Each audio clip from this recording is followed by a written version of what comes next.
or over. Lines close at 4 p.m. on the 21st of August. This is a network giveaway. Entries will be pooled. Please check the closing time if listening or watching on demand. Good luck. At GB News, we love to hear from you, our loyal community. So drop us a line at gbnews.com/yoursay. There you can talk to each other and also to the presenters live on air. gbnews.com/yoursay, because GB News is your channel, Britain's news channel. Join me, Nana Akua, for an informative, interactive news programme with a difference. It's fun. No, he didn't say that, Dave. I'm so surprised. I think there's an element of truth to that. Join me from 3 p.m. every weekend, only on GB News, Britain's news channel. From court mornings to warm family brunches, from football to tennis, in the car, in the kitchen. GB News Breakfast is there with the stories you need and the conversations that matter. Anyway, let's talk business. Well, it has been a historic night in British politics. It's astonishing, isn't it? We're here again to start your day just right. GB News Breakfast. Every morning from 6 a.m. Only on GB News, Britain's news channel. Hi, I'm Michelle Dewberry, and my show is your opportunity to cut through all the noise and dive in headfirst to some robust debates. Ideas clash. Situation, isn't it? Because the failure is... You're deliberately avoiding my point. Nothing's held back. And if you think this is the end of it, wait for more. And we do not shy away from the difficult stuff. Sometimes I want to shake people and say, if only you understood. So join me on Jubes & Co. weeknights at 6 p.m, only on GB News, Britain's news channel. Britain deserves a newsroom that puts the facts and your voice first. Well, and that's what you get on GB News. Lively debates, lively conversation. And we're not afraid to hold power to account. And each other. So join me, Andrew Pierce. And me, Miriam Gates, for Britain's Newsroom, weekdays from 9:30 on GB News.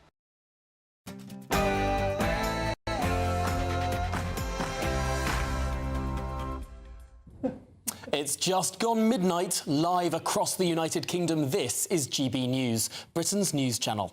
Yes, the polls have closed and Clacton has made its choice. Nigel Farage has asked voters to judge him tonight. Again, we get their answer. 34 candidates, the most of any single constituency election in this country's history. But Labour, the Conservatives, the Liberal Democrats and the Greens have all refused to play. Will Farage triumph or the others call his bluff? Well, I'm Tom Harwood and this is Vote 2026. The people decide.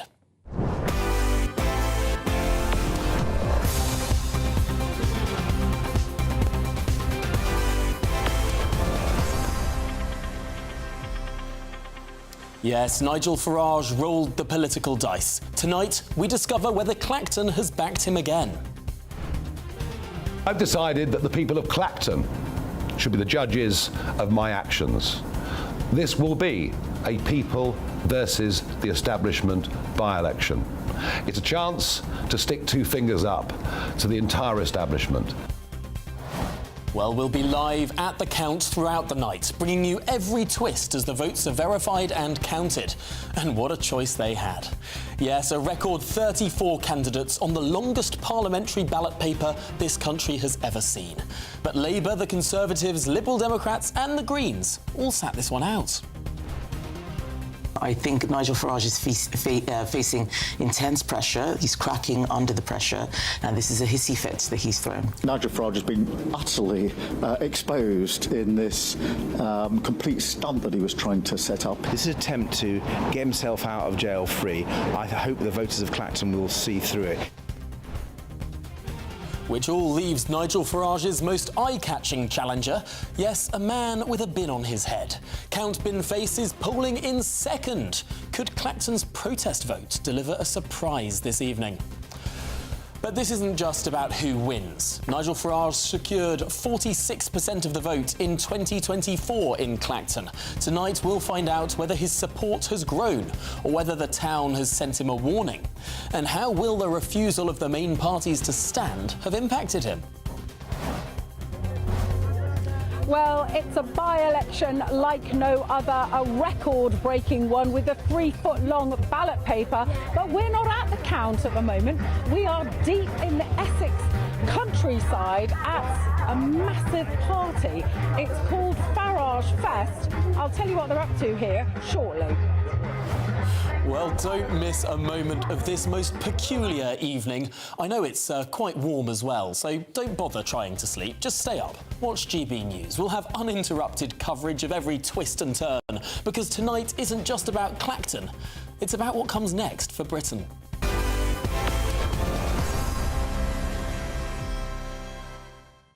Well, thousands of people have headed to the polls and made their voice heard in one of the most historic and frankly unusual by-elections of all time. Yes, as we've mentioned, a record 34 candidates were on the ballot paper, the most ever to stand in a British election. But whatever happens in Clacton tonight, one political headache won't disappear. Nigel Farage resigned his seat and triggered this contest himself, saying the people of Clacton, rather than the political establishment, should judge the allegations surrounding his finances. I will resign as a Member of Parliament for Clacton-on-Sea, thereby forcing a by-election. Already, the main political parties have launched their attacks, with the chair of the Labour Party, Bridget Phillipson, taking to social media with this video. The polls are closed in Clacton, but the result will not eclipse Farage's wrongdoing. Nigel Farage has just spent 38 days fighting a bin, while Labour has been cutting business rates, capping bus fares and cracking down on vape and betting shops. Let's be clear, beating a bin will not distract from Farage's dodgy £5 million gift, his relationship with a convicted fraudster, and all of the other scandals that Reform always find themselves engulfed in. He only called the by-election because he knows Reform's scandals are piling up by the day, and he knows that his excuses for this sleaze have been utter rubbish. Nigel, it's time to come clean with the public. Well, that's the Labour Party view, and tonight the Conservative Party have also hit out, calling the by-election a stunt and fake. Well, Nigel Farage has previously stated that his £5 million donation was a gift and that no rules were broken. But now the power is, of course, in the voters' hands, with overall turnout estimated at 43%. Now, that's down 15% from the 2024 general election. And one poll from Survation, frankly the only poll of this entire race, is putting Nigel Farage on 73%, with Count Binface on a strong second of 20%. The other named candidate that won any share of the vote in this poll at all was Lawrence Fox on 2%. Well, let's cross over to near Clacton, where GB News chief political correspondent Catherine Forster is. And Catherine, you teased this most peculiar by-election party. What on earth is it?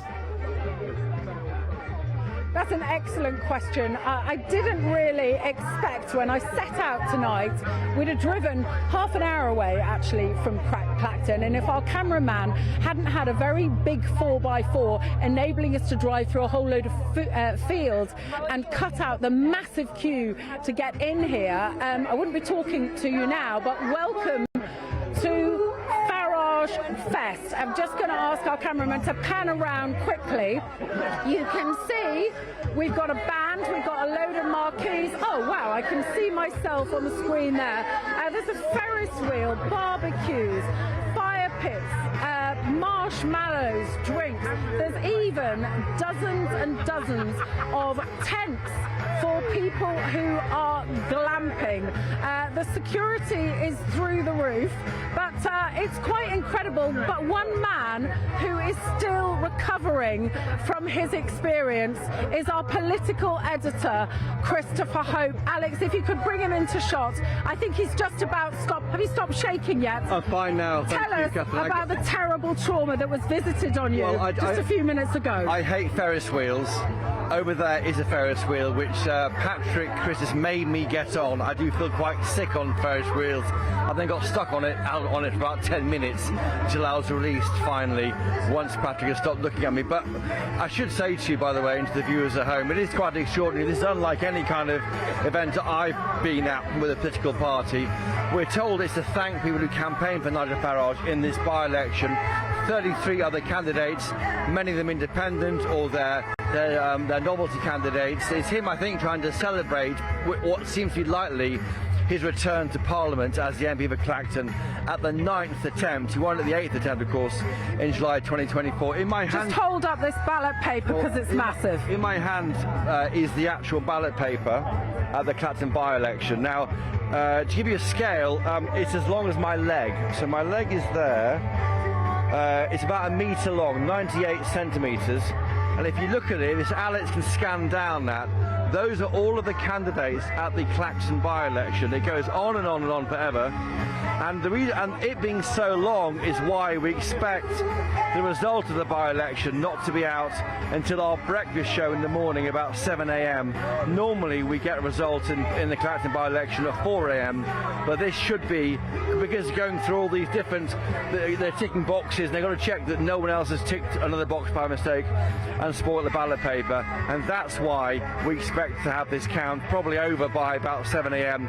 We do know that the turnout is 43%, about 15% lower than it was in July 2024. We're not sure what that means. That could mean a bigger turnout for Farage or a bigger turnout for the novelty candidates, led of course by Count Binface, Catherine. Okay, well that's my glamorous assistant, Christopher Hope.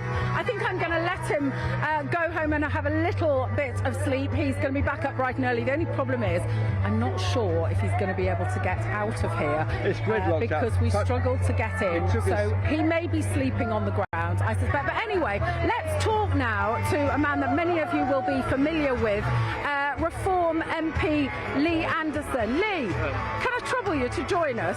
So, what's all this about? This is sort of like, I knew this was a crazy by-election. This is bonkers. What is this? What is this? This is, Catherine, proving that the membership and the politicians in Reform UK are normal people. We like to work hard and we like to play hard, and believe me, we will be playing hard till the early hours of the morning, waiting for the result to come in. We're predicting a Farage win tonight, a win not just for the people of Clacton, but also a win for democracy. Yeah, but I mean, your main competition is a guy with a bin on his head. It's not much of a victory, is it? I mean, Clacton is the epicentre of Reform support. Of course he's going to win. If he thought there was a risk of him not winning, he wouldn't have called the by-election. Look, the main opposition, Catherine, should have been the Labour Party, should have been the Conservative Party. They were too scared to put a candidate in, and we all know why they were. They say this is a stunt. Listen, they were scared to put candidates in because they knew that Nigel would thrash them at the ballot box. As simple as that. They are political cowards. They should be ashamed of themselves. And I tell you what, we'll be partying into the night. We'll be celebrating Nigel Farage's victory and the man who's going to take us into number 10 in about 3 years' time. But the problem is, there's no problem. The question about the £5 million and the other various financial questions, that investigation has been put on hold, but it's going to restart. The Standards Committee might find him against him. There might be another by-election. You guys have jumped the gun, haven't you? Listen, if you'd have spent any time in Clacton over the past few weeks, Catherine, I'm pretty sure you'd come to the conclusion there'll be no other by-election, because you have to get 10%. Just say they do find against Nigel. You have to find 10% of the electorate to actually sign a petition. I don't think you're going to find 5% in Clacton want to have another by-election. Because they're so sick of people knocking on their doors right through the summer. No, they're so sick of seeing people like you in the media trawling around the town centres. And I tell you what, there's a lot of love and a lot of affection for Nigel Farage in Clacton. I don't dispute there's a lot of love for Nigel Farage in Clacton at all, of course there is. But you've got a problem, haven't you? Andy Burnham, 50% of people say they like him, only 25% of people say they like Nigel Farage. That's a problem. People like Andy Burnham. Just excuse the riff-raff in the back there singing over me. Yeah, people like him at the moment because they don't know what he stands for. He's had nothing to say, Catherine. You know this. He's had no scrutiny, no parliamentary scrutiny. He's not really took a lot of questions from the media. He came in at a time when we're just about to go into recess. You know, we've got another 4 or 5 weeks before we go back to Parliament. Then we've got conference recess. So it's going to be the middle of October before he actually gets down to doing the job properly, and he faces some proper scrutiny in Parliament. And my prediction is, as it was with Starmer, he will fall to pieces.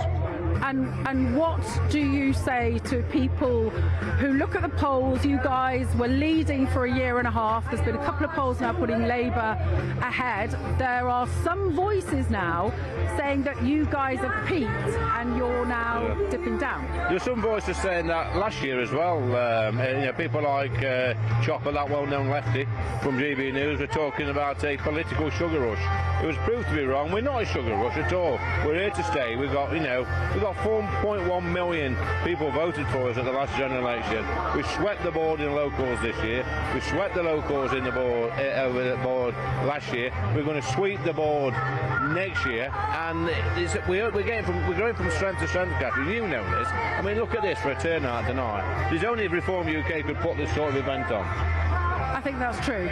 But Bridget Phillipson of the Labour Party put out a video at 10 o'clock, saying, Nigel Farage has spent his summer in Clacton talking to people, having a nice time, and we've been here doing this, cutting business rates, cutting bus fares, all the rest of it. I mean, in a way, this has been time you didn't need to do this. You don't even know that there would ever have been a by-election. You could have just wrote this out. Catherine, there's been a witch hunt against Nigel and the rest of us for the past 2.5 years since we got elected in 2024. This is our way and Nigel's way of sticking two fingers up to the establishment and saying, meet me at the ballot box, let's have a go. They were too free to come to the ballot box. He's going to win. He'd have won easily anyway if the main parties would have stood. So this is about democracy. This is about the people of Clacton actually deciding who represents them in Parliament and not the blob. You say this is the people versus the establishment, but you guys want to form the next government. I mean, if that happens, at the point at which you form the government, you're immediately the establishment, aren't you? Yes, and want to be a decent, good, hard-working establishment that puts the interests of the country first. That's got to be a good thing. You've been on a political journey. You were Labour, you were Tory. What's your overriding message now about what's gone wrong? What's gone wrong? When did it start to go wrong? Andy Burnham said it started to go wrong in the 1980s with Margaret Thatcher. I mean, you could say the financial... When do you think it all started going wrong? Why are people so fed up? I think people are so fed up, Catherine, because they go to the ballot box every 4 or 5 years. They put the cross at the side of a candidate or a party. They expect that government who they voted in to do the job that they promised they'd do, and 4 or 5 years later they've not done the job. And it's the same with both parties. I was in the Tory party, on the Labour party, as you know, and they do not do what it says on the tin. And people are fed up with the two-party system, saying one thing and doing another. There's a new sheriff in town now, and that's Reform UK, and we will, and believe me, we will do what we say. If not, then I'm on my bike and I'm gone. But this is it. Politicians always say they're going to do this, they're going to do that. They never do. Why? How can people believe that you guys will be different? Well, is it that they don't know what they're doing, or is it just that the system doesn't allow it? I think the difference between us, I'm not in it to be a politician. I became a councillor in my local area because I wanted my area to be better, to get a bigger slice of the cake. These slippery so-and-sos you see in Parliament that I sit opposite, and most of them are just career politicians. It's the same in the Tory party as well. Never had a proper job in their life. They don't know what it's like to struggle. They don't know what it's like to be down to your last fiver at the weekend. They don't know what it's like to put the last couple of quid into your gas meter. They have no idea what it's like to be a real person in the real world. I've been that person, and I'm very lucky to be surrounded by people in our party like Nigel and Richard that's also come from a different world to me but know what they're doing. Well, Lee Anderson, thank you very much for talking to us on GB News. My goodness, what a party this is. Back to you in the studio. Well, thank you, Catherine. We'll have to get you exploring a little bit more as the evening goes on, but a big thank you to Lee Anderson and I think Tina Turner as well, who I could hear in the background. Thanks very much indeed. Well, with me in my studio now, let's turn to my panel. Yes, the Labour historian David Swift joins us, as does the former Conservative MP Jane Stevenson and the current Reform councillor Harrison Orman-Varty. OK, Harrison, we're going to start with you. This by-election, when Nigel Farage thought it up, perhaps he was expecting the other parties to stand. Yeah, do you know, I actually think he probably thought them in a better light than he perhaps thought, in the sense that I don't think he would have thought that Labour and the Conservatives and the Greens would have such contempt for the electorate of Clacton that they would just completely withdraw and just, from the whole process at all. I mean, look, Nigel Farage put all his cards on the table and he said, look, I personally think that this story that you're hounding me against, let's see what people actually think of that themselves. And if the Conservatives and Labour think that I'm wrong on that basis, then let them beat me and show it. And the fact that they have withdrawn, A, shows that they have contempt for the voters, but B, show that they know that they probably wouldn't have won anyway. So I think it's an insult to the people of Clacton that they didn't have those parties to stand for, but the people of Clacton know who they would have voted for anyway. Jane Stevenson, an insult to the people of Clacton. I don't think so. I was trying to logic out why Nigel Farage called the by-election when he did, and I'm not sure I can, because it doesn't stop that standards inquiry. If it did, I think there's a good argument for, rolling the dice and getting that show of constituency support.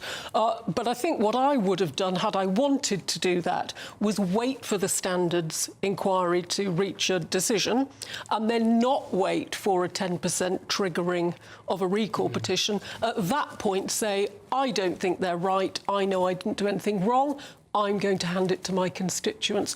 And I think I would have probably done what he'd done then and had a proper by-election with all the parties standing. And of course, Jane, you've been an MP, you know this process. It's a little bit complicated because it's not an automatic extra by-election if this committee finds against him. First, the committee has to find against him, then the House of Commons has to vote to endorse that finding, I think, and then the people of Clacton, 10% of the constituency, can bring forward a recall petition. But that only comes in if the penalty, if he's found guilty of wrongdoing, and the penalty is longer than, I think it's an 11-day suspension. I think it's 10 sitting days 10 and sitting 14 days. calendar days. There we go. Someone's read up properly. It's been a long time since I've been in. But I think, that is quite a harsh penalty by the standards committee it's that possible would make that call. That Nigel Farage could be exonerated by the standards committee, although a lot of reform people have said that they think this is a biased committee. Half of the members are members of other political parties and other members of the committee there's I think 4 Labour, 2 Conservatives and 1 Lib Dem, so obviously there's no reform representation. There are also a number of lay people on the committee who are apolitical. So I was reading up on some of those people, great careers behind them. There's some eminent police, retired police officers and kind of various people from medical backgrounds and all sorts of different people. The great and the good of society. And I suppose one of the arguments here, and perhaps we'll bring you in on this, David, is that reform often say that, OK, these are the great and the good from civic society who've been plucked to sit on this committee. But a criticism of that is that if you are an anti-establishment party, is that committee not made up of the establishment? Well, exactly, yeah. I mean, I thought it was a very eccentric choice by Nigel to resign and prompt the by-election because, of course, whatever questions he may or may not have to ask about, about his finances, his returning as the MP for Clacton 2 years ago is not in doubt, right? Nobody is saying that that election was invalid in any way. So for him to go against the people of Clacton to get their fresh endorsement, I'm not really sure what that has to do with the alleged allegations, about his finances or whatever. Well, could it be that because the donation, the £5 million donation that now everyone knows so much about, because that wasn't declared before 2024, there could be made the argument that the people of Clacton were duped. They didn't know the real Nigel Farage, and now they know the real Nigel Farage. Let's see if they still endorse it. I'm not sure anyone in the UK doesn't know the real Nigel Farage. He's probably got the highest name recognition of any politician in the entire country. He's been around a long time. He was never the MP for Clacton, but he certainly stood in many constituencies in the area. He would have been in Clacton 10, 11 years ago with Douglas Carswell, campaigning for him, for UKIP in 2015, and the by-election before then. People know Nigel Farage inside out, and I'm always in two minds about these kinds of allegations, because on the one hand, I think, people want the politicians not to be seen to have any kind of, ill dealings with money, etc. On the other hand, do people really care? I'm not. That's the point, and that is the point of tonight. And I think that is the premises of what Nigel will stand on. It's a case of, You have hounded this as a main story for months and months, and everybody knows about this now. Every single person, every single voter would have known about it because they've got a piece of literature even if they didn't turn on the news. And it's because voters don't care. What voters actually want, what voters really want, we'll see that in the results, is I want someone who can deliver the change in what they want. And essentially, if that is what Nigel's pushing for, then essentially people see that as an irrelevance and they just want the person. And when it comes to things like finance, it's like we can go the other way and say that Nigel Farage, for example, hasn't claimed any expenses, right? And in this case, when you look at some Labour MPs, up to the hundreds of thousands of expenses, completely taking the mickey with it. So, you know, although those hundreds of thousands of expenses are for staff rather than personal expenses. But that money is also, that is come from somewhere. Nigel can also say, you know, my claim has been zero. So, look, let's see what this result says. I think we all know which way it's going to go. But also, let's just see what the verdict of that committee will be. I do think it is a case of, you're absolutely right to say, that when you've got people of other political parties on that, how could you ever judge that as actually an apolitical view? Well, I appreciate there are some people on it that may be, but unfortunately, there are vested interests sat on that committee, and I think if it were to trigger another by-election, it will actually very much infuriate the people of Clacton, because they'll feel very much ignored. Say, listen, we just had a by-election, we clearly love him, just stop the witch hunt. Do you think Nigel Farage is hoping that if this by-election goes solidly his way, and then the Standards Committee finds against him and suspends him for 10 sitting days, and there's the option to have this recall petition, do you think a part of him thinks, if he goes through this by-election now, tonight, that there won't be the 10% of the people of this constituency required to trigger that recall petition to get it over the line,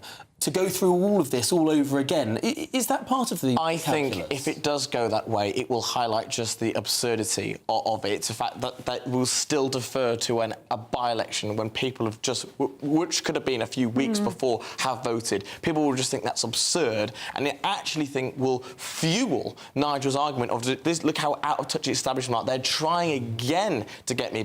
So I very much think it fits his narrative, whichever way it goes. But I think the result tonight will just be a case of, do people care about this story, or do they just want Nigel and the change that he's promising? And I think the answer on that will be clear. But I think it's not that many people. If it does get to that point, 10% of the electorate is 7,500 people, which there are a lot of people who just do not like Nigel Farage. Not perhaps in Clacton, it's a very, very pro-Nigel constituency. But I think in order to pull this off, you could call it a stunt, you could call it just a political gamble, he needs two things. He needs a really overwhelmingly high percentage of the vote share and a pretty respectable turnout as well, which isn't so bad. Sorry, Jane, I'd take issue with Harrison's comment about if Nigel Farage romps home tonight, as it looks like he will do, I don't think that will necessarily mean that the people of Clacton don't care about these allegations about his finances or funding.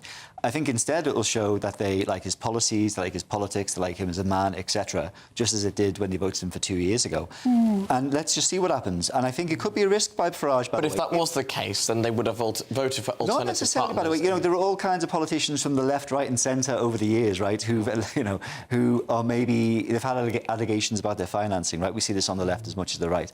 And still people vote for them, you know. Sure, but let's make this absolutely clear. Anyway. I think it's a risk, though. Honestly, I think it's a risk, Tom, because if it is the case that Farage is suspended from Parliament and it triggers the Recall of MPs Act, and if indeed 10% of his constituents vote for the recall, then I think we'll be in different territory. Presumably then the Tories would run a series. I think everyone has said they would stand. But on that point, if there is as much I guess, disgruntlement towards Farage, as you're pointing out, that it wasn't just a case of Farage and Binface. There was the most amount of candidates ever in a by-election. So if there really was registered dislike, then we would see that reflected.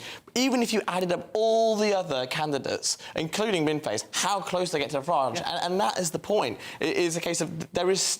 Even all right, fine, this by-election has been protested by the main parties, but that doesn't mean that voters who dislike Nigel Farage would just simply not vote. They would still register their dislike towards him, and we will see that in the numbers. And isn't that a point, David, that actually there have been people who are members of the Labour Party, members of the Tory Party, out there knocking on doors, handing out flyers for Count Binface?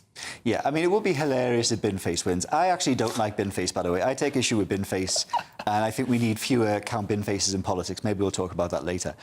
But even though it would be hilarious for him to win, he's not going to win. No one's doubting that Nigel Farage is popular in Clacton. No one's doubting that Reform's popular in Clacton. You know, for years, for Reform, the Brexit Party, UKIP, they've always done well in Clacton over the past 10, 15 years. The thing is, though, this is not a referendum on Nigel Farage's donations and finances. This is, if anything, a referendum on how popular he is in Clacton, which we already know him to be very popular. So I thought it was eccentric when he called the by-election to begin with.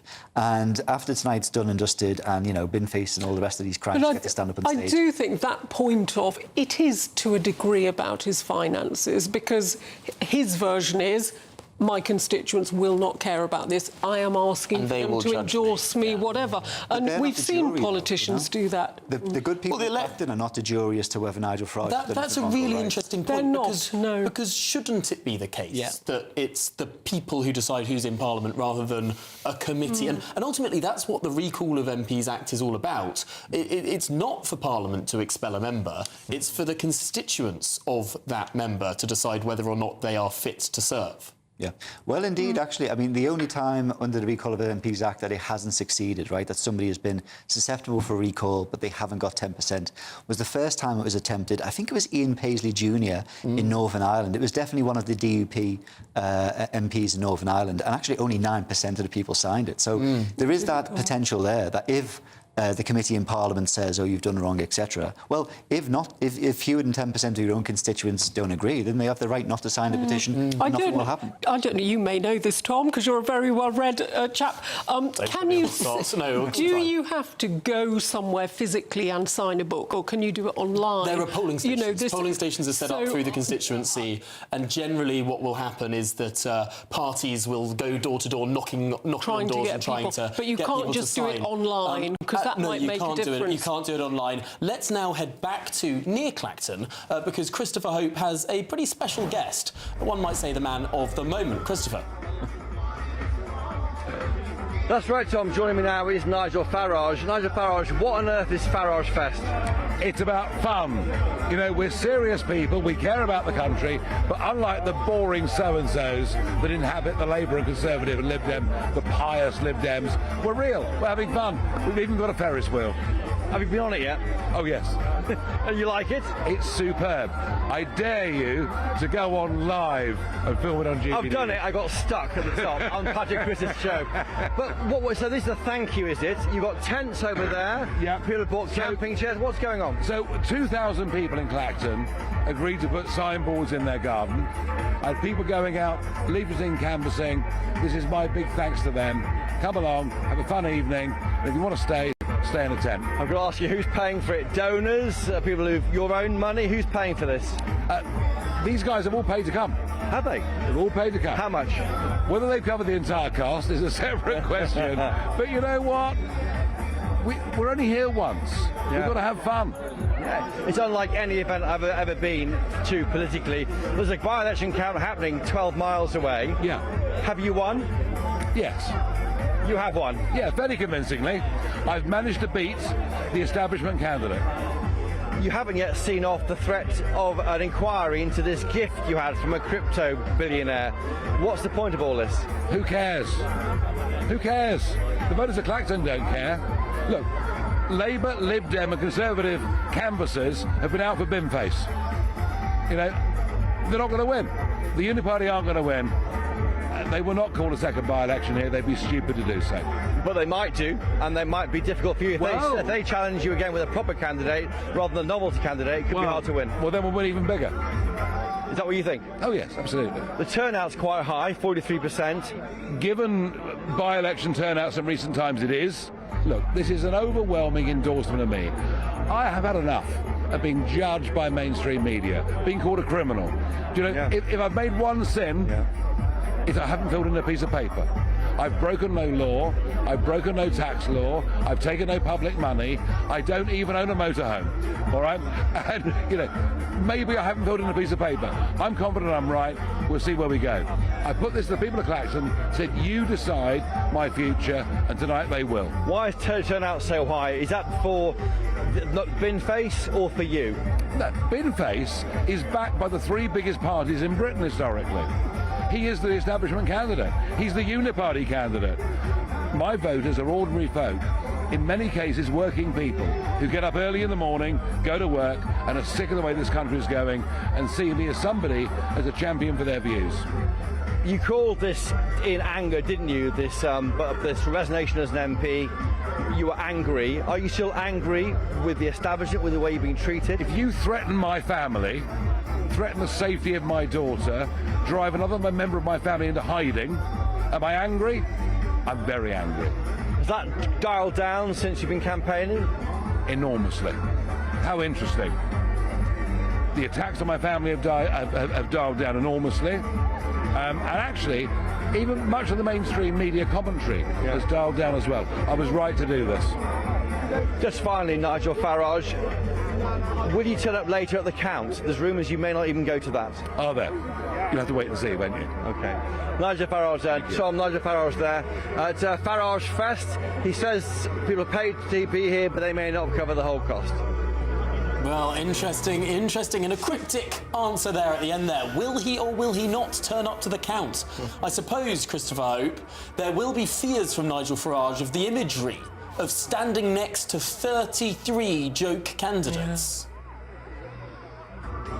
Well, that's why I asked him the question, Tom, because we're getting vibes that he may not go along to the count later because of that image of him standing with Count Binface, Howling Lord Hope, half a dozen other of these other kind of novelty candidates. That may be not what he wants to see printed on leaflets for other major parties, and he may stay here. I don't think in electoral law, Tom, you may know more than I do, if you win a by-election, do you need to turn up to receive the approbation of being told you've won? Because certainly if you lose a by-election, we've seen in the past candidates don't go along and stand there and hear they've lost. So is it the same, you don't need to be there? I don't know the answer to that question. It seems though from that answer we're not even sure that he's going. Yeah, I don't think that there is a law or a constitutional principle that you must stand there, that you must give a speech. This is all convention that is built up, but ultimately I'm sure there are cases of members of... I think this might have been in the United States, but it might have been the United Kingdom. It's just off the top of my head. I think there is a case of someone who died before the date of the election, but was still on the ballot and won anyway, which of course would sort of prove that you can win even if you don't turn up to the count. That's a rather extreme example.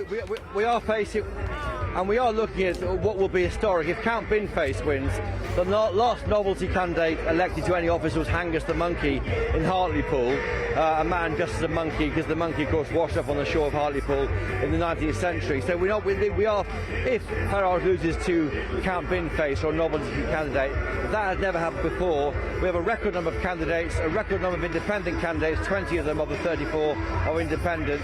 We are way out of the normal comfort zone, and here we are at somewhere called Farage Fest, where people here have paid to come along. Now, you heard there from Farage, he said he doesn't think it'll cover the entire cost of this. This must be tens of thousands of pounds. Some of it may come from donors to him, but you saw the anger there that he's maintained about this pressure on him he's had. He said there he may have filled a bit of paper in wrong, but he's broken no law. That's almost admitting he may have broken some rules. We'll wait and see how that plays out in coming weeks. But what he's cross about, he says, is people targeting his family as he sees it, and you see that anger has not gone away, Tom. Live from Farage Fest. Thanks indeed for joining us with, of course, the man of the moment, Nigel Farage. Now, we've got some numbers to think about this evening. Nigel Farage in 2024 won 21,225 votes. That was a little under half the vote in Clacton at the time. Now, the turnout this time is considerably lower, 15% lower than that election.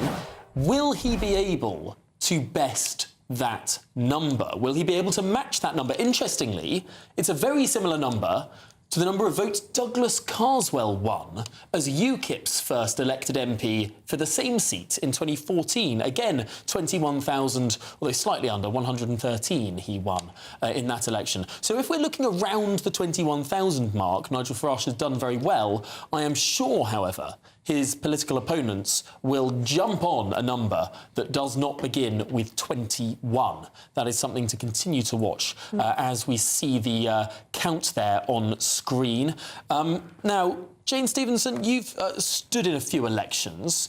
The ballot paper in this election is almost a metre long. Yes. It's apparently been 4 times as expensive to print as any particular normal ballot paper. Yeah, I think when Chris Hope was saying, was it 98 centimetres? Something like that. I was thinking surely tailors around Clacton are going to now redesignate your trouser length by ballot paper minus an inch or plus an inch. But no, that is an extraordinary. And I was trying to, if viewers haven't ever been to an election count, the tables and the number of people you can see on the screen having to lay out a bit of paper that's normally a really small, manageable piece of paper.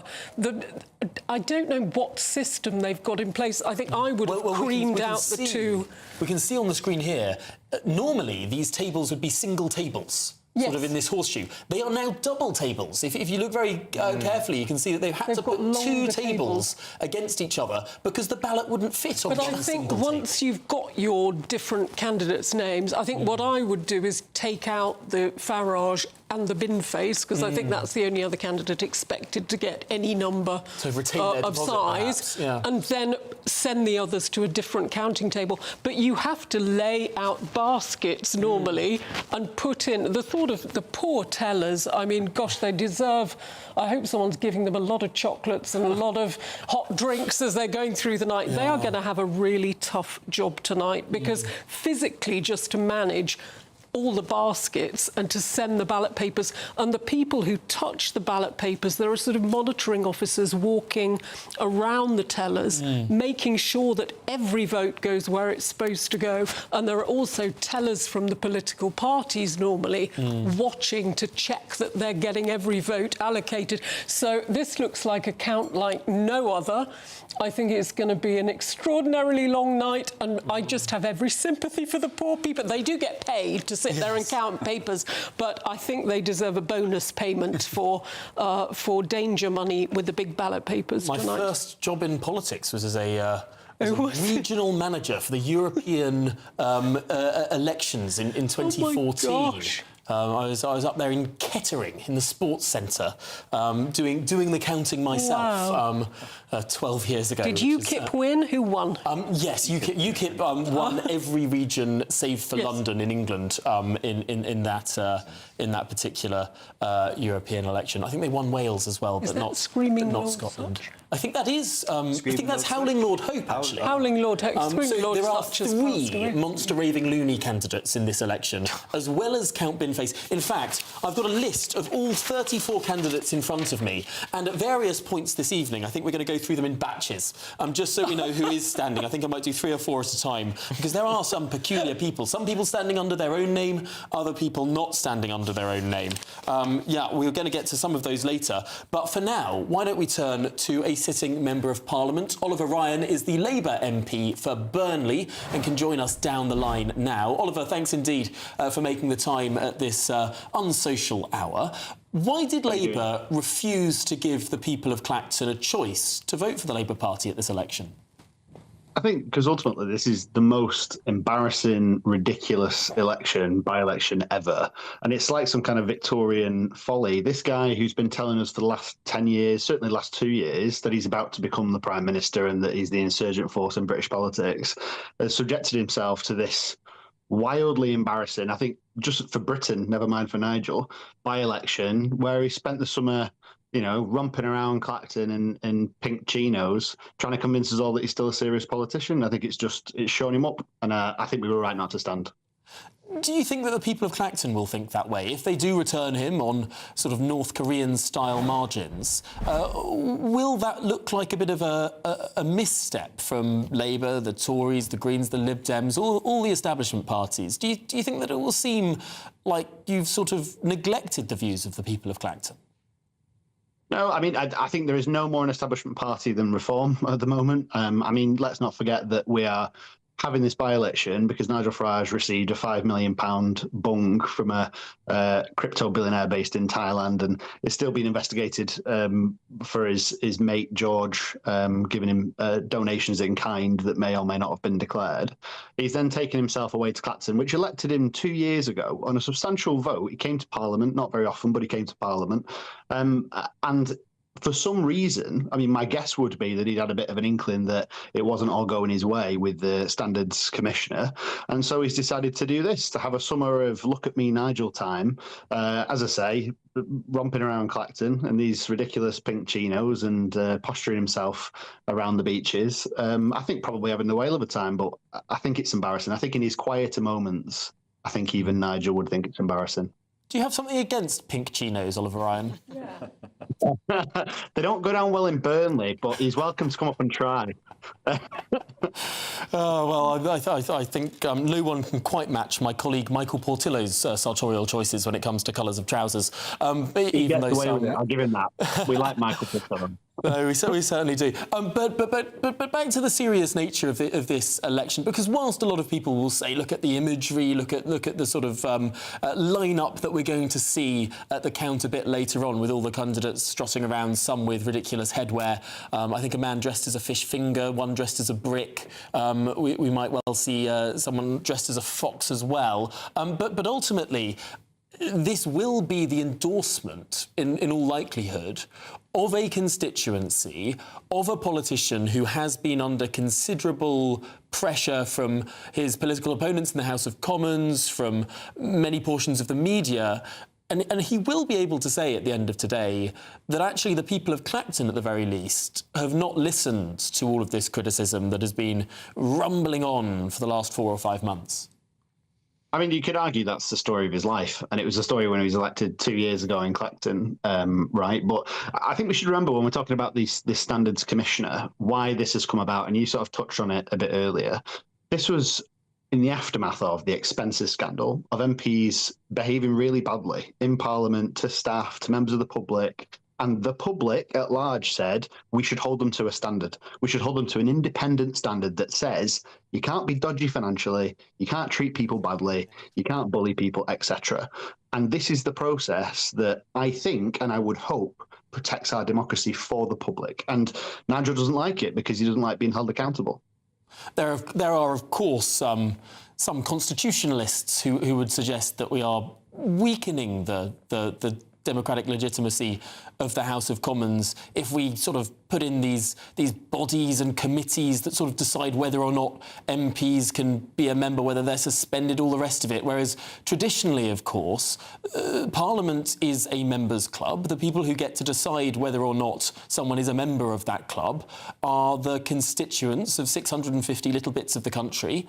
And that's the end of it, whether or not the people of a constituency decide that someone should be sent there, no matter if they are,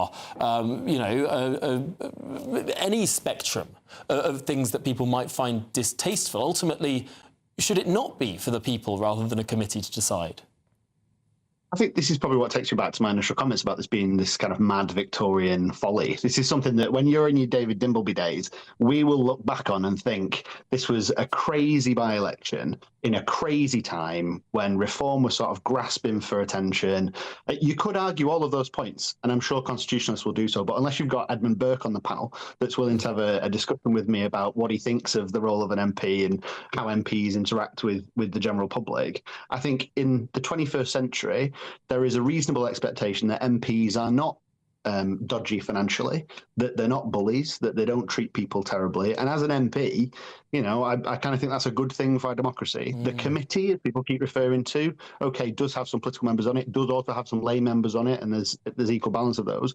But we're not at that stage. This is the parliamentary standards commissioner, Daniel Greenberg, who is like ferociously independent. And I think for anybody to sort of try and kibosh this process before he's even given a view, I think it's because Nigel knows the answer. And I wouldn't be surprised. He may not turn up to the count later. I just watched your Christopher Hope comments. He may not turn up to the count later, but I wouldn't be surprised if he just sends Christopher Harwood. He may as well.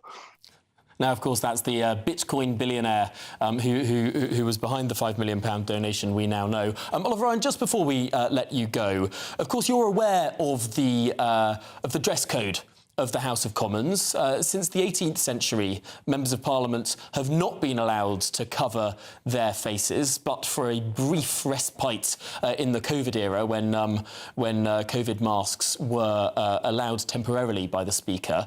Originally, the face covering ban came in because MPs were sending in their servants to vote for them so they could go out for dinner. Ultimately, we're beyond that now, but it does pose a problem for Count Binface if he were to win this election. He wouldn't be able to sit on those green benches opposite you. Do you know, when you started that, I thought you were going to take the mickey out of my T-shirt. But we're, I mean, you can talk about back in the day. I mean, back in the day, the Speaker's chair was a commode. Things have changed over the years. Little curtains that he could close. Everybody's watching this. Well, indeed. Everybody's watching this because we're all political anorex and it's quite late on at the night. Count Binface is not going to win this by-election. Nigel Farage is going to win this by-election. But the point to remember out of all of this is it comes from financial dodginess. It will loop back to financial dodginess. And it is massively embarrassing for this guy that has told us all forever and rams it down our throats constantly that he's going to be the Prime Minister of the UK and probably tells donors the same. I think this is an embarrassing turn of events for him. OK, well, Oliver Ryan, Labour MP for Burnley, thanks indeed for joining us at almost 10 minutes to 1 in the morning. Well, let's now speak to an expert on all things electoral. Yes, the political analyst at Electoral Calculus, Marwan Riach. Marwan, thanks indeed for joining us. This, of course, is going to be one of those elections where we do basically know the answer in a binary way. But just how heavy the vote for Nigel Farage is will really matter. Yes, I mean, short of there being a political black swan event and Count Binface coming out on top, we are all expecting Farage to win this by-election very handsomely. I think where the detail lies is how many raw votes can he poll. So in the general election 2 years ago, he polled just over 21,000 votes. Now, by-election turnouts are always lower than general election turnouts. Well, most of the time they are anyway, Makerfield being an exception.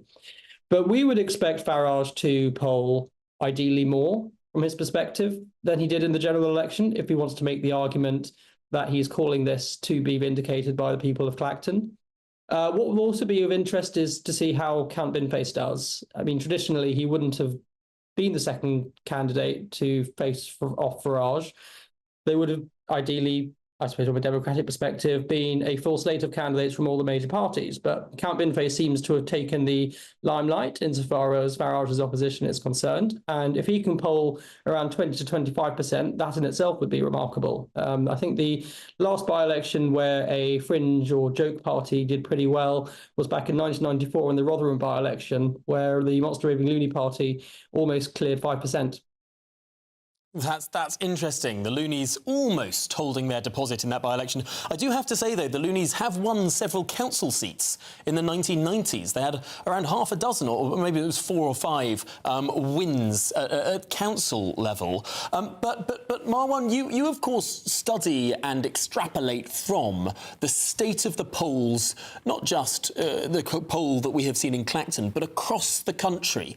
What can you tell us about how Reform's numbers have fared as this sort of news story around Nigel Farage and his donation have sort of gathered pace over the last 4 months or so? What has happened to the Reform vote? So there are two contributing factors here. I think the sleaze stories in the papers certainly aren't doing Reform any favours. That, coupled with a new Prime Minister who's still in a honeymoon period, is almost forming a pincer movement around Reform's polling fortunes. That being said, they're still neck and neck with Labour in the polls as things stand. And it will be interesting to see if Burnham can get anywhere close to where Starmer was just after he won the 2024 general election. I believe the poll of polls is putting Labour and Reform neck and neck at around 24%. At Reform's peak, they were in the high 20s, low 30s. So whilst they have retreated, there hasn't been as big as a retreat as it could have been. So I think in Clacton, what I will certainly be looking out for is to see if Farage can clear the 70% mark, see if he can get roughly what the combined right-wing vote achieved back in 2024, and see if he polls more raw votes than he did when he stood as an MP in 2024 in the general election. Those are two magic numbers to look out for, 70% and 21,226. Those two sort of staging posts for how Nigel Farage has done compared to the last election. Just one final question, Marwan, before we let you go. Ultimately, this has been a by-election like no other that we can really compare it to. A lot of Nigel Farage's political opponents this evening have been saying, oh, he looks like a joke, this is not going to go down well in the country. What's your analysis of how frankly, this looks and whether or not this budges Reform's numbers? So I'll answer that by looking at the turnout figure. Now, no official turnout figure has been released, but I've seen estimates of around 42%, which wouldn't particularly be an outlier in by-election turnout. So that suggests that the people of Clacton, whilst a lot of the main political parties haven't taken this by-election seriously, a lot of the people in Clacton have. So if Farage does win, he can say, with good conscience that he has the support of the people of Clacton. That being said, this doesn't stop the parliamentary investigation. It will resume the minute he is re-elected as an MP. What happens next? Well, there may be a second by-election, and if the rumours around Westminster are to be believed, and Andy Burnham potentially calls a general election in the next year, then the people of Clacton will be going to the polls 3 times in 1 year. Wow. Although I suppose the big thing that we haven't mentioned yet this evening is how Nigel Farage will have collected a lot of data on his likely voters throughout the course of this campaign. So that will make the next by-election, if indeed there is one, he'll have a head start amongst all the other the other big parties because he'll have the data on who voted for him last time, and that will make his victory next time all the more likely. Well, Marwan Riach, thanks indeed for joining us, political analyst at Electoral Calculus. Really appreciate your expertise this evening. Well, now let's return to my panel and actually bring up that data point. First of all, David Swift, this will be important for Nigel Farage on that narrow point, even if there is another by-election, ridiculously, in a month or so's time. He will now have the names and door numbers of a lot of his supporters. He certainly will, but I think we already know that Nigel Farage is popular in Clacton. There's no doubt that he's going to win tonight, and he'll probably win the new by-election. The interesting thing is, what will this do to Reform nationally? Because, as you say, it'll help him with his research in Clacton, it'll help him understand who his base is and who's voting for him. It will help him to understand who are the people who are shifting to bin face, if anyone is, right? But what about nationally, though? What can Reform learn from the result tonight in terms of their national challenges, in terms of who are the kind of former Tory and Labour voters who might now be going back under Kenny Badenoch and Andy Burnham, and who are the people that, if they are actually going to win a majority, or even if they're going to look like a party that could win a majority, who are the people they need to attract, right? As we know, Reform have been, even before these allegations came out about Farage's finances, Reform were kind of flatlined in the polls around 25%. Past few months they've started to go down to like 20. Obviously Labour have now gone above them in some polls. So whatever happens tonight, as you say, Reform can definitely learn a lot about their base in Clacton and who's voting for Farage and who isn't. But how much can they learn about the national picture? Not so much, I don't think.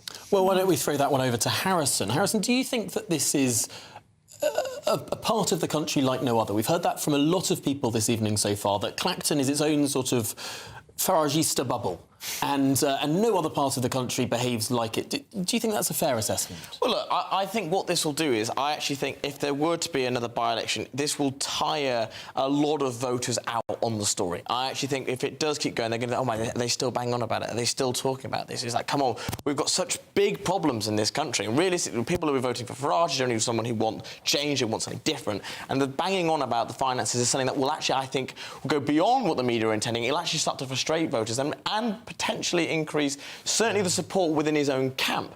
I do think, though, that the hypocrisy from Labour, I mean, they're talking about Nigel and his finances. Now, look, Nigel technically to date hasn't done anything wrong. You know, nothing has concluded of that. But what we do know is there are very prominent Labour figures who have done things wrong. You know, you've got the likes of Louise Haigh, who is a convicted fraudster. You've got the likes of Jonathan Reynolds, who lied about being a solicitor. You know, you've got people like Mike Amesbury, remember that guy who lamped someone, and then even he did have to lose his seat in Parliament. He did, but it's a case of Labour claim to be these moral overlords and how he's a sleazebag and the words that they throw at him when they've got these people in their camp. Even Keir Starmer, do you remember the story when he first got in about the freebies he got, whether it was Taylor Swift or whether it was his glasses? I think that is a fair point, and I do remember stark images of the 2024 Reform Party conference where Nigel Farage walked out and as he does in his theatrical way, he whisked out a pair of glasses from his jacket pocket and held them aloft in front of the audience and said, you know what? I paid for these myself. And it was such a prominent political attack because whilst Labour hadn't done anything technically not in the rules, they technically had followed the rules, the public felt sick that politicians were walking around wearing clothes that they hadn't paid for, wearing glasses that they hadn't paid for, beholden to donors. And Nigel Farage had his finger on the pulse of public opinion over that. Do you think that 2 years on, he might not have his finger on the pulse of public opinion? Because it's a similar sort of story. He's saying he's followed all the rules, he hasn't broken any rules, no one's found anything against him yet, and yet there are people in the country who think, we don't really like politicians bought and paid for. Sure. I mean, look, people are fed up of politicians like Keir Starmer who are using their position to get things, nice things, whether it's Taylor Swift or that. Now, Farage has framed this as an unconditional gift to him, and he has essentially framed it as a case of, look, when it comes to things like his protection, which is obviously very costly, and as a very prominent figure, that is a big point, he has hinted towards the point that that is what he will need it for.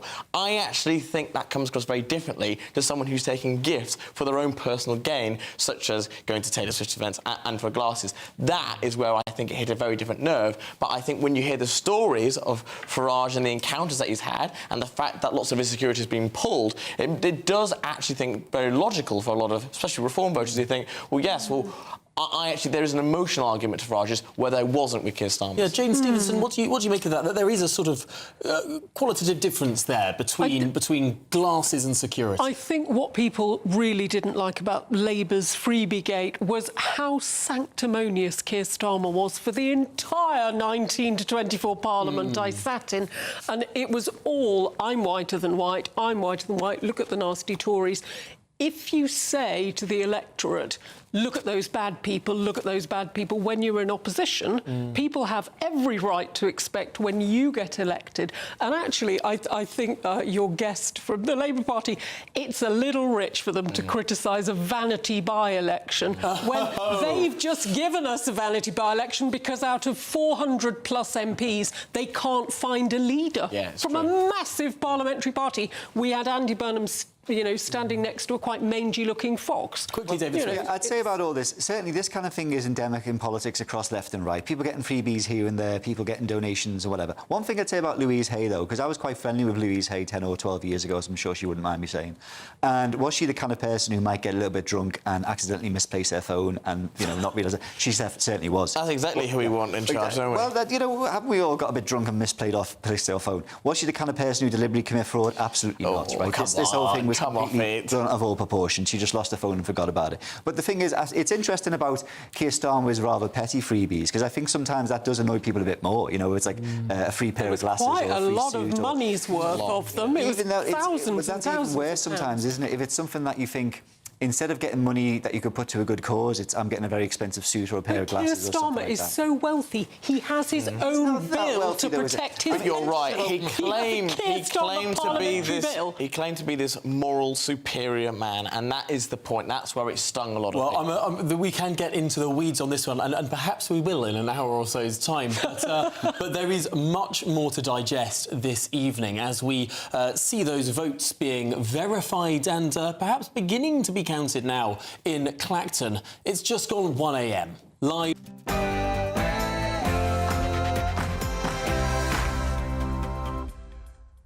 Yes, it's just gone 1 a.m. Live across the United Kingdom, this is GB News, Britain's news channel. The polls have closed and Clacton has made its choice.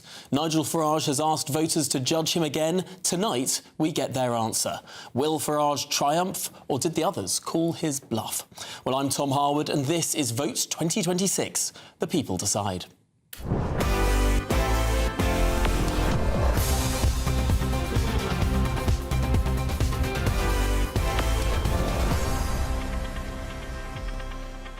Yes, as we've been hearing, voting has concluded in the Clacton by-election. And in the last few moments, Nigel Farage told GB News he's confident he will win. There's a by-election count happening 12 miles away. Yeah. Have you won? Yes. You have won? Yeah, very convincingly. Well, he slammed the Conservatives, the Liberal Democrats and the Labour Party for not fielding a candidate. He said this is a victory against the establishment, otherwise known as Count Binface. I've managed to beat the establishment candidate. Labour, Lib Dem and Conservative canvassers have been out for Binface. You know, they're not going to win. The Uniparty aren't going to win. Well, will it be enough to stave off yet another by-election? They will not call a second by-election here. They'd be stupid to do so. Well, remember, this by-election was called after questions of donations linked to the Reform leader and the media's coverage, and he is angry. If you threaten my family, threaten the safety of my daughter, drive another member of my family into hiding, am I angry? I'm very angry. But the question of the night right now is, will he turn up for the count? You'll have to wait and see, won't you? Well, meanwhile, the Labour Party hits back at Mr Farage. The polls are closed in Clacton, but the result will not eclipse Farage's wrongdoing. Nigel Farage has just spent 38 days fighting a bin, while Labour has been cutting business rates, capping bus fares and cracking down on vape and betting shops. Well, we'll be live at the count throughout the night, bringing you every twist as the votes are verified and counted. The last box has now arrived in the Clacton count, and what a choice they had. Yes, a record 34 candidates on the longest parliamentary ballot paper Britain has ever seen. But don't miss a moment. We've got uninterrupted coverage of every twist and turn, because tonight it's not just about Clacton. It's about what comes next for Britain.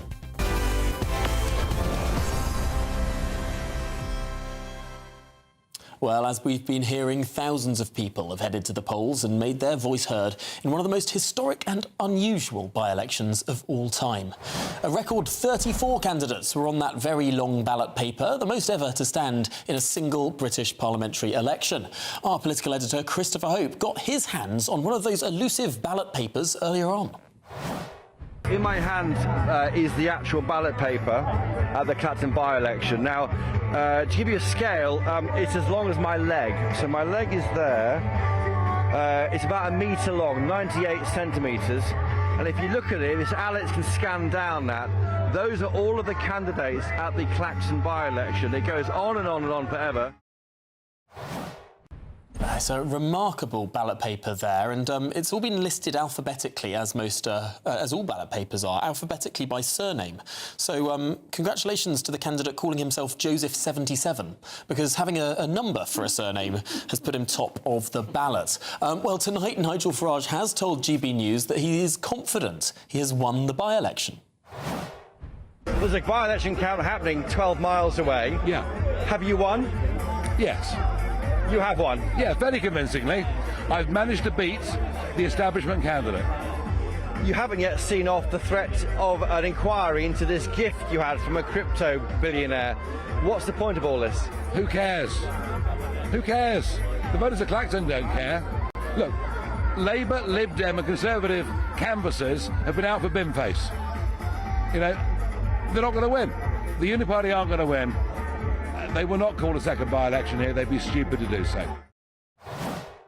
Well, what we do know is that overall turnout is now estimated at 43%. That's down 15% from the general election in 2024, but what we might expect for a normal by-election. And that tells us something. about what the people of Clacton think about this by-election. Perhaps it's not seen as much of a joke as a lot of people have been saying, given that it's been taken as seriously as just about any other by-election in this Parliament. Well, one poll from Survation has put Nigel Farage on 73% and Count Binface on 20%. Now, this poll was taken 3 weeks ago, so we do need to treat it with a little bit of caution. But let's speak now to Joe Robertson, the Conservative Member of Parliament for Isle of Wight East. Joe, thanks indeed for joining us at this unsociable hour. I first want to ask you about the turnout in this by-election, because it is not comically low. It's actually really quite respectable for a by-election. I was looking at the turnout that David Davis got for his similar sort of by-election back in 2008, when he called a by-election on civil liberties grounds. The other parties refused to stand. People said it was a bit of a joke. There was another long list of joke candidates. The turnout for that one was 34%. That's almost 10 points lower than what we've seen for Nigel Farage tonight. It's a respectable turnout, is it not? Nigel Farage thinks he's a game-changing politician. He thinks he's a rock star politician. The turnout is far lower than Andy Burnham got in his by-election just a few months ago. So I wouldn't use the comparison myself with David Davis and what seems like an era, generation ago. Compare him to Andy Burnham. This by-election turnout is low. Low compared to a by-election that might decide the next Prime Minister, but compared to the Runcorn and Helsby by-election, for instance, it's a similar turnout. Nigel Farage thinks he's going to be the next Prime Minister. I think this by-election's a joke. I think Nigel Farage fighting Binface and trying to claim a man with a bin on his head is the establishment figure is a joke. But Farage himself thinks he is a rock star, game-changing politician who wants to walk through the door of number 10 in just a few years' time. That by-election comparator with the current Prime Minister, Andy Burnham, I think is a fair one, and the turnout is low compared to that. That's a fair point. We are looking at on screen now at the premier challenger to Nigel Farage, a man calling himself Count Binface, who has a sort of bin-like thing attached to his head. Joe Robertson, is it really fair to the people of Clacton that this was the man who became the single largest challenger to Nigel Farage, a man who some Conservative activists have been out leafleting for and canvassing for in recent weeks? Should the Conservatives, who won 31,000 votes in this constituency as recently as 2019, should the Conservatives not have put up a candidate? I think what would have been fair to the people of Clacton and fair to the British taxpayers is the by-election never happened. It's a fake by-election because Farage wanted to distract and deflect from the parliamentary inquiry going into his affairs relating to donations. It should never have happened. That's what's unfair about it. And Farage should have understood that parties were not going to put up candidates against him and that he would be fighting a bin and that he would be trying to justify a bin as an establishment figure just because some activists of other parties might have been out on the doorsteps with him. The whole thing is a charade. It's a farce. The people of Clacton deserve better.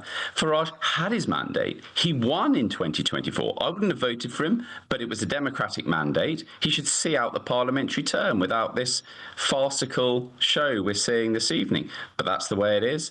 I'm sure he will win, but it says nothing that we didn't already know about Farage, that it's all about him and not about the serious issues affecting the country.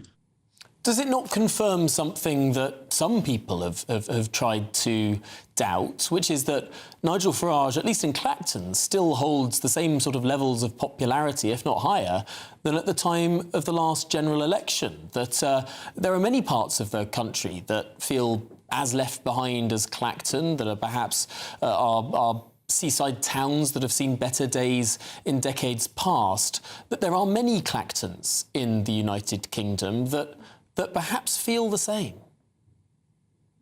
I agree. There are many Clactons in the United Kingdom, not least of all my own constituency in Isle of Wight East. It's a seaside constituency, feels very left behind, feels ignored by some of the establishment figures.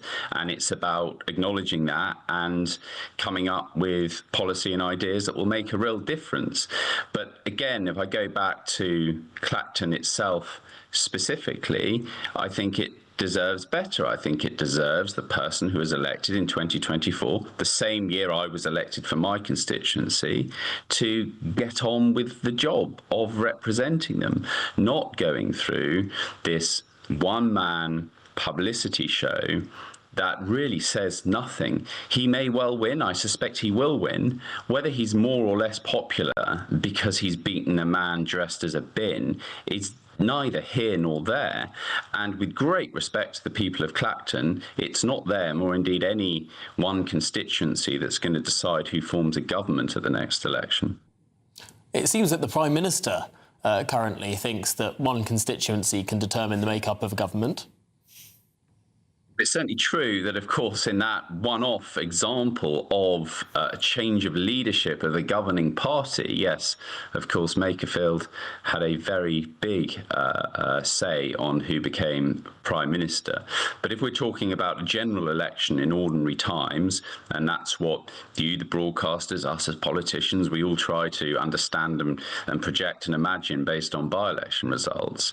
This by-election result we can't take anything from, because it's Nigel Farage versus a bin, and that doesn't represent what a general election will be about. Although, of course, since time immemorial, I dare say, there have been joke candidates, and the perennial picture of the prime ministerial candidate standing next to a giant fish finger, or a man with a comically large rosette, or a man with a bucket on his head, or indeed a bin on his head. These are, or a man dressed as Elmo, as we saw in the case of Theresa May in 2017. Is this not a normal part of our politics? It's certainly normal and a part of our politics that I rather like. I think that anyone can put up, and it's the democratic process that decides who gets elected. Look, is that maybe that's the genius of Nigel Farage. He's finally got a picture of himself with Count Binface, much like Andy Burnham's got. You know, I imagine that's not what it was all about. There are probably easier ways of getting a photo with Binface. But yeah, look, Tom, I get your point. I have nothing against so-called joke candidates standing. They represent a great history in British democracy. Well, Jo Robertson, thanks indeed for joining us. Conservative MP for Isle of Wight East, thanks indeed for being up at this less than sociable hour at 12 minutes past 1 in the morning. Now, before I turn to my panel, let's remind ourselves of what the Reform Party leader Nigel Farage exclusively told GB News just a few moments ago. There's a by-election count happening 12 miles away. Yeah. Have you won? Yes. You have won? Yeah, very convincingly. I've managed to beat the establishment candidate. You haven't yet seen off the threat of an inquiry into this gift you had from a crypto billionaire. What's the point of all this? Who cares? Who cares? The voters of Clacton don't care. Look, Labour, Lib Dem and Conservative canvassers have been out for Binface. You know, they're not going to win. The Unity Party aren't going to win. They will not call a second by-election here. They'd be stupid to do so. Well, that was Nigel Farage, of course, the candidate in this election and the leader of the Reform Party. Joining me in the studio is my panel, the Labour historian David Swift, the former Conservative MP Jane Stevenson, and the Reform councillor Harrison Orman-Varty. David, let's start with you. Let's turn to joke candidates as a topic. As we were discussing with Jo Robertson there is a long and proud history of joke candidates standing in our constituencies. There is, and to some extent I appreciate it, but you mentioned since time immemorial. Well, I had to look up before how long the deposit has been £500, right? 1985. 1985, exactly. So, you know, what else apart from the deposit to stand in a parliamentary election and maybe the council tax on London mansions has not gone up since the Thatcher Major governments? It's ridiculous.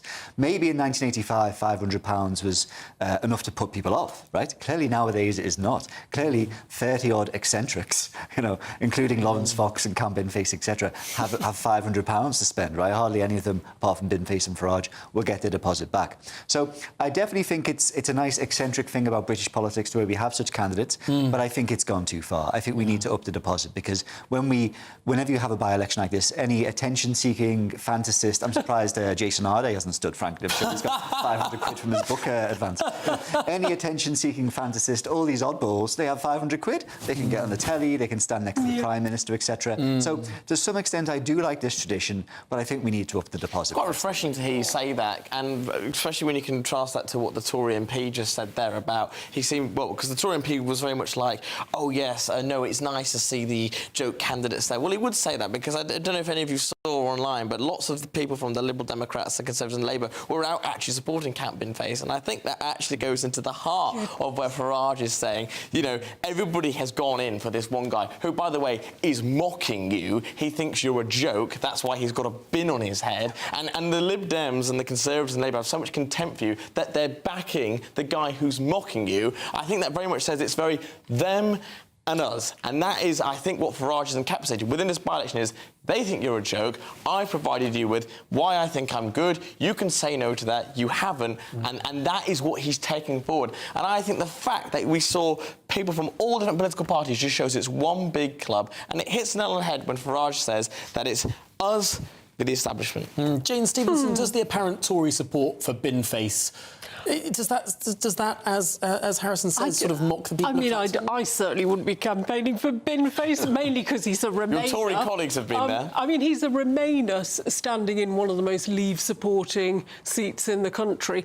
But I think it's a shame if they're out supporting. I don't think many people from other parties would support campaigning for another party. We had a Davy in the House of Commons say back the bin and things like that. Yeah, but I mean, to be fair, he could probably fit well in the Lib Dems with all the joke stunts that Davy does. I mean, I think he probably would fit very well in the Lib Dems. I will say, Tom, I've been doing my maths. I've been doing my amateur Rachel Riley job while you've been talking. Oh, yes. To match the percentage to get to that 21,225 votes that he achieved in 24, he would only need about 65% of the vote on this turnout. So, and of course, the one poll we have put him at 73%. Exactly. Although that was so 3 weeks ago. he's going to be up in the sort of maybe 23,000 sort of bracket. So if those polls of 73%. So I think it's kind of an interesting figure. But on the deposit being upped, I think there is something lovely that people are not priced out. If you got a really good local candidate who genuinely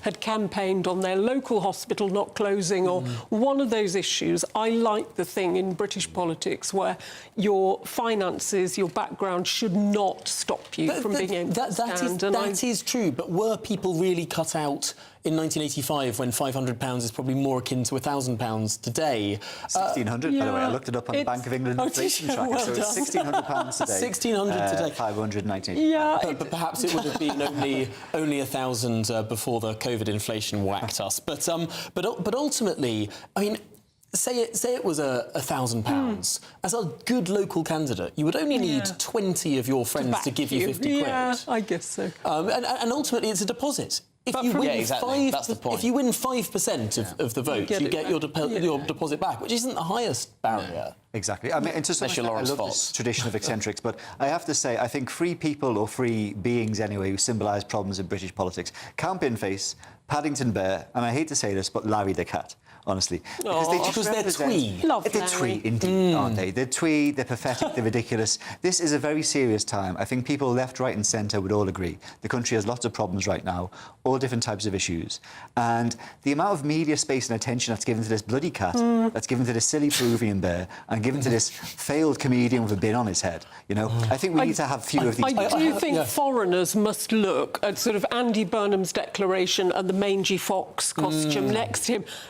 To a foreign eye, that must look extraordinary. Well, do you remember Rishi Sunak when he was stood there and there was people, were holding up posters next to him? And it's just, it does make a mockery of whether you agree with that politician or not. It's a case of there is a sense of dignity there with it. Although, I mean, isn't one of the quite nice things about living in a parliamentary democracy as opposed to a presidential democracy is we don't put our Prime Minister in a palace. We're not like the French or the Americans. Yeah. We put our king in a palace, but we give him zero power. We put our politicians in a terraced house, in a tiny flat, and we make most of our politicians hold surgeries where they speak face-to-face with their constituents. And when it comes to an election, the politician stands there next to a ragtag bunch of people who might only have a handful of votes between them. I mean, there is something that's quite beautifully democratic about that. I've met sort of American people in politics. They can't believe we have surgeries with constituents. They find that absolutely extraordinary.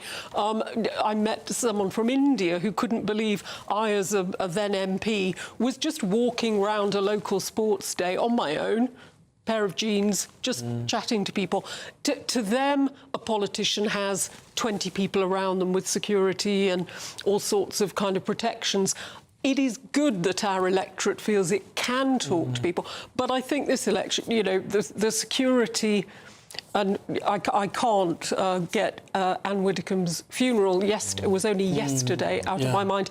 There is that heightened security risk now, and I do think we're headed for a different time. It's with a constant tension, and really movingly, I remember reading David Amos's book, where he speaks about the role of an MP, and in really beautiful prose, he lays out how wonderful it is that any member of the public can walk up to a member of parliament, a walk-in surgery, which of course was where he was killed by an Islamist fanatic. And that is why David was absolutely the epitome of a constituency MP. He never sought sort of high ministerial office. He was there to serve his constituents, and he served them so well for so long, and he is, still deeply missed by a lot of people. Well, this takes us movingly to frankly another issue in this by-election. Nigel Farage spoke exclusively to GB News about the threats and abuse that were directed at his family. If you threaten my family, threaten the safety of my daughter, drive another member of my family into hiding, am I angry? I'm very angry. Has that dialed down since you've been campaigning? Enormously. How interesting. The attacks on my family have dialed down enormously. And actually, even much of the mainstream media commentary has dialed down as well. I was right to do this. Well, that's what Nigel Farage told us at Farage Fest. Let's turn to Harrison Olman-Vati on this one. Nigel Farage spoke, of course, when he declared this by-election about the threats that he and his family have, in his view, faced. And ultimately, this is all in the context of the gift, of the donation of the £5 million. Ultimately, will there need to be some sort of reckoning about how we protect, defend even members of Parliament? Yeah, I do agree, and I think a lot of people, whether you like Farage or not, did find it unacceptable that Farage's daughter, who has no involvement in politics, was somehow, whether you call it harassed, but the fact that is she should not be involved. She shouldn't even be talked about because she has no involvement within politics, and I do think, unfortunately, things are, and I do think it's down to social media, where people can hide behind screens and inflame tensions without the fear of consequence. And unfortunately, then you do get the morons that read that and think, oh yes, but that goes both ways. When you have those lefties go, oh, they're racist and all that, some people look, the whole thing about Anne Widdecombe was horrendous, but unfortunately, it's bad language where you get morons who think, "Oh, I'm going to do a right thing and I'm going to get rid of a Hang racist." on, Harry, isn't Reform supposed to be the party of free speech? Yes, but there are strict guidelines within that, in the sense of, for example, inciting violence. There's a case of, yes, free speech is obviously the cornerstone of any healthy democracy, but it is a case of we need to be able to feel as if our politicians can engage with the public. I mean, you spoke there about David Amos, and he literally died on that hill. But the problem is when you have people that can hide behind that and say and feel as if they can say what they like, that's where there's a a problem. Do you think, therefore, it was wrong of Zia Youssef, the Home Affairs spokesman for the Reform Party, to use the word traitor in a tweet directed at Ben Wallace, the former Defence Secretary? Look, the choice of Zia's language is far above my pay grade as a local councillor. I mean, look, there is obviously passion involved in politics, OK? And on the flip side of this, it is a case of, look, if you can't handle the heat, don't go in the kitchen. You know, it's a case of you will go into politics and you have to accept not everybody will love you and like you. That being said, that doesn't excuse people just to threaten your life or whatever it might be. And I do think it is a case of, and I do think, I'll be honest, as someone who is, you know, centre-right of the spectrum, there's sometimes the comments that come from the left and the way that they use the term, for example, Nazi or racist, is frankly insulting to people. But I mean, ultimately, isn't it OK to be insulted? No, I'm not saying that. But not only is it, I think it's actually insulting for the actual victims of Nazis, things like that, when you think of World War II, because the fact that you can make those parallels is beyond. But I think the fact is that when you use those words, you're actually heightening these tensions. So you do get then those people who go, oh, who don't know much about politics, but think they're doing a good thing because I'm going to go out and I'm going to throw something on a politician. You know, so I think that's the problem. And yet, of course, the United States has a well-established test for whether something meets incitement, and it has to be directly inciting imminent action against a specific individual. I don't think necessarily saying, you know, a ridiculous thing like you're a Nazi. Like, I think that probably says more about the person who's saying that than the person it's directed. But it does have consequences. I mean, because realistic now, we know that anybody on Twitter, it only takes one person to start retweeting something. You know, it's not like 20 years ago where realistically a lot of the conversation was held by the media and normally quite established figures. Now it's a case of you can get someone who is in their own echo chamber and it gets a few reposts. Do you think it should be illegal to say you're a Nazi, a politician? Whether it's illegal is a different conversation, but what I'm saying is I think it's inappropriate for people to say things that can heighten tensions, and that has real-world consequences. David, you're a sort of historian of these things. I remember reading some bits and bobs of Hansard from the 1970s, where you had those parliaments that were balanced on a very, very fine ledge, and the language that was used then, I mean, it would make today's politicians squirm.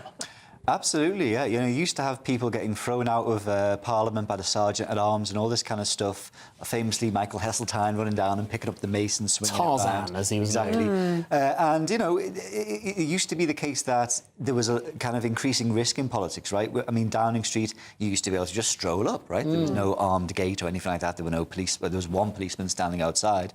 At one point, the IRA even got a mortar, you know, pretty close to Downing Street. So you can actually, I've been in the garden of Downing Street, and you can see there's still chips on the bricks of the back of the building where that mortar blasted out windows and a bit of the brickwork. That's it. So there's a long-standing history of not just violent and aggressive language, but violent and aggressive actions in British politics, from the kind of, I don't know, quite over-the-top Heseltine swinging the mace to actual attempted murder and all the rest of it. And, of course, we've learned from that, right? We put a massive gate on Downing Street. We haven't just said, oh, well, it's important that people can stroll up because we've always been able to do it. We've learned and we've moved on, and it's a bit of a shame. And I think in many other areas, constituency surgeries, for example, so many MPs now do them on Zoom for their own safety. And we can say that's a bit of a shame. But I think, unfortunately, as the David Amos case, Joe Cox and I think it was Stephen Twigg who was stabbed about 20 years ago. I think it was... sorry. Oh, it's not. I can see him. It wasn't Stephen Twigg. It was another Stephen, wasn't it? Labour MP, oh my right? God. Yes, a Labour MP. He was a minister in the Brown government, and I will. Massive apologies to him, but unfortunately, increasingly dangerous for MPs to do this. Stephen Timms. Exactly. Yeah. Oh, my brain is working even at 1:30 in the morning. Yeah. Well, fortunately, Stephen Timms survived. Thank God. But, you know, increasingly dangerous, of course. And okay, it's a shame that many MPs understandably think they can't have in-person surgeries anymore, but that's how it has to be. So in terms of things like social media, I think we need to keep an open mind here, right? Just because we can say, oh, there's a long tradition of garrulous speech in Britain and attacking our opponents, etc., and it's important to have freedom of speech, that doesn't mean that we can't take steps to regulate certain things if it's appropriate. I also think something else is simply mental health, mental illness as well. That's a big problem as well. You know, so many people in this country now, I think, have issues with that kind of thing, and of course that cuts across the spectrum. I think that can be a bit of a cop-out excuse for a lot of things. Like, for example, when we heard about the Anne Widdecombe thing, and then instantly it's like, oh yeah, but it's mental health. It's like, what does that excuse it then? I mean, someone, is it? But it might cause it to happen if you. We need to be a little bit careful with this conversation because it's an active case, so we will just step back from that specific example for now. But on the broader spectrum of discussion, I guess, Jane Stevenson, in 2019, just before you were elected as an MP, when Parliament was sort of chaotic and nothing was being passed, Boris Johnson described what was then the Ben Act of sort of handing over the power of Parliament to the opposition as the Surrender Act. Now, a lot of people at the time said that this was a terrible thing to say, that it put MPs at risk. Did it? No, I don't think so. I don't think that's an example of when something's gone way over the top. But I think social media mixed with a bit of, you get sort of nut jobs. I don't know what the PC term for a nut job is these days. This is GBNews ballooning nut job. You only need, to find someone who is capable of doing something very bad. And it's the same as part of me.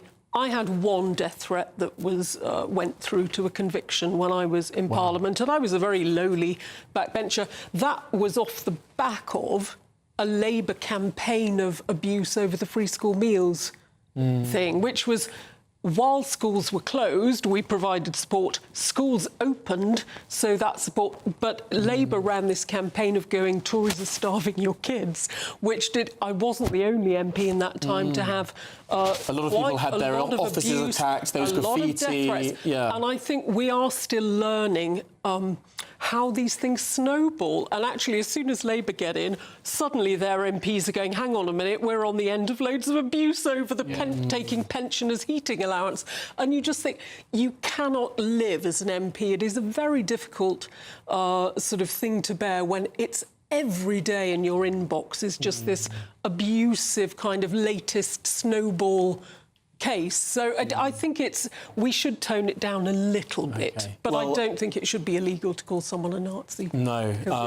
Let's pause that conversation on safety for the moment, because we can see on our screens exactly what you were describing might happen, Jane, which is there are two piles to the right being created. One for Count Binface, one for Nigel Farage, and on the left there, a pile for all other candidates. This just shows what a two-horse race we are expecting tonight to be. The ballots will first be sifted into those piles. We'll get a very good idea if we can indeed see the piles of votes. And I'm not sure if the camera will be allowed to point at them, but I've certainly been at counts where I can sort of see which way the wind is blowing in the past based on sort of the heft of the piles of different candidates.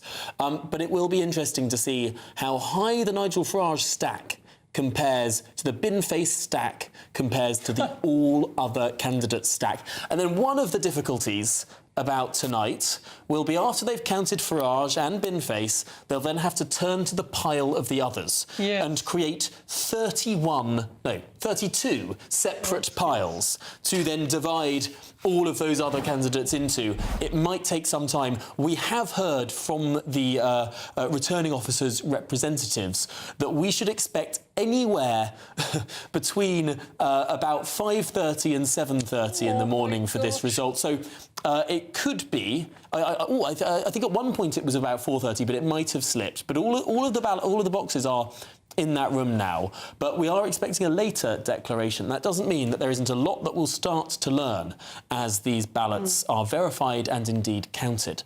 Well, we've spoken a lot about the Reform Party, we've heard from the Tories, we've heard from the Labour Party as well. Let's turn to the Greens, polling in fourth place currently in the national opinion polls. The Green Party activist Ashok Kumar joins me now. Ashok, for a time, people thought that the Greens might throw their hats into this race. There was a bit more ambiguity. First, I think it was the Restore Party declared they wouldn't stand. Then the Tories and Labour and Lib Dems followed pretty quickly afterwards. I think I'm right in saying it took another day or so, or perhaps half a day, for the Greens to decide to not put forward a candidate. This could have been a big opportunity where you could have declared that it was the Greens versus reform. Why didn't the Greens put forward a candidate? Well, look, I think I think you're right. I think that the Green Party was there was an internal discussion about this because the Green Party is a very democratic party, and local parties have a lot of autonomy. Things aren't decided from above. We saw this in Makerfield. We've seen this in every by-election. In Gordon and Denton, for example, it was the local party membership that decided. The central party had no say in it. They could have some influence if they wanted, and they certainly did. And definitely in Clacton, there was a discussion. And I would certainly say there were elements, I would say, of the left in the party that were much more open to seeing this as an opportunity. I would say, myself included, I thought, okay, yeah, this could be an opportunity to, because we don't see politics as a straight line from left to right. We think politics is more complicated than that. There's lots of issues potentially that would be considered traditionally on the right that many people in the Green Party would be sympathetic to, and we believe there's politics that would be considered typically on the right that would make them more sympathetic to Green Party politics. Not that very clear-cut issue. There were issues, and so that's why we thought we could speak to that population. I'm really interested in that because I know very often that people on the left will say, well, actually, the people of Clacton, they might support much stricter, tighter controls on migration, and they might support, bringing back the death penalty, but they probably support nationalisation of a bunch of industries as well, and we can talk to them about the economics that they might well be more in tune with. But you started that conversation by saying, well, there might be things that the Green Party agrees with. No, hang on, I'm getting myself in a muddle here now. Well, in both directions. In both directions. What I'm trying to ask is, what's the other direction? Look, it's not on policy necessarily, and I'm not trying to be abstract here. I think it is the case that when there is an economic crisis, people often need and understand that there's that the divisions, the contradictions in society become very, very clear. And so the impulse for people to be very liberal and centrist and say, no, let's have status quo, which is basically the Labour Party and Conservative Party, that impulse in every society, it's not just Britain, in every society, and they either move very left or move very right. And so we recognize actually that people's impulses to move to the right, for example, comes from a genuine disgust with the status quo. And so we think that it's possible to bring them into an anti-establishment politics of the left rather than an anti-establishment politics of the right. That's what I mean. And yet some tangible ways are forms of nationalization, when we see that the right overwhelmingly supports nationalization of key industries, say steel or even water, whereas you'll find centrists say, no, we don't want to rock the boat, blah, blah. They do in the abstract until you tell them how much it would cost. Sure, but I'm just saying it's, I mean, that's contested. Of course, it might not cost much because they're driving it into the ground, the private industry. So we could probably buy it at cut rate prices. But that's a policy debate that I don't think your viewers right now waiting at the edge of their seats to see what will happen in Clacton are necessarily interested in. But I think, like you said, it was a genuine discussion inside the party. It took a while or it took longer than others because it's not an edict. We don't just come in and say, this is what the central party of the leadership, it's simply baked into our constitution. So that was a genuine conversation that we had in the party, and it was made genuinely that both the optics of it, I would say, and the fact that we didn't want to give any credence to Nigel Farage. I think there was a political decision and a kind of comms, if you could say, the PR decision of deciding not to do it. See, that's really interesting dichotomy there, because did in some ways the comms win out over the raw politics? Because I get the sense that the Green Party is a much more, as you've been describing, sort of democratically, internally party that lives and breathes sort of giving people a choice. And you've made a cynical decision in this by-election to try and make Nigel Farage look silly, rather than perhaps sticking to your principles, which would be giving people a choice. No, so I think there's two decisions here, right? One is, what is the political gains? What are we going to be able to articulate a politics? And so there is an argument to say maybe there would be an opportunity if you're the only person there to articulate the politics. You could argue that is itself a cynical ploy. It's like, okay, we're the only game in to us and Count Binface contesting Nigel Farage. oh, that'll give us a greater opportunity to get our point across. That was part of the argument. It's like, well, that too is quite cynical because you're saying, oh, we'll use this opportunity to get our voices out because there's no one else there. But yeah, it is true that if we're saying, okay, well, we don't want to give credence to this, you can say that's cynical, but it's also, you could argue that Nigel Farage's calling for the election itself is cynical, right? So there's cynicism all around in every direction. I'm not denying that, of course, the real politics of deciding how does this actually look like for us played a part. I would say, I can't say what proportion. It definitely was part of the discussion, but it's also that, yeah, it was a decision made it was made because the local party said, yeah, we don't want to run anyone either. If the local party decides they don't want to run anyone, the National Party can also make that decision. There's checks and balances, but it was part democratic, part deciding how it looks, Yeah.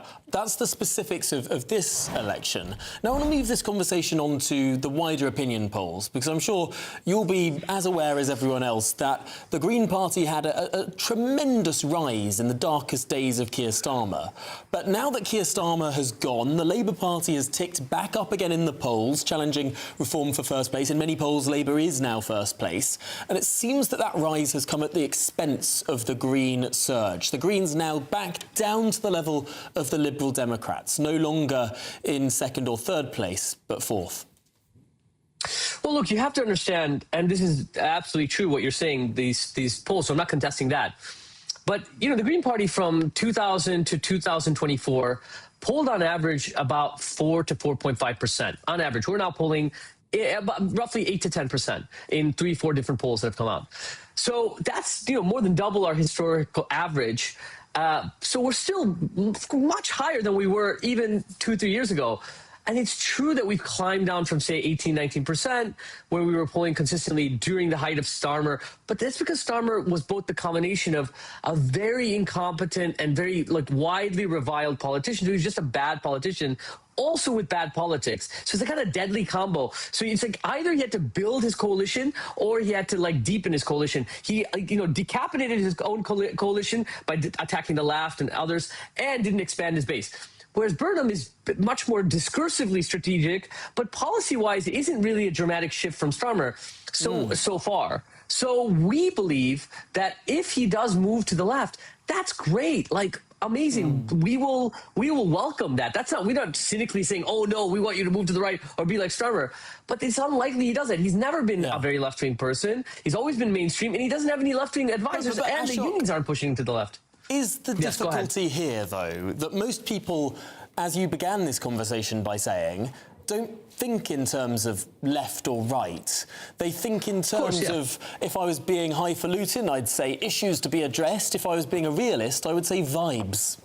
And Andy Burnham delivers vibes. He pretends he nationalised the buses in Manchester. He didn't actually nationalise the buses in Manchester. He now describes it as a form of public control, private franchises being run with heavy state oversight. And it seems like he'll do something similar with water, and private companies will still be in charge, but he'll be able to pretend he nationalised it, and he'll win all the plaudits from most of the left-wing people who won't read into the detail of the policy, because why would they? They've got busy lives. Ultimately, he will deliver precisely the opposite of Starmer. Starmer governed left and spoke right.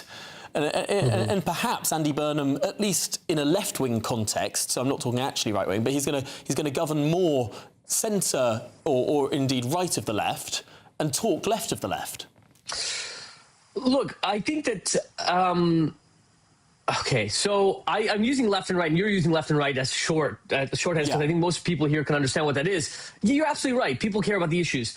The problem is, I think historically you're right? If you take the 90s when you have a boom, then people are they want vibes. And yes, he's a hollow shell of a man, Burnham, he's a hollow guy, he's he's just vibesy. And you actually look into it and you're it's just reheated Starmerism. But you're right, there is he's a more likable person. Of course, there's also a bump. People want it. People are hopeful. They're not pessimistic. They're not he's coming, he's going to suck. They're optimistic. We understand that.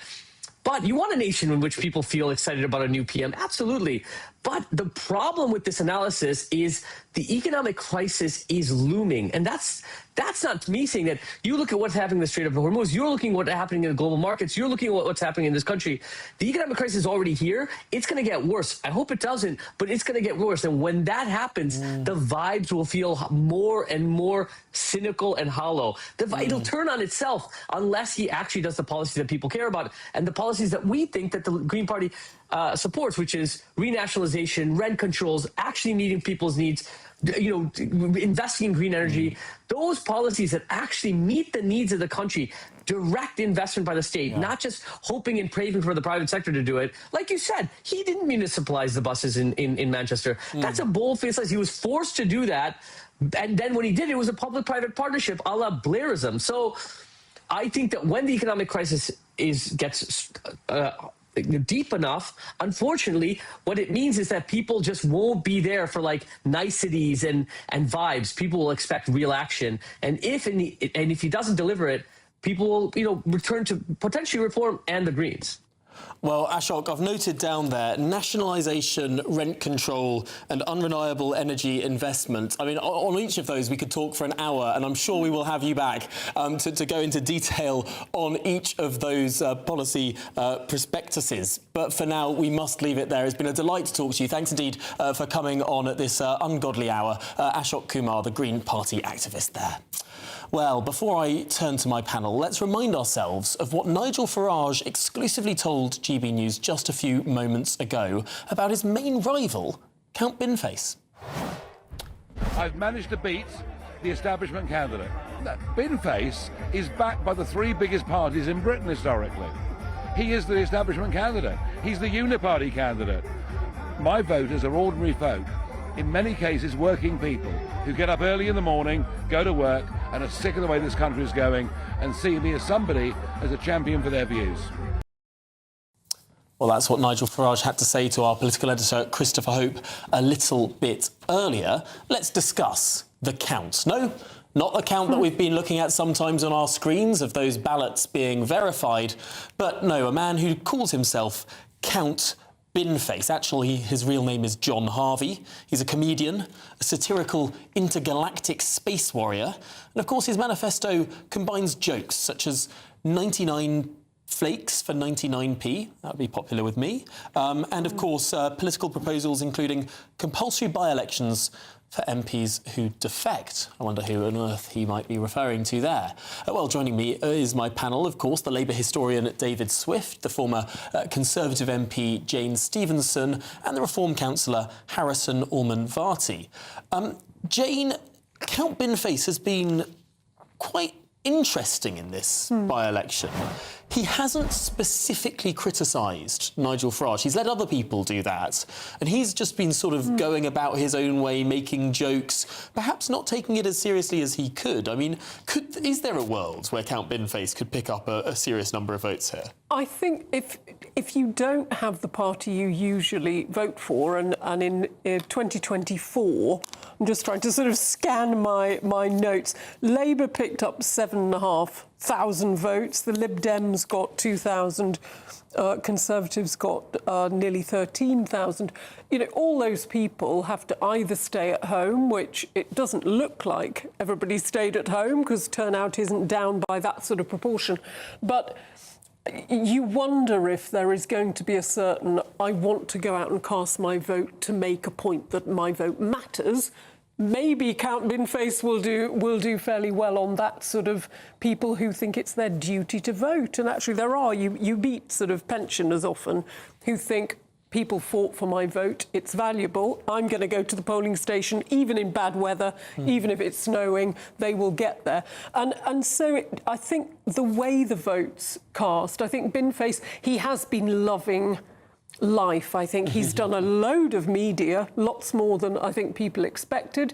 Some of his policies seem quite common-sensy and entertaining. So he's added you know, a little bit of, I don't know, pizzazz to the proceedings. But, you know, it's just a very odd by-election. I think people will be talking about this by-election for a long time. It will go down in the memory in a different way to the David Davis kind of principled resignation by-election, which none of the main parties fought. We didn't kind of see this circus, which does point, I think, to something about Farage. But it was a strange by-election, the David Davis one. There were a lot of joke candidates, not as many as in this by-election, but a fair few. And, of course, he was the shadow Home Secretary before he called that by-election.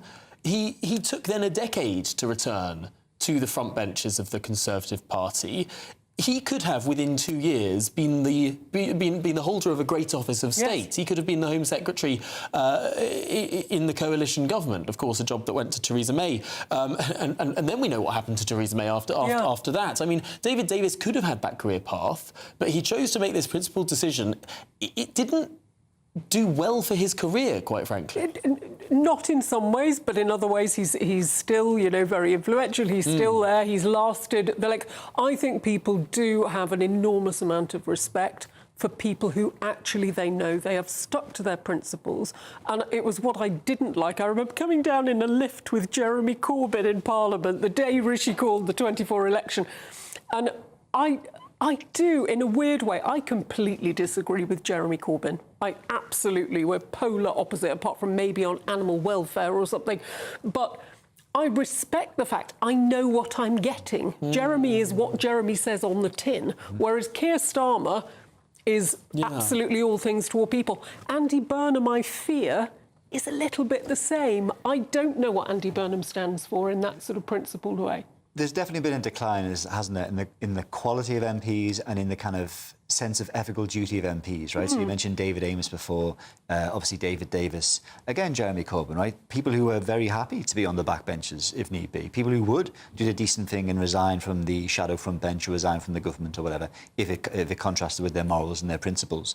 And if you think about kind of IMR, individual ministerial responsibility resignations from the past, right? Lord Carrington resigning over the Falklands invasion. Not his fault, but he did the decent thing and resigned, you know.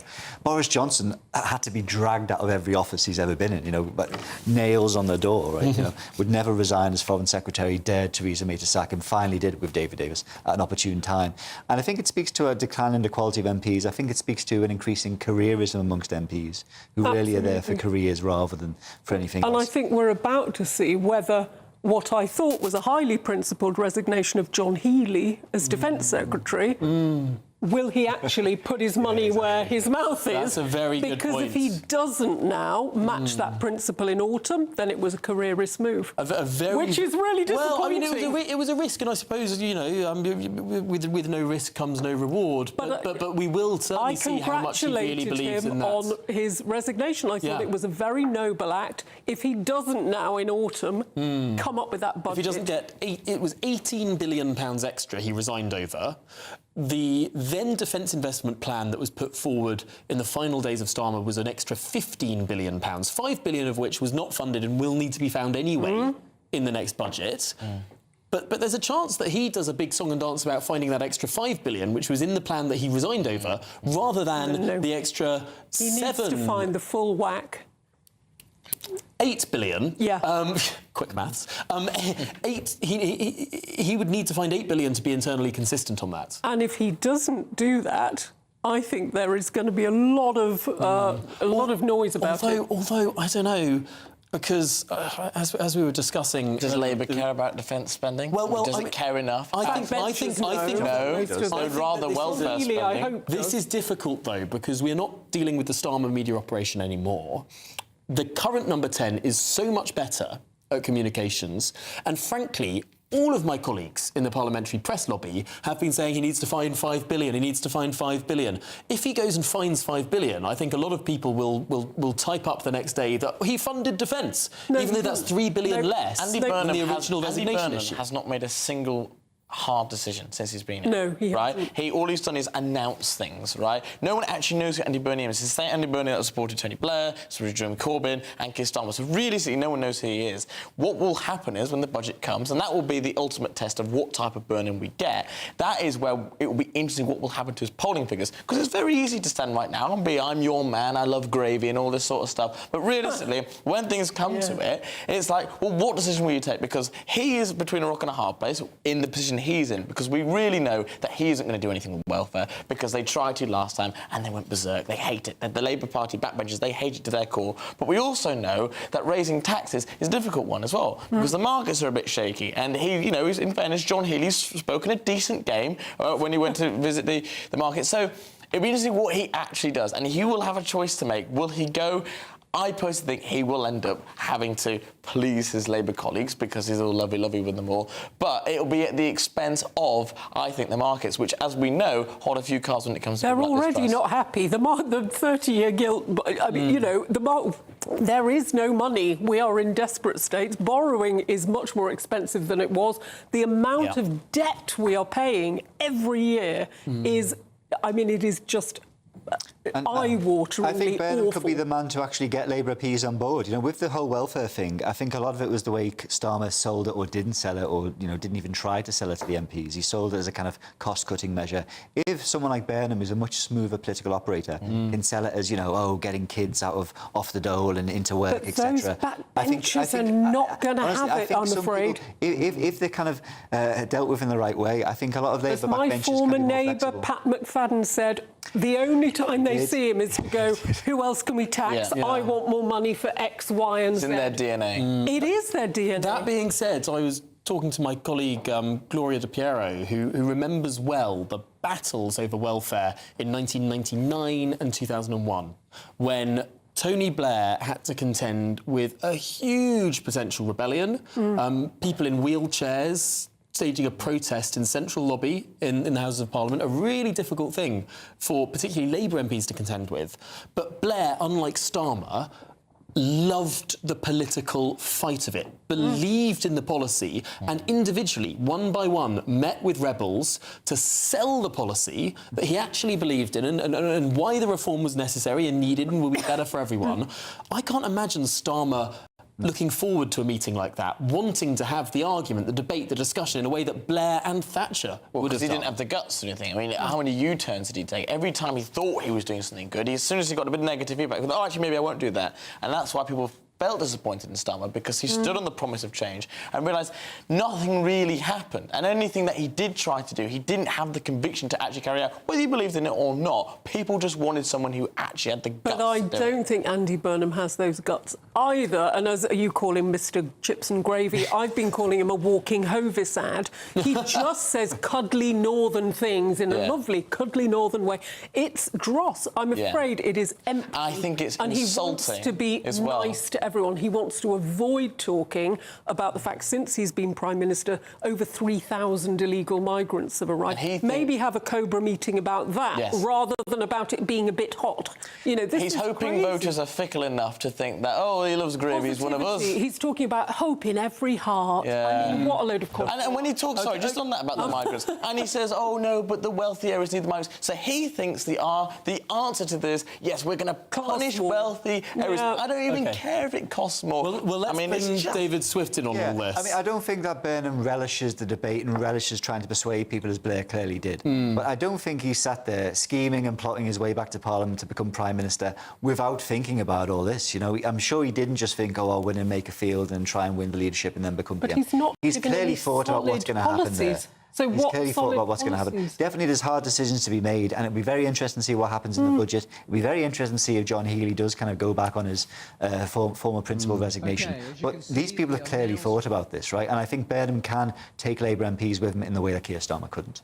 I think this is going to be perhaps the most interesting budget that we have seen. Budgets so often define a parliament. I mean, the early Thatcher budgets were particularly difficult for her, and things didn't really get better until. But the fact that this budget will be designed by a guy who didn't even stand in the general election will now be deciding everything. Didn't even stand on the manifesto that we're talking about. Although he has committed to follow the manifesto, which does bind him in difficult ways. Well, it does, but that just shows, will he actually do that? Because if he does, then he won't be able to do the things that he's actually promised on delivering. But Rachel Reeves never recovered from that first budget with the pensioners' winter fuel allowance. That was it. That was Rachel Reeves kind of in a box, and it never left her. Unforced error, like just a needless own goal. I thought I'd misheard it. When she said it, I thought, you didn't just say that. For a rounding error amount of money as well. I mean, leave the triple lock intact, but to take away the winter fuel allowance, it was just bad politics. It was really bad.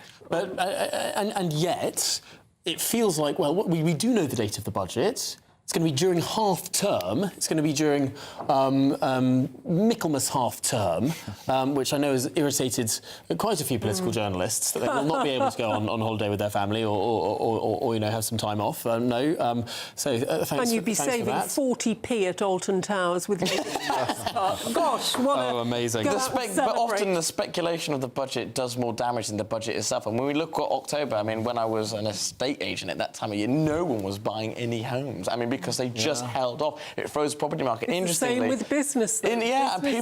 Uncertainty is worse than actual bad decisions in a lot of cases, because even if it's a bad decision, people can plan with it. But uncertainty means people freeze and hold off and everything stops. No, it does seem strange that we hold ourselves to this hostage to fortune every 12 months, although it wouldn't seem so horrible about sort of which taxes are going to be raised if we didn't borrow to the very limit of the fiscal rules every single time. And because such little headroom is left, every single budget.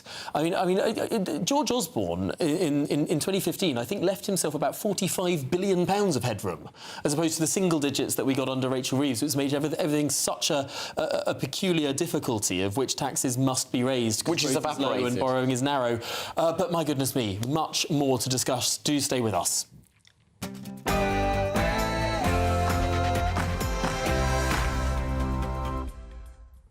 It's just gone 2 a.m, live across the United Kingdom. This is GB News, Britain's news channel. Yes, the polls have closed and Clacton has made its choice. Nigel Farage has asked voters to judge him again tonight. We get their answer. I'm Tom Harwood and this is Vote 2026. The people decide.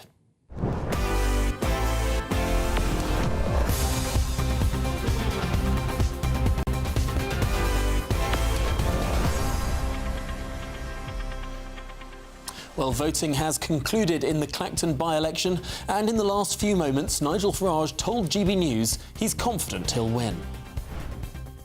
There's a by-election count happening 12 miles away. Yeah. Have you won? Yes. You have won? Yeah, very convincingly. Well, he slammed the Conservatives, Lib Dems and Labour for not fielding a candidate. This is a victory against the establishment, otherwise known as Count Binface, he said. I've managed to beat the establishment candidate. Labour, Lib Dem and Conservative canvassers have been out for Binface. You know, they're not going to win. The Uni Party aren't going to win. And the most peculiar question of this bonkers evening is, will it be enough to stave off another by-election? They will not call a second by-election here. They'd be stupid to do so. Remember, this election was called after questions over donations linked to the Reform leader and the media's coverage, and he's angry about it. If you threaten my family, threaten the safety of my daughter, drive another member of my family into hiding, am I angry? I'm very angry. And the question of the night right now turns to whether Nigel Farage will even turn up to his own count. You'll have to wait and see, won't you? Well, we're live at Farage Fest all evening, a party set up by Reform to celebrate their leader's victory. Meanwhile, the Labour Party hit back at Mr Farage. This is the most embarrassing, ridiculous by-election ever. And it's like some kind of Victorian folly. This guy who's been telling us for the last 10 years, certainly the last 2 years, that he's about to become the Prime Minister and that he's the insurgent force in British politics, has subjected himself to this wildly embarrassing, I think, just for Britain, never mind for Nigel. And the Conservatives agree. happened. It's a fake by-election because Farage wanted to distract and deflect from the parliamentary inquiry going into his affairs relating to donations. It should never have happened. That's what's unfair about it. Well, we'll be live at the count throughout the night. As you can see, the ballot papers now being sorted on those double-length tables for the very long ballot. Well, we'll bring you every twist as the votes are verified and counted. The last box arrived some moments ago, and what a choice they had. Yes, a record 34 candidates on the longest parliamentary ballot paper Britain has ever seen. And look who's just arrived. Yes, that's right, Count Binface, the man of the moment, Mr. Farage's main rival. Well, don't miss a moment. We'll have uninterrupted coverage of every twist and turn, because tonight it's not just about Clacton, it's about what comes next for Britain.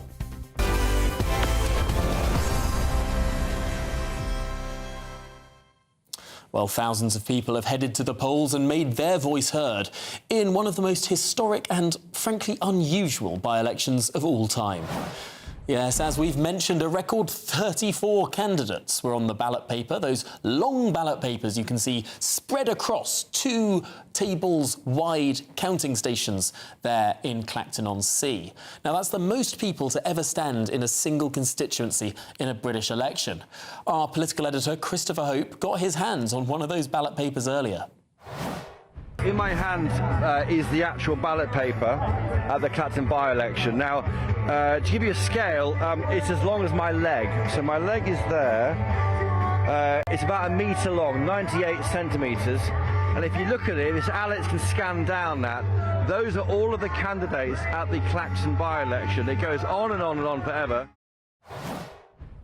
Well, tonight, Nigel Farage has told us at GB News exclusively that he's confident he has won this by-election. Joining me now is Nigel Farage. Nigel Farage, what on earth is Farage Fest? It's about fun.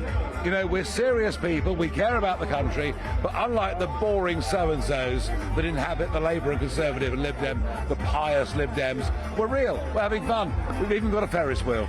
Have you been on it yet? Oh, yes. And you like it? It's superb. I dare you to go on live and film it on GBNews. I've done it. I got stuck at the top on Patrick Chris's show. But so this is a thank you, is it? You've got tents over there. Yeah. People have bought camping chairs. What's going on? So 2,000 people in Clacton agreed to put signboards in their garden. I had people going out, leafleting, canvassing. This is my big thanks to them.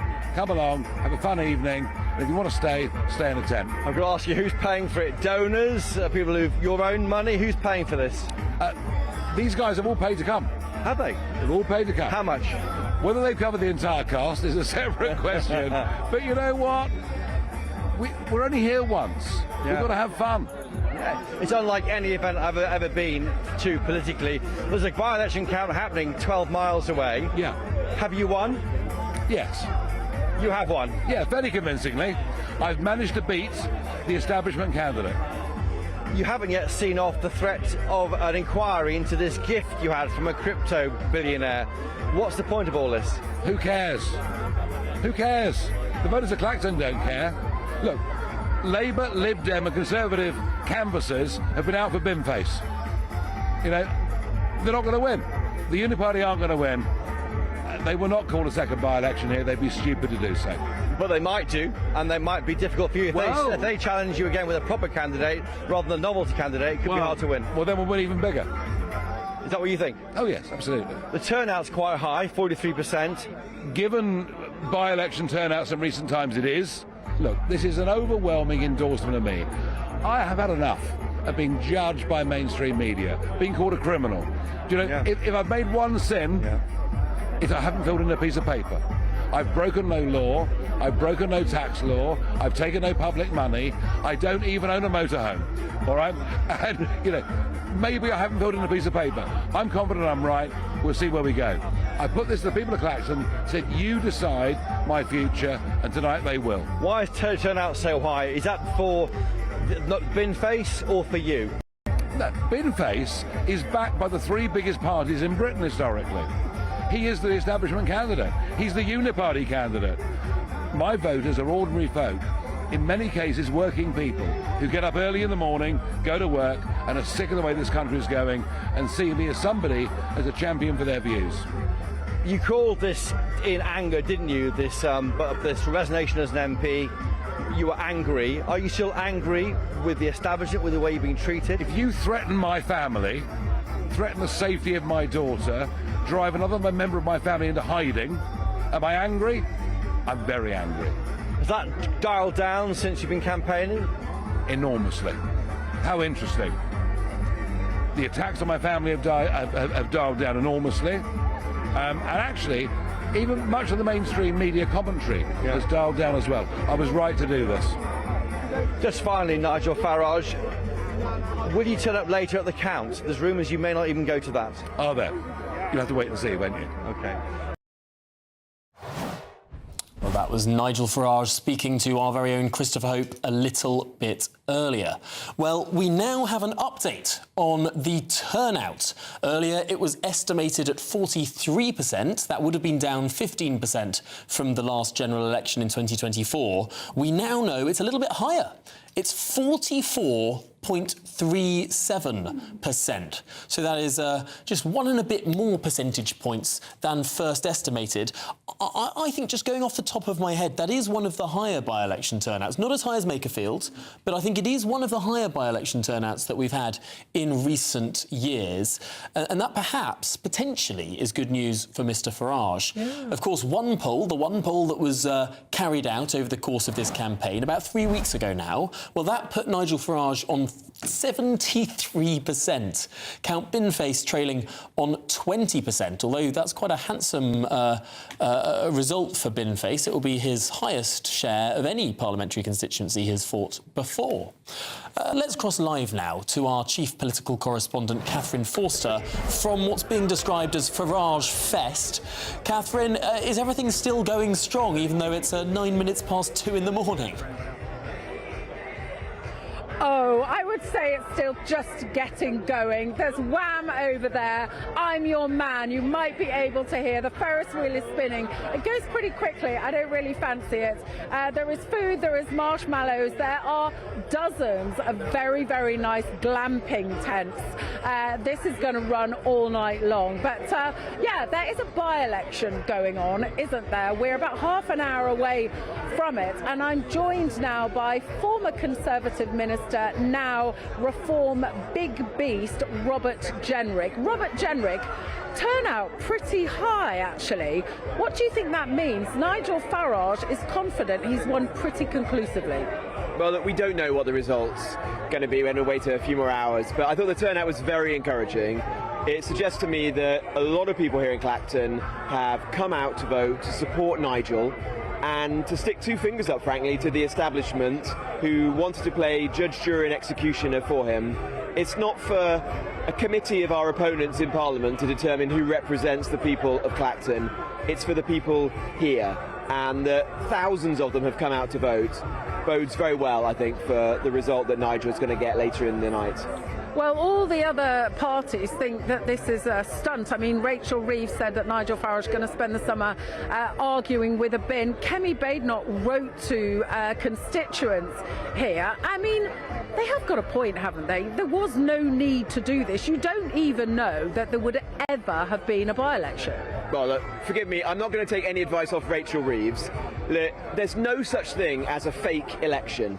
Every election in our democracy is an opportunity to put up a candidate, to make an argument, to fight for what you believe in. And the fact that Kemi Badenoch and Keir Starmer, now Andy Burnham, didn't put up candidates suggests to me that they knew that they couldn't defeat Nigel Farage at the ballot. Or that there's going to be another by-election and they didn't think it was a good use of their time. Well, sure, but then they prejudged the whole thing, haven't they? And that only makes Nigel's point for him. In fact, you're right, Kemi Badenoch tweeted the other day that she's not going to put up a candidate this time, but she will in the next by-election. How does she know there's going to be another one?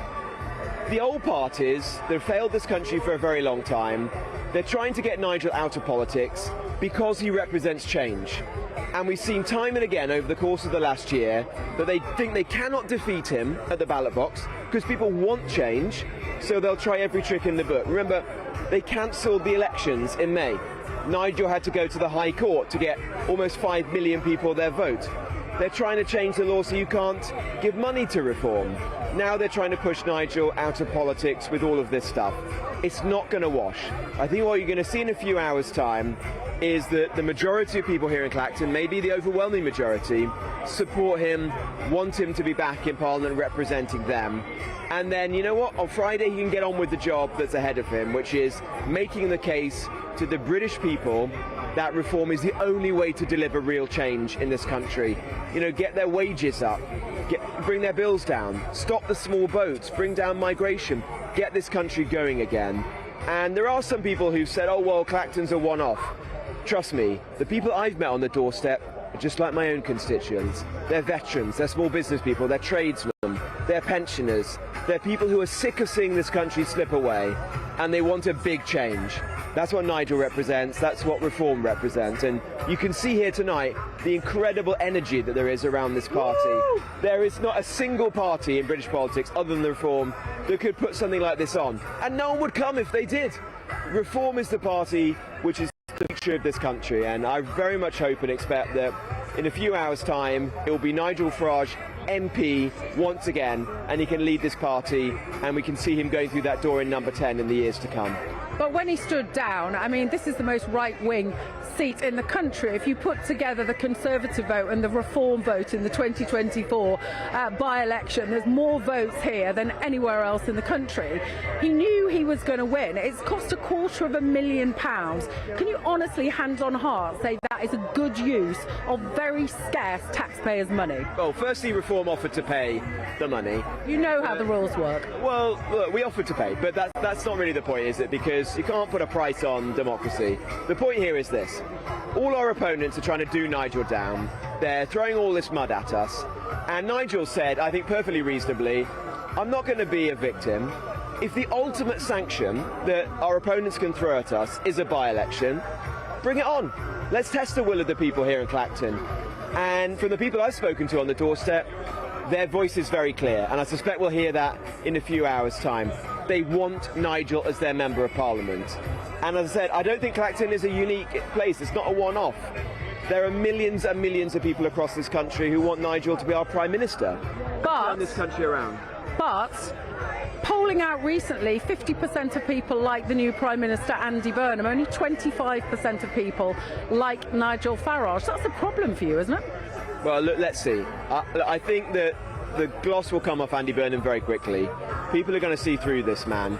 The Burnham bounce, it barely exists. There's a poll out today where we're like a couple of points behind, and there's a poll out where we're a couple of points ahead. It's neck and neck. So there isn't a Burnham bounce. We're in a big fight now, basically, where the people of this country have got a choice. Who do you want to lead us? Do you want more of the same, basically, with Andy Burnham? Our country continuing to decline? Their wages stagnating, the small boats continuing to cross, or do you want change? I know where I stand on that. That's why I joined Reform. That's why I stand by Nigel Farage. I know where my constituents stand in Nottinghamshire. They want a big change as well. And that is only going to happen if we get Nigel into number 10. And tonight, it's just the next step on that road. Get Nigel back into Parliament, end this nonsense. Look, if there's another by-election, that would just look silly. It will all be over, and Nigel can concentrate on the challenge ahead, winning the next general election. Just finally, though, you were consistently ahead in the polls for a year and a half. There's been several polls now have put Labour in front. You must be a little bit concerned that possibly you have peaked. I know Nigel is ferociously popular here. Clacton is not the country at large. Look, for a long time now, people have said, oh, Reform's peaked, it's all over, it's a bubble that's going to burst. It's not happened. Look what happened in the May elections. We saw off the Conservative Party in its greatest heartlands, like here in Essex. Remember, the Tory Party was getting 70% of the vote not so long ago in Clacton. Now they can't even be bothered to put up a candidate because they know they'd be embarrassed. We were winning towns and cities in the north, places that have been Labour bastions since the beginning of the Labour Party.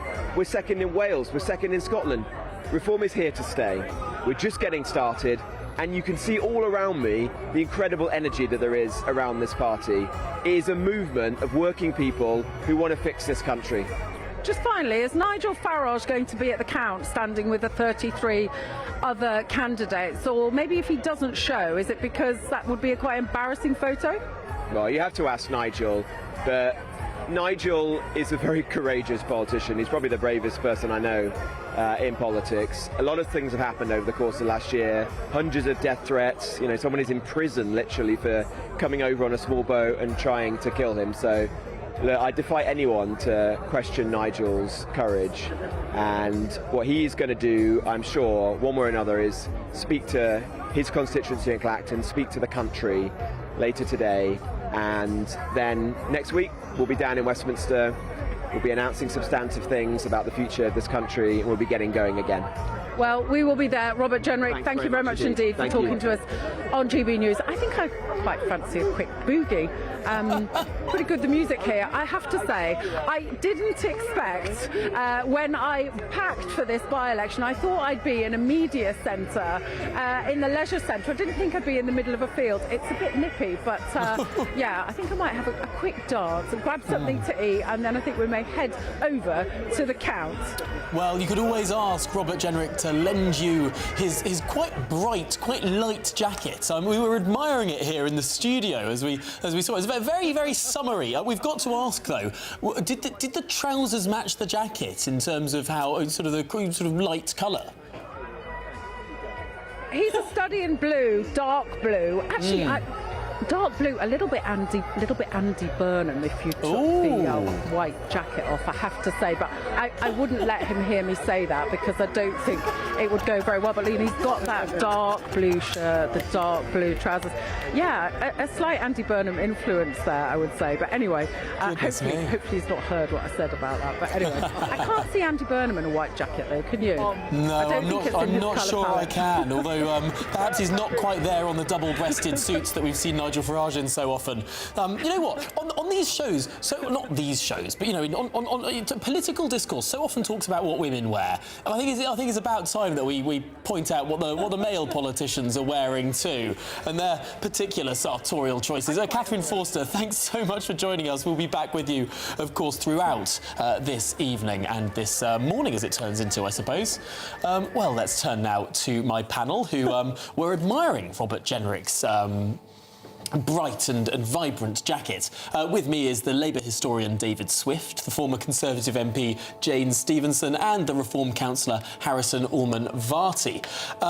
Harrison, have you been inspired by Robert Jenrick's outfit choice? You know, I actually thought this was quite light, but he's outdone me. I have to rethink everything when I go back. But he's setting the standard. It's a bit reform turquoise, isn't it? Actually, someone said it was a bit used car salesman, which I thought, oh, that's not very nice, is it? I know. But I wore it as an estate agent, so I was nearly there. But yeah, so just fitting the stereotype, I guess. Very often, reform politicians wear a very, very bright reform turquoise tie. Do you own one of those? I do. I actually own two. Wow. Yeah, I know. I've really gone the full 9 yards on it. But I think it's all part of the brand of when you join it. But interestingly, someone just texted me saying that apparently the turnout rate is higher than the last 7 out of 10 by-elections we've had, which is quite interesting because considering the lack of participation from the main parties, I actually think that's a massive plus for Farage to show that even though the media has been a sense of this is fake, don't worry about it, it's not real, it's the Farage show, people have gone, no,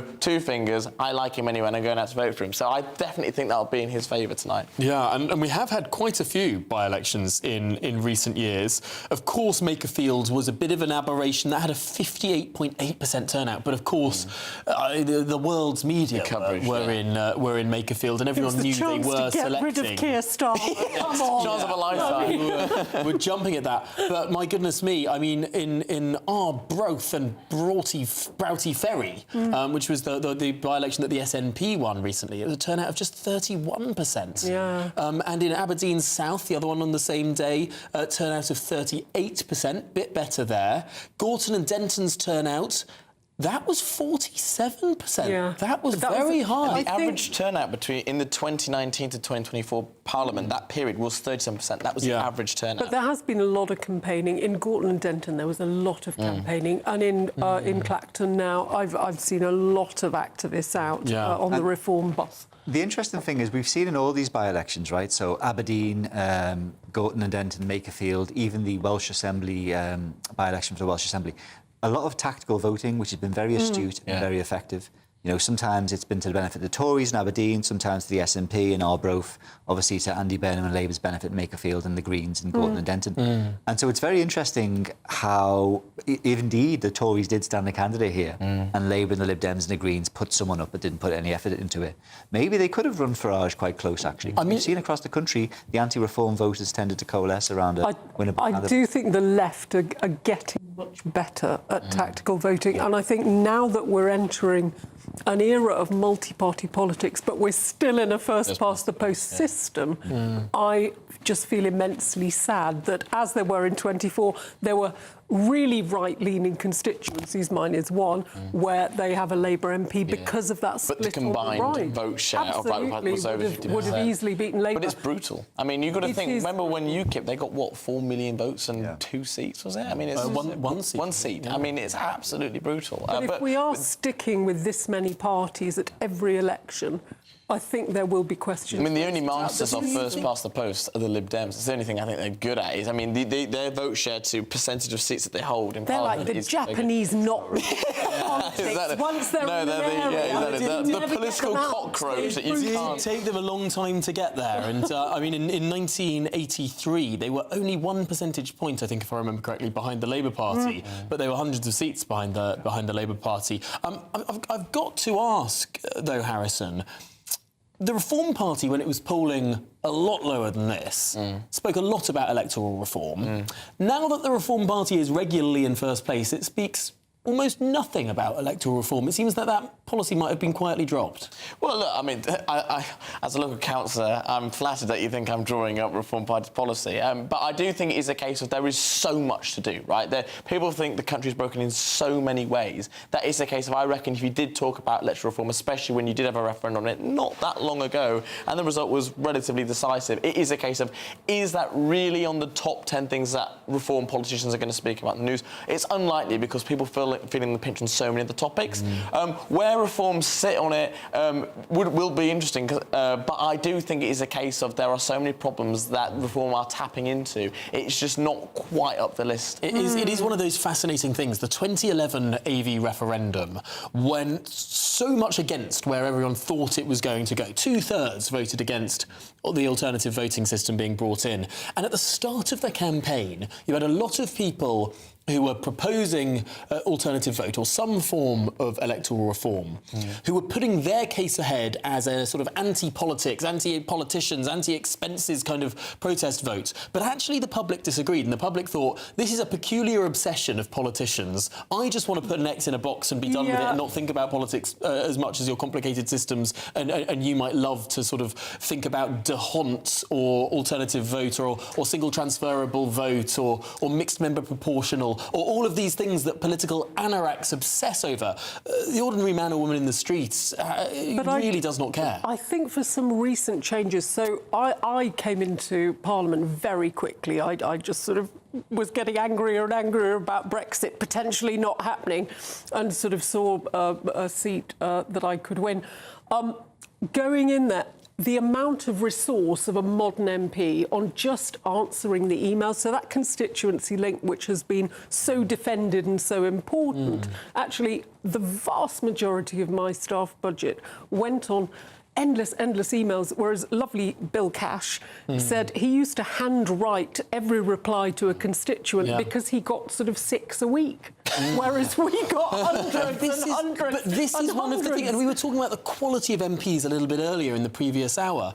And David, I mean, I think I can remember Roy Jenkins having said something about the role of an MP not being the representative of Westminster in their constituency, but being the representative of the constituency in Westminster. And very often, we seem to, in this day and age, think that the role of an MP is as a sort of local councillor or worse, as a social worker. Absolutely, yeah. Well, that's it. We definitely ask so much of MPs now, don't we, as both kind of lobby fodder for the parties, social workers / local councillors for the constituents.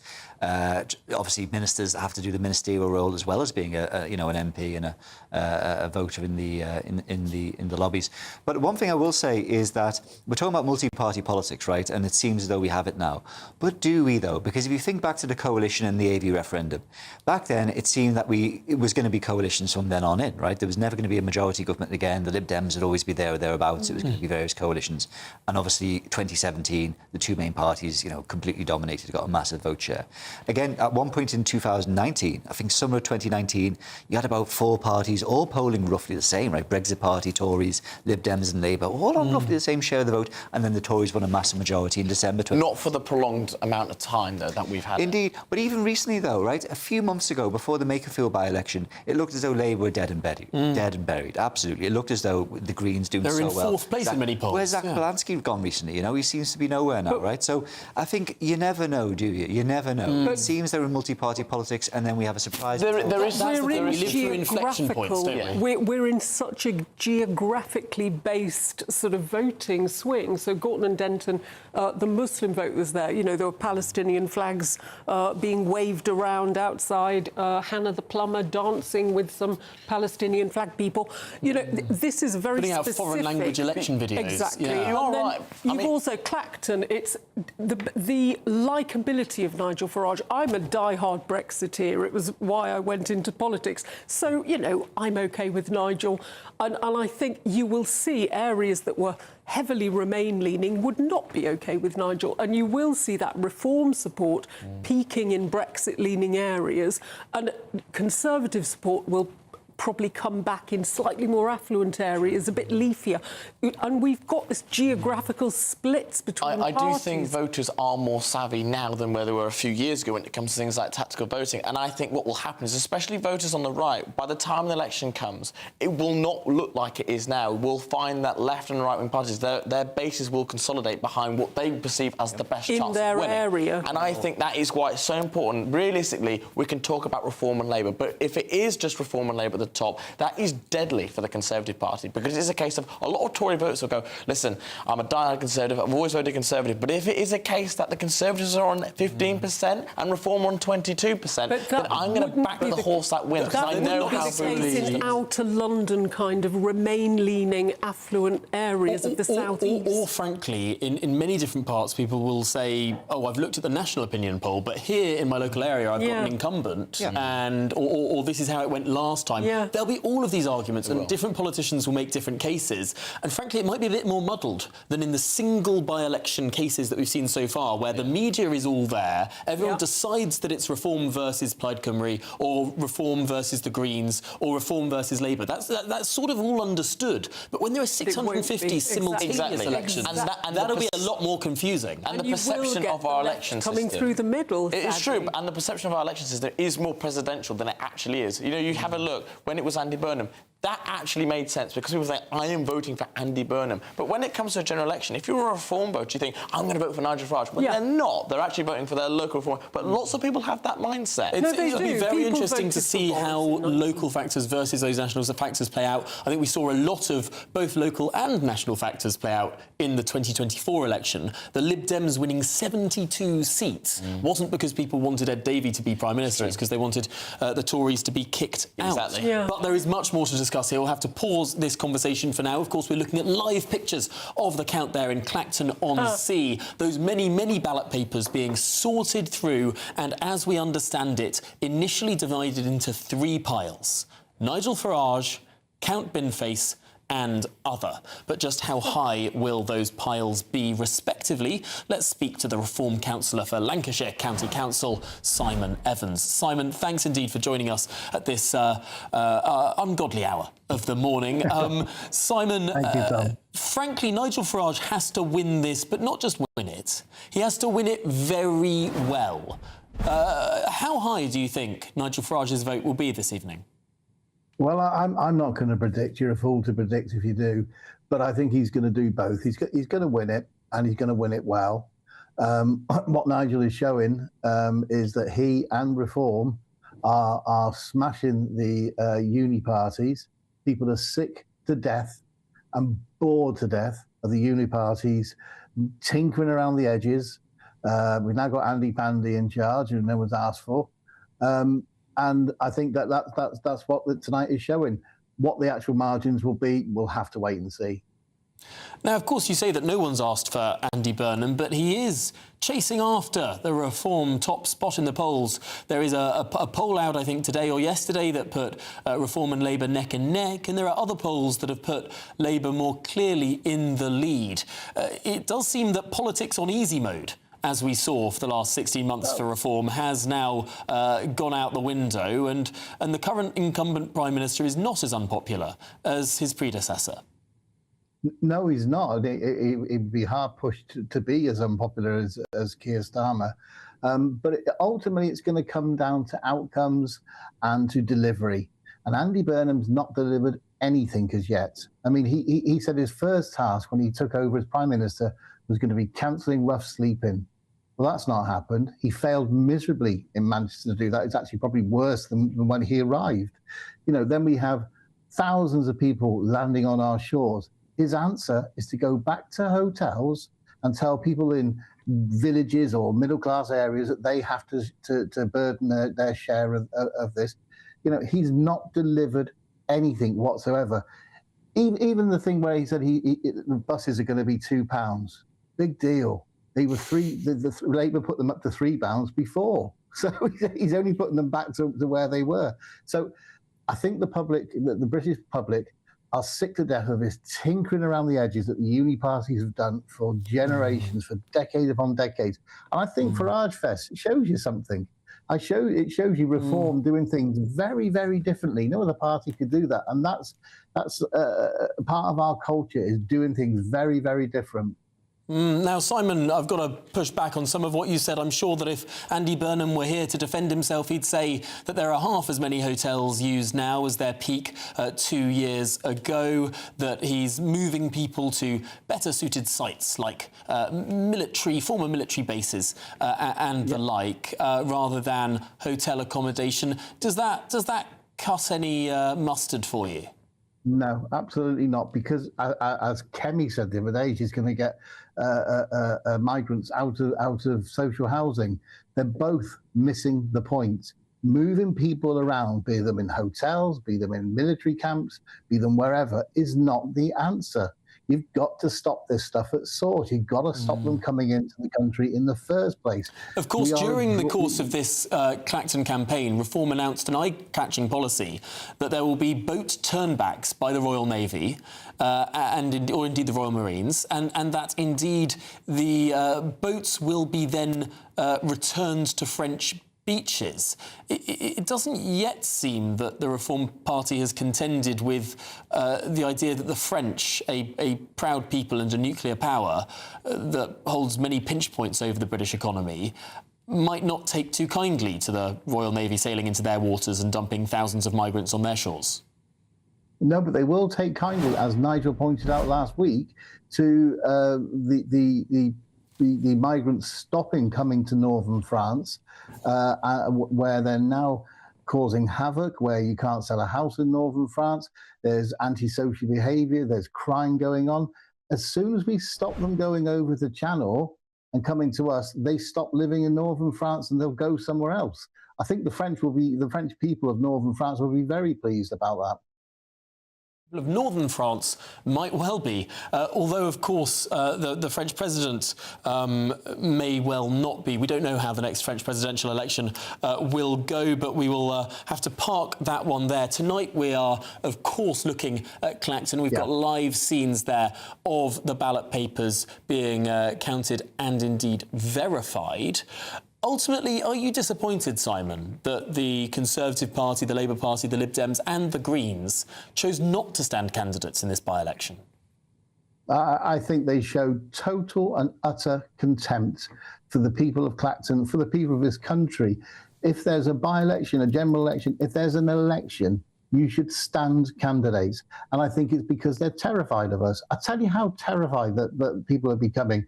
is this all started obviously with the allegations that Nigel received £5 million and so on and so forth, which he's using for security. Now, I've got to tell you, Tom, I 3 days ago received a threat through the post to my home address where I live, where my family live, from where I do not know. That came through the door, through the post. So someone's got my address.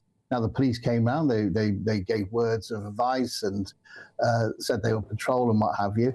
But security is a really big issue for our elected officials, particularly for Reform people. You know, what's going on that I'm getting those because I'm a Reform member? That's absolutely crazy. And I think it's also shown by the fact that they won't stand. They didn't stand in Clacton. They knew that Nigel was going to beat them, whatever they stood. And I think it's contemptuous of the people, contemptuous of our democracy, that they did not stand. And I think they should be held in contempt for it. Do you think that Nigel Farage didn't consider the possibility that the other parties wouldn't stand? Because ultimately, this would be a sweeter victory for him and for everyone in Reform had the establishment parties, as Reform might describe them, be beaten. Well, I mean, what can Nigel do?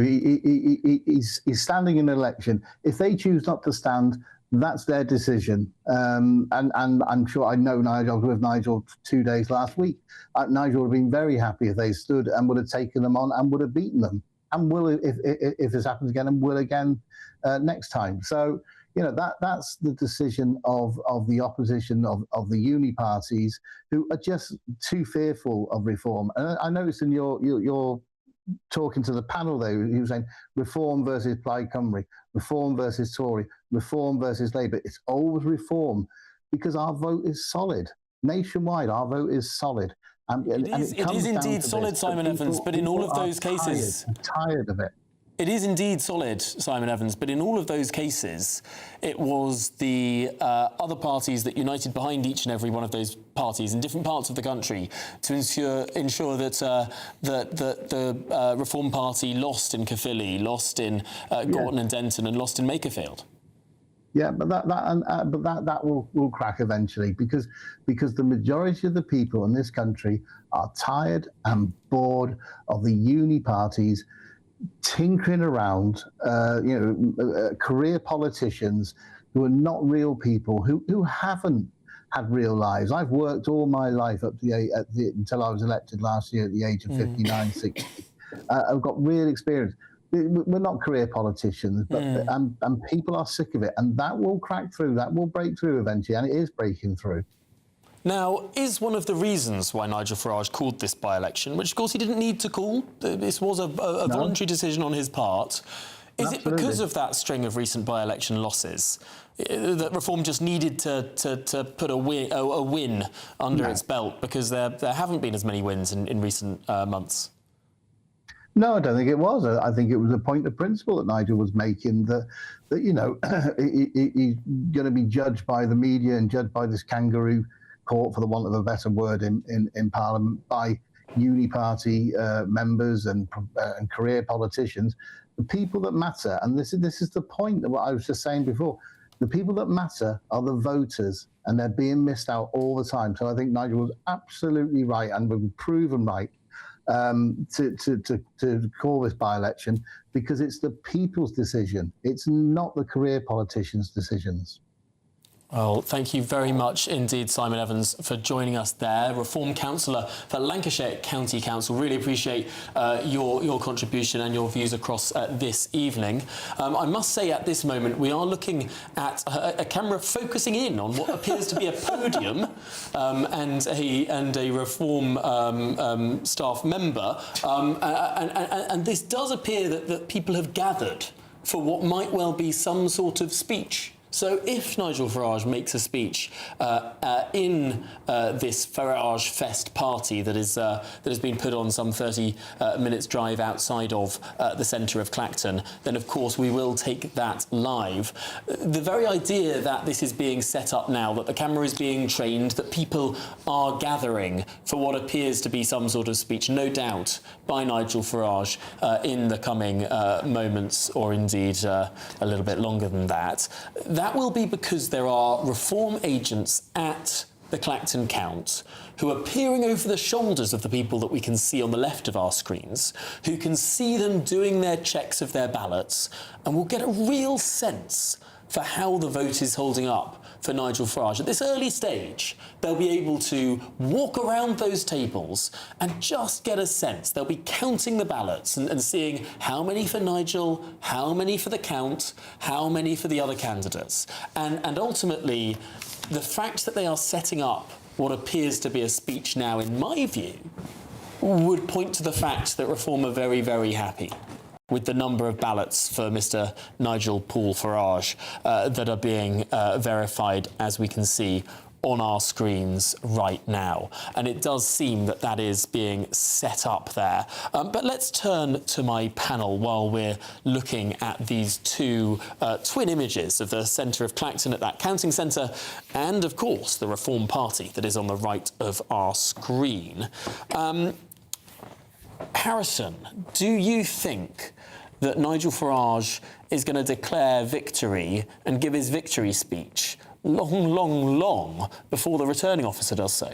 I think it's pretty clear. Like you said, there'll be lots of people there. You don't have to be at a count that long to get a sense of how you think things are going. And maybe if it was tight, but in this instance, I think it's pretty decisive. I think what we'll see from Farage is what him in his best element, what he does best, which will rally support and to declare victory and to say why this was so important, to tell that the establishment parties have completely failed to aggregate their votes behind one individual. And even when they haven't even come close. I think this is another vote of confidence for Farage, and I think it'll be stronger than they probably anticipated. David Swift, there's something slightly American about this.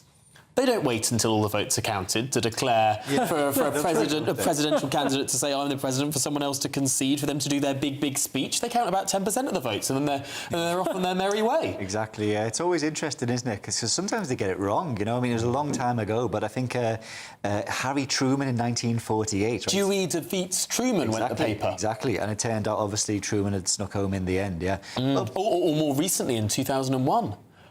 When Al Gore thought he won. No, Al Gore conceded to George W. Bush, and then he retracted his concession. And then it all went down to the butterfly ballot in South Florida. It's all a bit foolish, isn't it? Or you run the risk of looking foolish if you do this kind of thing, don't you? And having said that, considering it is Nigel Farage against Count Binface, given the number of ballots you can see piling up on his side of the tables, probably he can guess or know that he's won this and won it comfortably. But it's interesting, though, isn't it? You were saying at the start of the show about candidates who kind of didn't turn up for the count or refused to go on stage or something. Well, apparently in 2024, poor old Liz Truss in southwest Norfolk or wherever it was, her own seat, when she lost, and apparently, her and her agents kept just standing there and it's clear that she lost. Apparently she had to be persuaded or even kind of dragged to go on stage, for the concession, etc. So George Galloway didn't go on, didn't show up. You can imagine he's the kind of guy who would storm off, and stamping on his hat, etc. But that being said, you have now piqued my interest. Has there been a case of someone who has won at a count who has overslept or who is just not... In British politics, too drunk. I've got to say, if this declares around 7 a.m, Nigel Farage probably got up quite early this morning. To go through sort of 24 hours and turn up to a count is exhausting. So if he's at Farage Fest, I mean, good on him if he can still be standing at 7 in the morning. But I couldn't be. Goodness, I'd need a power nap. When was your declaration? What time of day? Not so late. I think maybe 3-ish, kind of 2:30. But I think people do get... what political parties do at counts is send out people with clipboards and you take a sample, so you get your sort of tellers to at least get, you've won 8 out of 10 in this area, you've won 9 out of 10. And then you get someone on a computer who can pretty accurately... When I turned up in 2019, my then chairman said, well, I've got you winning by 4,000. And we burst out laughing because it wasn't supposed to be. And I did win by 4,000. So you can be quite accurate quite early on if you've got people watching those boxes. But I was trying to have a look on the monitor at the piles. I can't quite make out but there is a very fat pile in the middle and then lesser I piles. have just found an excellent example that I am kicking myself I did not think of in the earlier discussion. Bobby Sands, who of course won won a by-election in 1981 while he was in prison, so he couldn't turn up to the counts. That's quite a good excuse, really. Yeah, but it does go to show that despite people being in prison, the parliamentary system, as it exists, as it existed, well, arguably until the creation of the Standards Committee, it is the people who decide who gets sent to Parliament, not any sort of quango. One of the reasons why the 2015 Recall of MPs Act was introduced, wasn't it? Because until then, you could go to prison for less than a year and continue to be an MP, as I believe Eric Joyce, in fact, did, I think. He was kicked out of the Labour Party, but he remained the MP for Falkirk, I think, whilst he was inside. And interestingly, this is getting into the weeds, but we are at almost 3 in the morning, so why not? Arguably, the punch that he threw on the terrace of the House of Commons one night outside Strangers Bar, where there are lovely cheap pints. Indeed. Arguably, well, that of course led to his suspension as a Labour MP, him being booted out,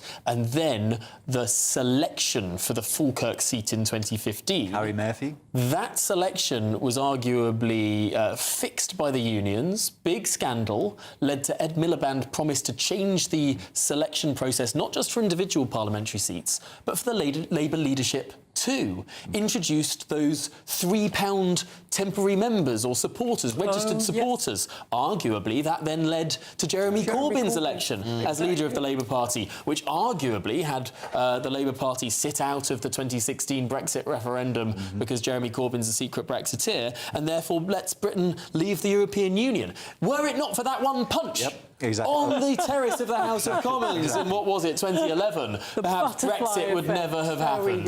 Of all the punches Eric Joyce has thrown, and I think we can safely say that because he's been charged with many of them, then that was the most consequential punch he's ever thrown. There's been a few. Goodness me. I wasn't sure that we'd get onto the butterfly effect, but that's the beauty of these programmes. And from the butterfly effect to the butterfly ballot of South Florida, which county was it in South Florida? I forget. Anyway, and the 2001 difficulties. We are now looking at ballots, of course, on our screen. We are seeing them being counted. There will, of course, be representatives for all of the candidates in this election strutting around the counting hall and making sense of where things are.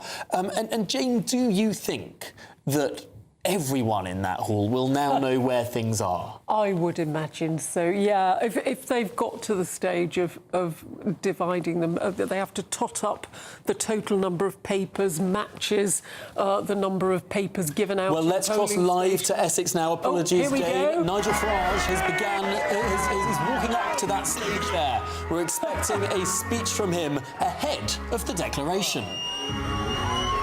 And there he goes, the leader of the Reform Party, a big smile on his face. Let's listen in.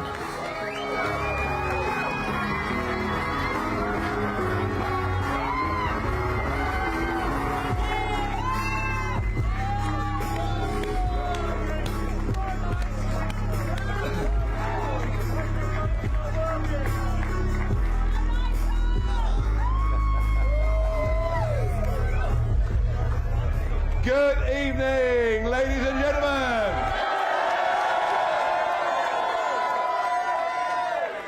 Welcome to Clactonbury. I called this by-election because I wanted the people of Clacton, the voters of this constituency, to be my judge, not the mainstream media in Britain and the political establishment who paint us out to be criminals and bad people every day.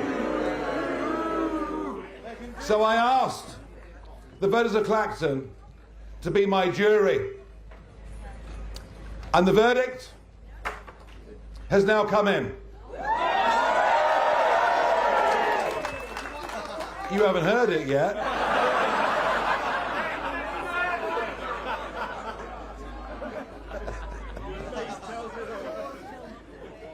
And the verdict is in, and it is a convincing, overwhelming win with more votes.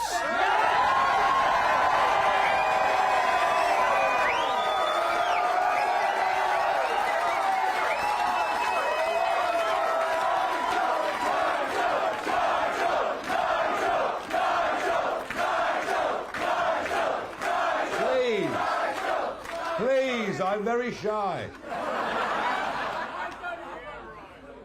On the hottest day of the year, in the middle of August, in holiday season, we have secured far more votes than we got in the general election of 2024.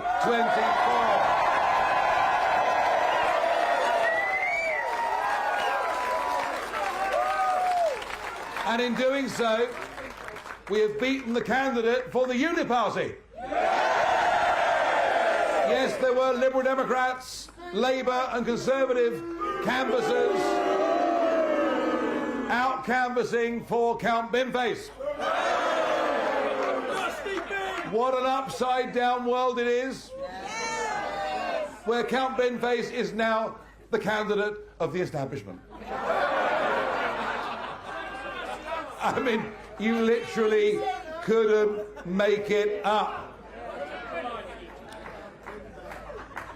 The count is still going on because there are 34 candidates, and I doubt we'll get a full result, until 6, 7 o'clock tomorrow morning. But there's no question about the result. I've explained that to you already. I really feel that we've not been forgiven for May the 7th. On May the 7th, here in Essex, Suffolk, Norfolk, we crushed the Conservative Party. Crushed them entirely.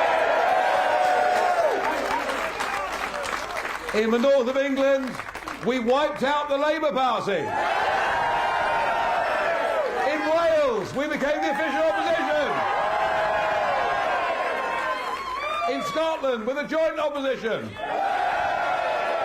And they decided if they couldn't beat us by fair means, they'd try and beat us by foul means. Today, the voters in Clacton have stuck two fingers up to the entire political establishment. I want to thank all of you, my beloved People's Army, for going out there and doing what you've done. I want to thank Tendring District Council for running this by-election so well and so efficiently in difficult circumstances.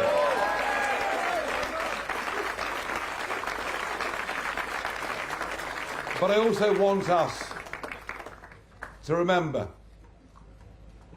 in a solemn moment, the fact that yesterday was the funeral of Anne Widdecombe. God bless her. God bless her.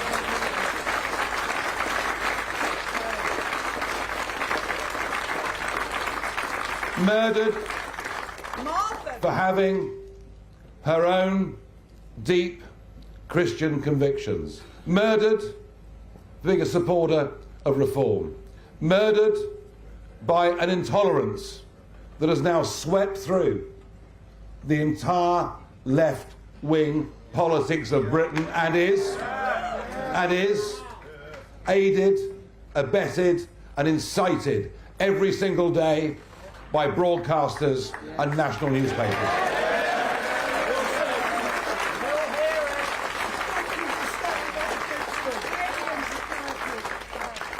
And when the truth finally comes out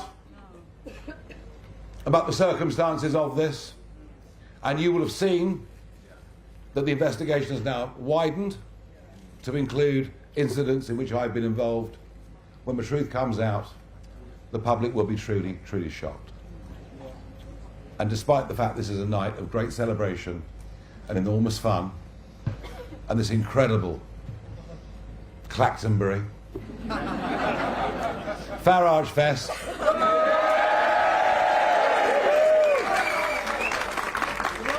with its own Ferris wheel, how about that?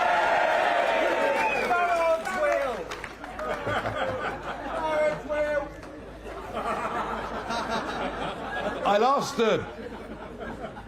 stood on a stage as a candidate in a by-election 33 years ago.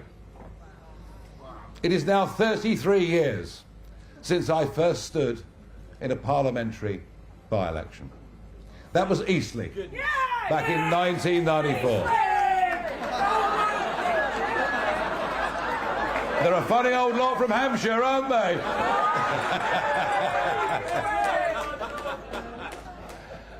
And over the intervening years, I've stood in many elections, general elections, European elections, and now a second by-election. And every time, I've really enjoyed going to the count. It's exciting, it's dramatic, it's, you know, you're on the stage, it's something to be at. And I'm sad to say that after 33 years of being a candidate in active politics, I've been advised tonight by Essex Police that there is an organised campaign to disrupt and degrade the result that will take place in a few hours' time. And once again it shows you the sheer intolerance, the sheer loss of fundamental democratic principles that those that went before us fought in world wars to fight for and preserve. And this shows you why the battle that we're engaged upon in this great party, in this great movement of ours, is to get this country back to the values that it needs to be. And so I regret to say, and by the way, I'm not scared of these people, far from it, but I'm damned if I'm going to stand on a stage having won a resounding victory, a ringing endorsement of all that I've tried to fight for and you've tried to fight for, and be demeaned and humiliated by nobodies. And I will not, sadly, be attending the count, which means I'm going to be here all night.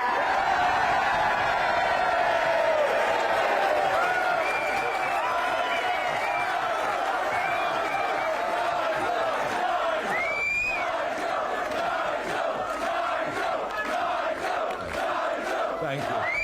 Thank you. So, let the party begin. But before that, let's have a look at the campaign over the course of the last few weeks via a video, including today, and my love and thanks to all of you. Thank you.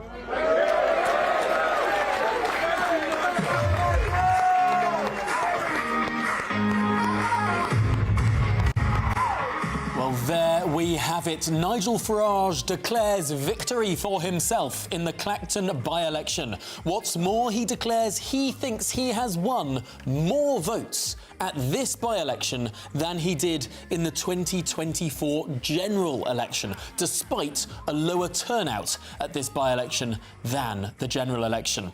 In other astonishing news from Nigel Farage, he has announced he will not be attending the count with the 33 other candidates at this by-election.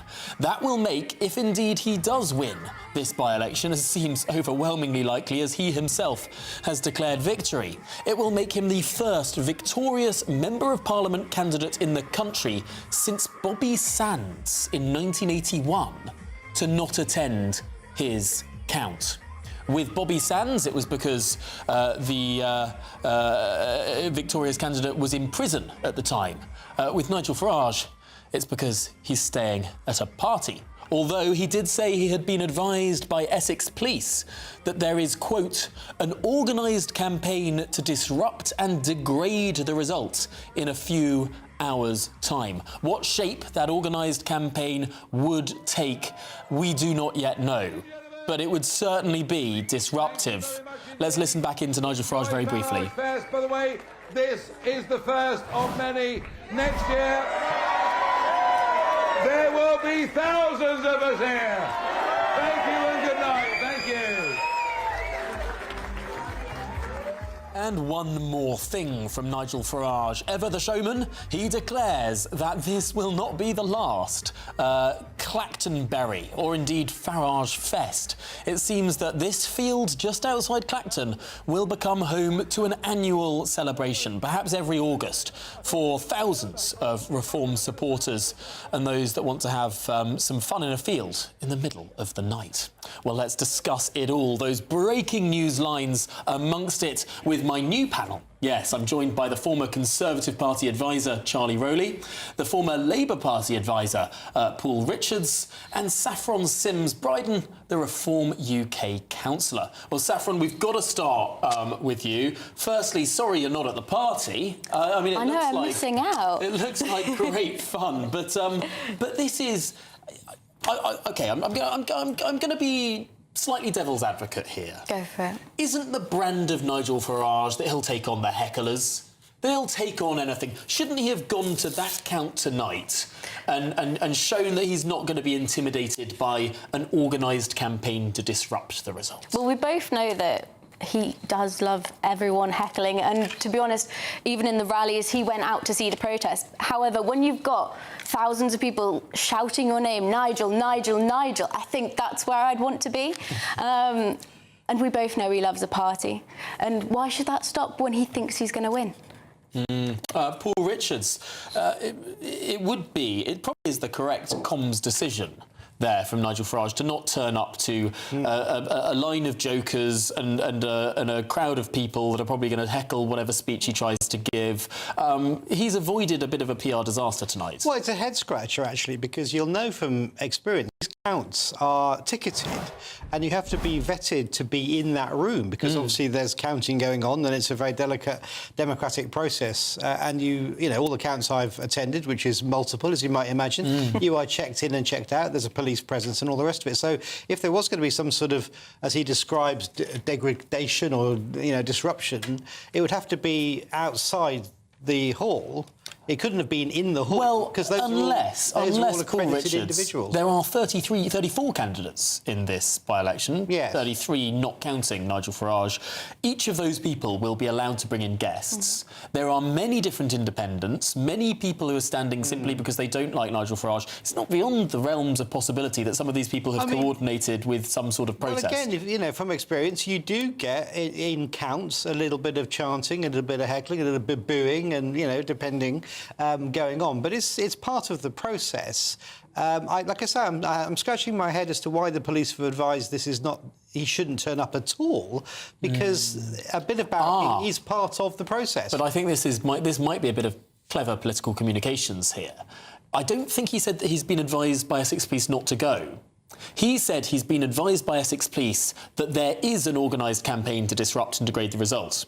Now, that's not the same as Essex Police saying, don't turn up. It's Essex Police saying, Nigel, there are going to be a lot of people who try and heckle you. Now, he might have made that decision independently. Well, I've been to lots of counts where there's been organised barracking and, places like Tower Hamlets where it gets pretty intimidatory and pretty unpleasant. But, for good or ill, that is part of our democratic process. So I'm surprised. Am I surprised? I don't know. I mean, the whole thing is a farce, isn't it? We've been discussing this all evening, but, I mean, the whole thing is a nonsense. And I think, to be honest, swiftly forgotten as well. I don't think we'll be talking about this in a year's time. Do you think, or Charlie Rowley, do you think that Nigel Farage will be bringing this up at every opportunity? Whenever someone questions him about the £5 million donation, he will now say, well, look, OK, they didn't know about this in 2024 and I was elected, but then I was re-elected with everyone knowing everything that there is to know about my £5 million donation, and they clearly re-endorsed me in larger numbers than before. Well, I think that is right. But just to go back to your point about security, I think probably Essex Police have said, yes, there might be an issue, but that he's taken that decision independently. But that plays in to the PR stunt, if you want to call it that, as to why we're having this by-election in the first place, because it's a £5 million gift that Nigel Farage has claimed has been for security. He needs security for life. He's repeatedly told us that he's the most attacked politician in the country. And this is yet another aspect of why he might have taken that money or what that money has been used for. Now, that won't mean the Standards Committee investigation goes away. I think he, so far as I was watching earlier on, because it's been a great night, I think he so much admitted to Chris Hope that if he didn't sign a piece of paper on time, that's the only thing that he sort of got wrong by not declaring the money. So there's sort of an admission that there might be more to this, but actually, what a farce it would be if we have another by-election. So, you know, to Paul's point, will we see another by-election? Will this one be quickly forgotten and a real one actually comes down the track? I'm not entirely sure, actually, because I want to wait to see the actual numbers of how they play out tonight, because I think those numbers are key, not just the turnout, the actual votes of how many Nigel gets. Interestingly, you say a real one comes down the line. Are you saying that this is not a real by-election? Well, it is obviously a real by-election in legal terms, but, you know... I personally, as someone that, you know, tries to take politics as seriously as I possibly can, having worked in it quite, you know, at the coalface, having 34 candidates, one of which is a man who wears a bin on his head, is not, in my view, particularly serious. It is legitimate, but it's not the most serious thing in the world. Again, to Paul's point, to be fair, I think that's why this probably will be quickly forgotten, because it's not exactly something that will be... Well, there's no jeopardy at all. Is there? I mean, we know that Nigel Farage is going to win this. He's picked a fight in an empty room and he's managed to win it. But, I mean, so what? Are you sure there's no jeopardy None at all? Tom. I mean, we can all sit here looking at the bundles being created at the count live as we speak, and we can be pretty certain that Nigel Farage would not have given the speech he has just given if he wasn't absolutely certain he's won. But at the start of this, when we'd seen the Reform numbers dip, when we'd heard a lot of the criticism, when we know that Nigel Farage won the seat with 44% of the vote, I think I'm right in saying, in 2024, not an absolute majority, 46% of the vote, not an absolute majority, it's not beyond the realm of possibility that a Martin Bell-style candidate could have stepped forward and taken the seat. I mean, nice try, but I think, to be honest, I think once that decision was taken, and we can debate whether it was the right one or not, for all the main parties to say, no, we're not playing, once that happened, the result never in doubt. The question will be the size of his majority, percentages, you know, compared to last time, etc. But he's coming back as the MP, and the inquiry starts tomorrow, you know. And that is a point, is it not? That yes, this has delayed the standards investigation in Parliament, but as soon as he swears back in as an MP, then the start button is played on. No, completely. And I don't think Reform are on any illusion of essentially getting away with it, because we knew it was just a pause in time, and the fact is it was going to happen. So why did he do it then? Well, I think it's about taking back the narrative, because we'd had weeks and actually months of the media hounding of certain inquiries over different MPs in Reform. We've seen that over the last 2 years since they got in. And I think it just got to a point where actually Reform decided, actually, no, we're going to take back the narrative, because when it's created by people and you're not in control, I think it's all a question of control. And I think we took back the narrative and established that actually the Uni Party can't make the narrative for us.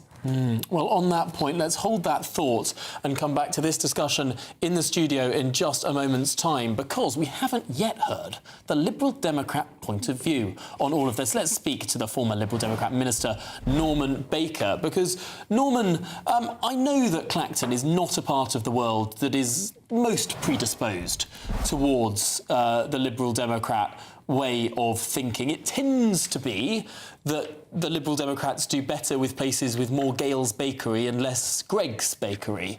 But the Liberal Democrats have Democrats in the second part of your party's name. Would it not have been the democratic thing to stand in this seat? Speaking as someone who visits Gale's never and visits Greg's quite often, I'm not sure I accept your definition of a Lib Dem. But on the serious point you make, each of the parties, the Lib Dems, Labour, Conservative, Restore, the Greens, independently decided there wasn't a kind of collab here. The independent decided not to stand because they see it as a joke election. It was an unnecessary election. Like David Davis's election. Are you really saying that the Liberal Democrats came to this decision independently, and that if the Labour Party and the Conservative Party and Restore Britain and the Greens had all decided to stand, that the Lib Dems would still have sat out? Are you seriously trying to argue that? I am arguing that, and I think from memory that the Lib Dems were the first party to decide not to stand, going back to those days before when the election was called. But look, this is like David Davis's by-election for the Tories way back when he decided to resign and cause a by-election on the point of principle, and the other party didn't stand on that occasion either. Look, this is a diversion, and what's wrong for Nigel to say is that this is somehow the jury deciding he is innocent or whatever he's saying in his speech, because the jury doesn't know what's been decided by the Parliamentary Standards Commissioner. And I totally object to the idea that everybody is fixed against him and against reform. The Parliamentary Standards Commissioner is an independent person who will reach his conclusions based on the evidence. It will then go, if necessary, to a committee, half of which are not members of Parliament, but are independent outside. And I know about this particular... You know the argument from Reform on this. Yes, we're not to impugn the reputation of the Standards Commissioner, but then it turns to the Standards Committee, as you've explained. Now, half of the members of the Standards Committee come from the Labour Party, the Conservative Party and the Liberal Democrats, and the other half come from the great and the good of what may fairly be called the establishment of British society. People who've been selected because of their sort of status in many ways and the things that they've achieved in their illustrious careers. Now, if you're a party like Reform that defines itself as against the establishment, you might be a little bit sceptical that this committee is going to have your best interests in mind. I'm not sure that someone who takes £5 million from a cryptocurrency person is somehow against the establishment. But look, I think it's deeply insulting to assume that this committee is a stitch-up. It isn't, and it has never been, in my view. I made a complaint to the committee years ago about David Cameron when he was leader of the Conservative Party in opposition for his misuse of an office in Westminster. That committee had on it at the time no independent members, but quite a lot of Conservatives. That committee came down in my favour to criticise David Cameron, their own leader, in fact, for what he'd done. So, and historically, the committee has come down against its own members. If you like, we want to look at it in those terms. But we all know that this isn't a binary decision. The committee very often comes down... The committee came against Keir Starmer when he had late declarations for various free tickets he had to football matches and all the rest of it. And he was seemingly very poor, much more poor at organising his office than you'd expect from a former director of public prosecutions. But that's by the by. He was often found against by the Standards Committee, but never suspended for 10 sitting days or more. Now, if there is a suspension for 10 sitting days or more, that is the grounds for a recall petition for then a by-election. Ultimately, what perhaps Reform fears here is that a politician more amenable to the great and the good in society may well be given a slap on the wrist, a 1 or 2 day suspension, or just a don't do that again, please. Whereas Mr. Nigel Paul Farage, Mr. Brexit, Mr. Friend of Donald Trump, Mr. Bane of the establishment and all the rest of it, he might be given an 11-day suspension just because they can. I think that's insulting to the committee to put it in those terms. I don't think that's how people think. And the Parliamentary Standards Commissioner will look at the evidence and come up with a recommendation. And that will then go to the committee for their consideration as to what should happen about that. But I think the idea that the whole world's against Nigel Farage and Reform, including apparently all the press, as Sunday Times have described as a Labour paper, which is a joke when Reform described it that way. The fact that the Times did endorse the Labour Party at the last election. Yes. I think that's why they said it. Well, they endorsed the Labour Party because Rupert Murdoch likes to be in the winning side. It doesn't mean they're a Labour paper. And, to insult the press and say that they're somehow biased, to say the whole establishment in Parliament is going to be stitched up against Nigel Farage is just paranoia, to be honest with you. It's not the way it works.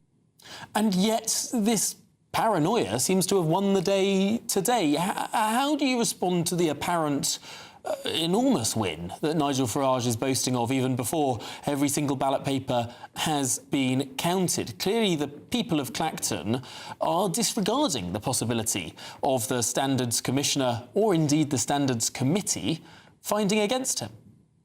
Well, look, I don't know what the turnout will be, and that perhaps is the most important figure tonight. It's 44.37%. Right. Well, that's obviously lower than the general election.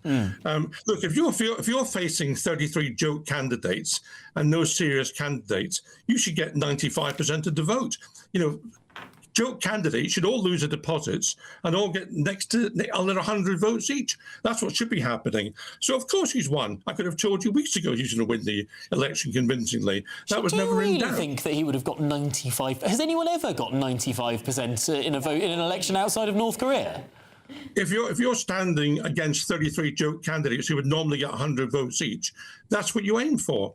And if he's come out with, say, 50% of the vote or 65% of the vote, that's actually a vote of no confidence from the people of Clacton in that a third of the electorate. Norman Baker. No. If you're saying a third of the electorate, for example, has voted for a whole lot of joke candidates, that is a vote of no confidence in Nigel Farage. If Nigel Farage wins a supermajority, 2/3 of the votes cast, that's a vote against him, you're arguing? I'm arguing that if a third of the electorate vote for a joke candidate, knowing that there's a joke candidate, that is to say, we don't want Nigel Farage. So that is the key test. Well, that's saying a third of the electorate don't want Nigel Farage. It says nothing about the other 2/3. No, that's right. But you're talking about the fact that that people are prepared to vote for a joke candidate rather than one of the mainstream parties who aren't there. If they go to that stage of saying these people are jokes, but I'm still going to vote for them, that's actually quite powerful, isn't it? Well, it has happened before. The good people of Hartlepool, not once, not twice, but 3 times in a row, elected a football mascot, Hangus the Monkey, as their mayor before that position was abolished during the coalition government. So perhaps sometimes these joke candidates aren't so much of a joke. Well, we'll see, won't we, for the result. But as I say, the most important thing, in my view, will be the turnout. You've told us it's 44%, that's down. And we'll see what the result is. But there's never any doubt, Tom, from day one, Nigel was going to win the election, because it's just simply a diversion. The real test will come when the Standards Commissioner reports, when it goes to the committee, and if there is a recall, we don't know that, of course, we don't know what the result will be of that. If there is another by-election, then all the other parties will stand, and then we'll see what happens at that point. And the people of Clacton can then vote knowing what's been concluded, rather than not knowing and voting in the dark as they are today or yesterday. Well, that will be absolutely fascinating. And Norman Baker, I hope you will join me once more at 19 minutes past 3 in the morning, if indeed a second by-election is called and I lose yet another night of sleep. But for now, Norman Baker, thanks indeed for joining us, and thanks for the spirited discussion. Always appreciate your time here live on GB News. Well, now let's return to my panel. In the studio, I'm joined by the former Conservative advisor Charlie Rowley, the former Labour advisor Paul Richards, and Saffron Sims, Bryden of the Reform Party, a councillor, of course. We haven't spoken to you in a bit. Charlie, what did you make of what Norman Baker had to say? He's making a serious point there about silly candidates and the fact that actually, if a man with a bin on his head gets, 20%, maybe higher, I mean, that does say something about our system. It does, but that might be a combination of votes for all the other parties or other mainstream parties who might just not want to vote for Nigel Farage. So there is a unifying candidate in Camp Binface in that respect. But it's a bit of a non-starter, because if you take probably the majority of constituencies where members are elected with a small majority, you could tot up all the other votes of all the other candidates and therefore come to the conclusion, well, actually the majority of the constituency didn't want the MP. To be fair, that they ended up what the Liberal Democrats have said since the inception of the party. And that is why they're in the position that they're in. And haven't been in government since the coalition and weren't in for some time before that. So, nice try. But that's not really what most people think. And it's the politics of negativity. You want people, and I think this is the whole point of where, again, I think it will be a passing celebration, so I don't want to put too much emphasis on it. But, Nigel, who has clearly been rattled over the last few weeks and months because of the scrutiny, he will see it as the press intrusion of his family, for example, cameras going to some of the homes that are in his ownership but might be his children living there that he took umbrage to. This is a way, and where he had been a little bit sort of tougher with, I think, his audiences rather than what we've just seen, which is slightly more, exuberant, jubilant Nigel. While you have set me up so very nicely for our next little clip, let's just remind ourselves of just how jubilant Nigel Farage has been this evening. Indeed, he revealed he will not be attending the Clacton by-election declaration following police advice. I regret to say, and by the way, I'm not scared of these people, far from it. But I'm damned if I'm going to stand on a stage having won a resounding victory, a ringing endorsement of all that I've tried to fight for and you try to fight for, and be demeaned and humiliated by nobodies. And I will not, sadly, be attending the count, which means I'm going to be here all night. You can see that trademark laughing smile of Nigel Farage there to a screaming crowd. But whilst the party is going on outside Clacton, inside Clacton, we can still see those ballots being sorted. A double-depth table setup has had to be established. Ordinarily, you might expect there to just be one table deep. Well, they've had to bring out double the number of tables as usual at the counting hall in Clacton for the length of the ballots, almost a metre long, 34 candidates standing, the longest ballot of any individual constituency election in this country's history, and indeed the most candidates of the same metric. Well, let's discuss that with my panel. Paul Richards, do you think that the deposit, which has remained the same, £500 to stand in an election, has remained the same since 1985, do you think we should raise it? Well, with an election like this, it is tempting, isn't it? Because, 34 candidates is a nonsense. But on the other hand, it should be accessible to people to be able to stand for Parliament. One of the great demands of the Chartists was that ordinary people should be allowed to stand and become MPs, and there shouldn't be a financial bar to that. So I wouldn't want us to see too much, although the local council is going to be making a lot of money tonight for all these lost deposits. Picking up Norman Baker's point about the committee, though, I mean, I stood against Norman Baker in 2001 in Lewis, and he beat me soundly into third place. But he makes a really important point, which is that the committee is nobody's fool. It is not in the pocket of anyone. It is genuinely independent and legalistic, and it will look at this whole matter of this money dispassionately. So to try and trash the committee before it's even found its findings and say it's the establishment is wrong. I mean, it's sort of Trumpian, but it's still wrong to do. But do you think, Baker makes a good point just before you make your second point, do you not think that the logic of Norman Baker's argument there rested upon the idea that this by-election doesn't count because no one knows what this committee will find, and that somehow the people of Clacton hold so much faith in the institutions of this country and the elites of this country that had the committee declared against Nigel Farage and then we have another by-election, then people will change their minds? Do you really think that's how people in left-behind areas of the country think? I don't think that. No, I don't. I mean, I don't think this by-election was about the donation, was it? That wasn't the thing that was coming up on doorsteps. It was about all the other issues, and that's why he fought it on those terms before the findings of the committee. He's just sort of to try and get a mandate for something where people didn't know what they were voting for necessarily. The other bit of framing, which I'm going to have to challenge, is the idea that he's not the establishment. I mean, he gave the game away in his own speech there. He said it's 33 years since he first stood in a by-election, in the Eastleigh by-election, which I was, again, involved in. He got 1.7% of the vote. I remember the campaign well. It was a lovely, lovely day. But the point being, you can't say I'm not the establishment and then declare that you have been in politics for 35 years. He didn't break into double figures until 2010. As a candidate and then as an MP, and and in the European Parliament, he is the establishment. I think that's a really hard argument to make because whilst I am, Tom. Because yes, of course, he is a wealthy man who's been at the top of politics for at least a decade. People are still able to argue that someone like Donald Trump isn't part of the establishment. And I think that's because generally in these discussions and debates, when people say the establishment, they mean different things. And so one person's impression of the establishment might just be, has a lot of wealth and power.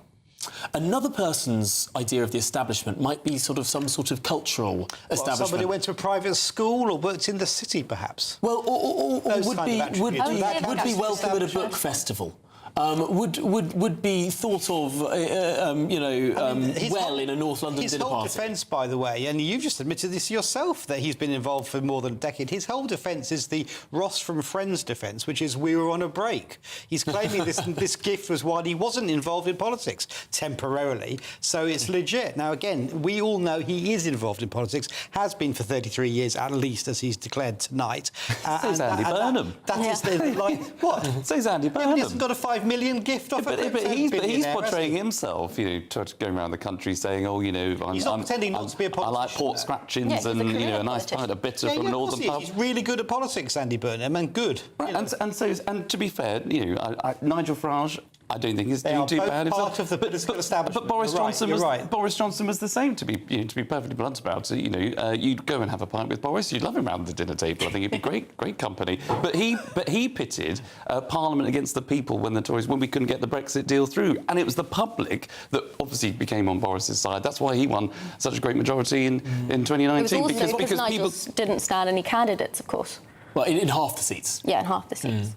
I think there's a really interesting point here, Paul. If you're going to argue that Nigel Farage was a politician consistently throughout that time, even after he stepped down from the European Parliament and resigned and got a TV show and sort of was doing media for his job rather than, active politics, if the argument was he was completely in politics all that time, then what was the gift for? Because what people argue about the £5 million donation is to coax him back into politics. But you're arguing he's in politics all along, which seems to run against that. I don't know what the motivation was between this crypto billionaire giving £5 million to this British politician. I think that's for the inquiry to bottom out. Do you think there's a particularly peculiar British thing about this? Because in America, you might argue that a £5 million or would it be like $6 million donation, it's not that unusual in the United States. It's just quite unusual over here. But that's the great strength of our system, is that we have caps on those sort of donations. We do not have that kind of money sloshing through our system. I think America is the worst for that. That sort of multi-billion-pound campaign spend. I don't think it gives them a better democracy, and I quite like the fact we have rules on it in this country, and that's why this is so egregious, because it looks like, possibly, it was an attempt to get around these rules. Saffron, what do you make of that? See, there's two sides of this coin, and I have to agree. I'm happy that we're not as American and we don't have the same lobbying, I suppose, in this country as they do in America. However, when you look at the cabinet and how many gifts, donations, however we phrase it, I mean, Wes Streeting got lots from private healthcare in his time as being... But not personally, to the campaigns, But this was before he was actually saying, oh, yes, I'm going to stand. But not a gift to him personally. That's the difference. It's a campaign donation. But that was campaign donations and lobbying. Keir Starmer's glasses, were they personal or professional? Well, that's not in the same category as a £5 million gift from a crypto billionaire, is it? Wahid Ali giving you a suit. Who had a pass to number 10, Lord Ali. That's what he got out of it. This crypto billionaire, he doesn't seem to be, parading around the corridors of Westminster, as far as I can see. You just gave a large... Are you defending it, John? A large sum. No, but to be fair... It sounds like you are. No. To Tom's point, I don't actually think people... I personally don't think people would worry about the size of the donation, but it is the declaration that's important, because I think as British electors, we want to know. Well, we want to know who are funding our politicians. Do you think that's where the money is coming from? Do you really think that's true, though? Because there is the comparative example where Keir Starmer comes in, is gifted a lot of things, whether it's tickets or glasses or suits or everything else. The reason there were so many blooming stories in the papers about it is because it was all properly declared. Sue Gray, the great stickler for the rules as she was, sat there and said, yes, that is within the rules, you can do it. And the great criticism of those first few months of the Labour Party is, yes, technically they were following the rules, but they had not a single ounce of political ability to see how the public would absolutely loathe them taking that kind of money and those sorts of gifts. No, I accept that, and I accept the reason why it went down so badly is because the government was doing so badly. But I think if the government was doing actually quite well, then I don't think people really mind if their politicians are going to Arsenal Football Club, for example, as Keir Starmer. Arsenal Football Club, maybe not, but wearing the clothes that were donated, particularly for someone as wealthy as Keir Starmer to start with. Well, but David Cameron was particularly wealthy and wore nice suits. Theresa May was gifted. Himself. Theresa May was gifted clothes. But I think I genuinely don't. I personally wouldn't be sitting here sort of criticising. Going back to Keir Starmer, saying, "Oh, he's getting another pair of glasses, another suit. What a terrible man," when actually the economy is ticking and firing on all cylinders. If you're a man that comes into office and says, right, I'm going to take away the winter fuel allowance from pensioners, something that nobody asked for, nobody voted for, I'm going to increase taxes on our farmers and our farming community, if we're going to increase national insurance contributions on our small businesses when we say we're not going to do that, and then he starts to take all of these freebies, of course I'm going to get mad about it. But if he was cutting taxes and the economy was growing, if we were all feeling that crime was coming down, if we were all feeling that the small boats crisis had been stopped and we were all getting on and the country was working, and the Prime Minister just happened to be gifted a few glasses, I honestly wouldn't care that much. And I think most people would think, you know what, he's done a hard job, he's doing a good job, OK, he's got a few perks. I think there's a lot of truth in that, and this is why Tony Blair was able to survive the Bernie Ecclestone scandal, because growth was near 4%, and now we're lucky to get 0.4%, as we learned today. Cliff Richard's island for his holiday, or whatever that was. Cliff Richard's holiday? Yes, Not an island, was it, but a holiday. And there were all sorts of peerages for dodgy donors, and lots of this stuff happened in the New Labour years, but for the first half of it, at least, the economy was ticking over rather nicely. Thank you, Ken Clarke. So people were less worried. It felt like politics was less officious. We will continue this discussion and indeed discuss what next was said by Nigel Farage tonight in Clactonbury, as he came to describe it, or perhaps we prefer Farage Fest. Yes, Nigel Farage claimed he secured more votes in the Clacton by-election than when he won the seat back in the 2024 general election more than 2 years ago, although, health warning, the results have not yet been officially confirmed. And the verdict is in, and it is a convincing, overwhelming win on the hottest day of the year, in the middle of August, in holiday season. We have secured far more votes than we got in the general election of 2024.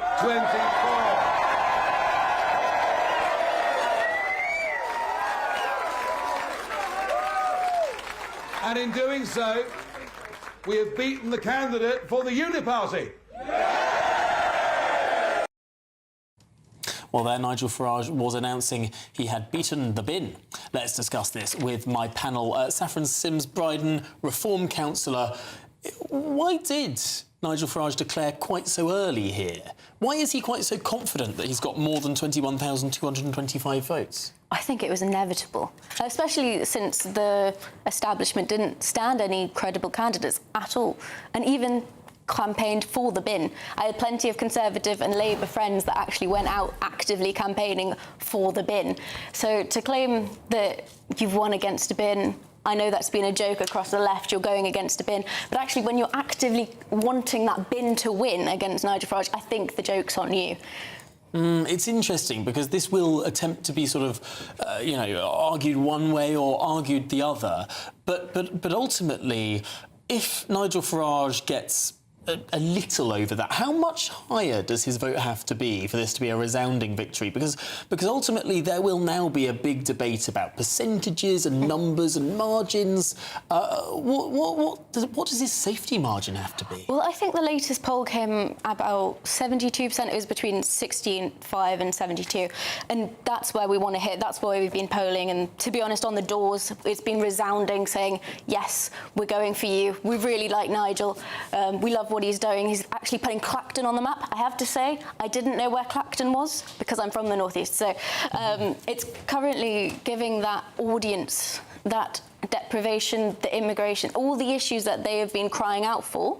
It's given them an audience and it's given them representation in Parliament and nationally. And I think that lots of people have been crying out for that for a very, very long time. Do you think that there's now a risk that the age-old criticism of the Reform Party, that it is a one-man band, that Nigel Farage is a uniquely gifted political communicator, but that Reform struggles to find another candidate who can win? Rob Kenyon in Makerfield did not do well. Matt Goodwin in Denton, Gorton and Denton did not do well, nor did the candidate in Caerphilly. I mean, there was a series of losses from a series of candidate picks, and yes, Reform seems to have won handsomely tonight.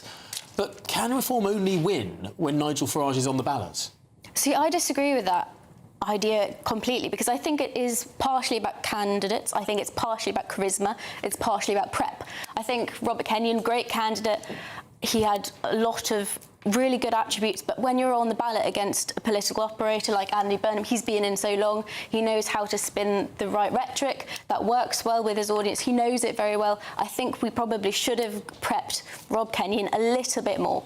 I think the fact is, when we are going forward into the elections, we are choosing candidates very diligently in comparison to, say, 2024. We're going through much more prep. We're prepping our candidates so much that may be seen as overkill to some of the other parties. I know that the rhetoric will be like, we aren't up to scratch, but the fact is, on this ballot, we're the only credible party shared by Norman, and the fact is, Conservatives or Labour didn't stand one.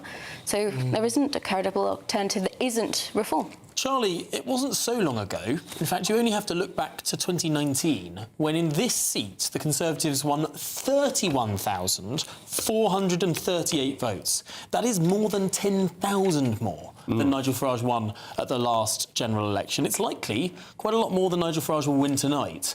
Why didn't the Tories stand? Well, I think, and I mean, just talking in terms of candidates, as we were just talking about, that was Giles Watling, I believe, who had been even in the opposition candidate. He'd been the local Tory for, I think, a few years, since 2014. And a former star of soap on TV screens. Of course, absolutely. How could I forget? Yes, yeah. Oh, no, was he in Bread? Was he...? It was something like that, yes, yeah. Both before our time, I know. Yes. But he had worked that seat relentlessly, and I think that's when, obviously, and, you know, National Swing obviously came into it, I think, and, you know, he benefited for it, but he worked incredibly hard in that seat. And that's now the double-edged sword that the Tories have.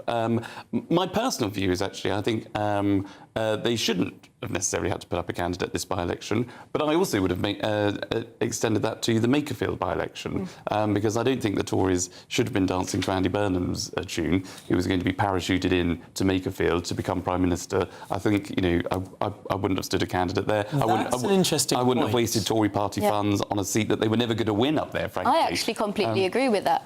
In all fairness, when it comes to accordingly useless by-elections, I think Andy Burnham's was particularly useless, unless you wanted to parachute the next Prime Minister in, because you didn't have the cohort in Parliament that actually could rise to the challenge of becoming the next Labour leader.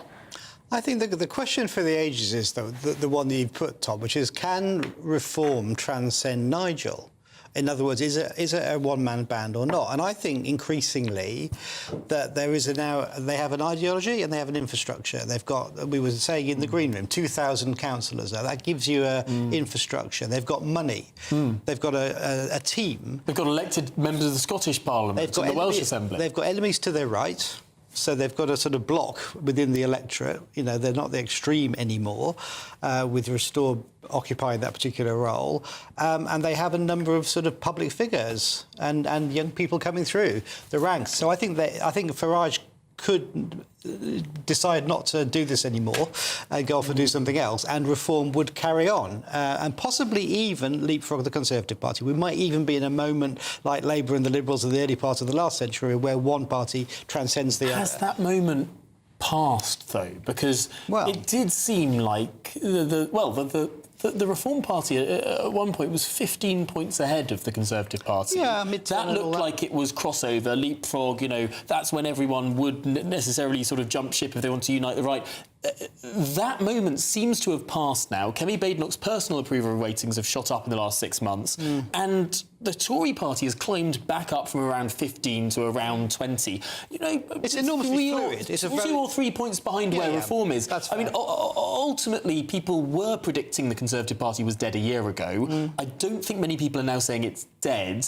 I mean, it may well be on life support. It's very fluid, isn't it? Our politics is in an incredible state of flux, more than any of us can probably remember. So, you know, I don't know, but I mean, I was reflecting, the last person to win the Clacton by-election, by the way, left politics and went to live in the USA.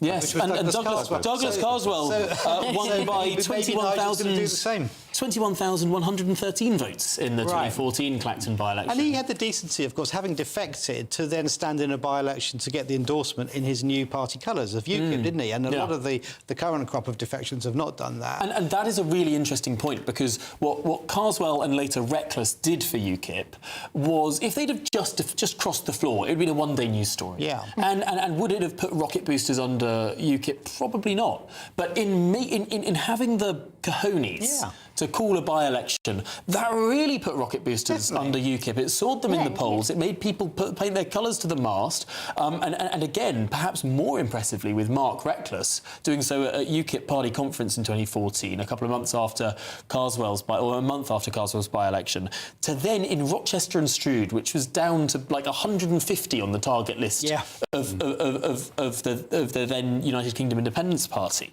to win that by-election, that was a real moment that they have arrived. It hardens the Conservatives' policy on guaranteeing there would be a referendum if they won the general election, of making that a key campaign pledge that then made that referendum certain to happen. I mean, Carswell was a great parliamentarian. He believed in parliamentary democracy. I remember having a discussion with him online about the levellers and his concept of democracy being about Parliament. He wrote a book about it in 2009 or 10, along with Dan Hannan. Nerdy now, but it's true. He wanted police and crime commissioners. That was one of the ideas in the book. That's right. Although he didn't want them to be called police and crime commissioners. Because that's too American. Well, no, he wanted them to be called sheriffs. Oh, that is American. No, it's British. It's the Sheriff of Nottingham. The Americans got it from us. Shire Reefs, sheriffs for the shires. And it would have been... Could you imagine the turnouts if you could elect your local sheriff? That would have been so much better. Anyway, we digress. But ultimately, I think there is an argument there that had one or two of the reform defections called a by-election, perhaps they would have got that momentum, because it does, Saffron, feel like that momentum dipped a little bit. It looked like reform was unstoppable until they kept losing about 3 by-elections in a row. No, I think this by-election has actually really energised the party. It's taken the narrative back. I think it's re-energised Farage as well as a person, because he was bogged down with all the headlines, with all the scandals coming out. And the fact is, this by-election has a lot of upsides for reform. It has, of course, the wealth of data we've now collected, because none of the other parties have. It's got the boost of morale for the membership. You've got Farage Fest this evening, which I'm missing. Terrible. And I think it makes us in control of our own narrative as a party, and it helps us grow and actually recapture that boost of morale that we somewhat had a lull between the locals and, of course, now. And that is interesting, because, Charlie, so much of politics is about what some people refer to as the big mo. Momentum. I mean, it matters perhaps less your absolute position and more whether you're trending up or trending down. Could this be an inflection point? It could be. It has been a reset movement, it feels, for reform. But again, this is just, over a summer where, we've had a Prime Minister, Parliament isn't sitting, a new Prime Minister's come in, has not really faced much scrutiny. So you'd expect the poll bounce that he has. Nigel tonight feels like he's back on, again, feeling that jubilation of celebration, and, this is happy Nigel as opposed to angry Nigel that's, frustrated about, the intrusion and all the rest of it. But that's not going... I'm just imagining him like a sort of Marvel character. You've got normal happy Nigel, but you won't like him when he's angry. Exactly. And I don't think the public do. I think they've seen a sort of, they like hard truths. Obviously, the public need to be told, or they want politicians to tell them, that they understand the problems of the country, and that's immigration, it's the economy, and all the rest of it. So when, politicians get it and have solutions, but can still be, quite hopeful and optimistic about being the only ones that can take on those challenges, it works. But obviously when you're facing questions about £5 million gifts or donations, when you're being quite angry with the media, it just, as a state, we still want our politicians to be slightly statesmanlike, in control, and all the rest of it. The challenge for the Tory party, if there is another by-election, I keep using that word if, because I really want to see what the actual numbers are tonight. The challenge that they've got is, completely to Saffron's point, is they haven't been collecting the data. Like Reform have now got a big advantage because they've been knocking on doors no end, getting all the data that they need for a second by-election.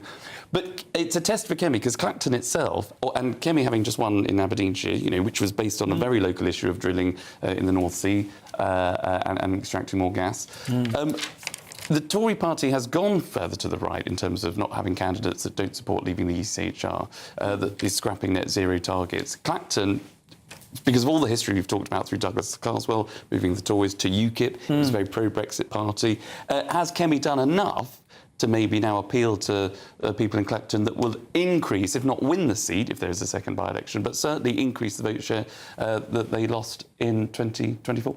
Well, those are all interesting points. Of course, we've all been rather cynical tonight around this desk, saying that this by-election might be an inflection point, might be to boost Nigel Farage's ratings after a few by-election losses. Could tonight actually turn that momentum around? Well, that's not what Nigel Farage says he called the by-election for. No, in his speech moments ago, this is what Nigel Farage said about why he called the by-election. I called this by-election because I wanted the people of Clacton, the voters of this constituency, to be my judge, not the mainstream media in Britain. He wanted the people of Clacton to be his judge. Pause, beat, not the mainstream media. I thought for a second he wanted to say he was judge, jury, and oh no, not that. But it does seem actually, Paul, that this is perhaps returning to a constitutional principle that we lost a little bit after the expenses scandal, where IPSO was established and the Standards Committee gained all this power and recall came about, and we sort of lost the foundational sense of what Parliament is, which is 650 little bits of the country determining who goes to be the member of the club in Westminster. And ultimately, it's not about what Westminster says about other elements of Westminster. It's about what the people of each constituency say about who they send there. Well, I mean, Nigel obviously has attempted to frame it in exactly that way. This was some sort of referendum on his conduct as an MP and his financial affairs. But that isn't what motivates people to vote. And, people vote for all kinds of reasons. The fact that the small boats crisis was in the news every single day of the week leading up to this by-election would have been in people's minds. The swapping around of the Prime Minister and some of the stuff around, cost of living and wars around the world and Trump and, all these different factors weigh in.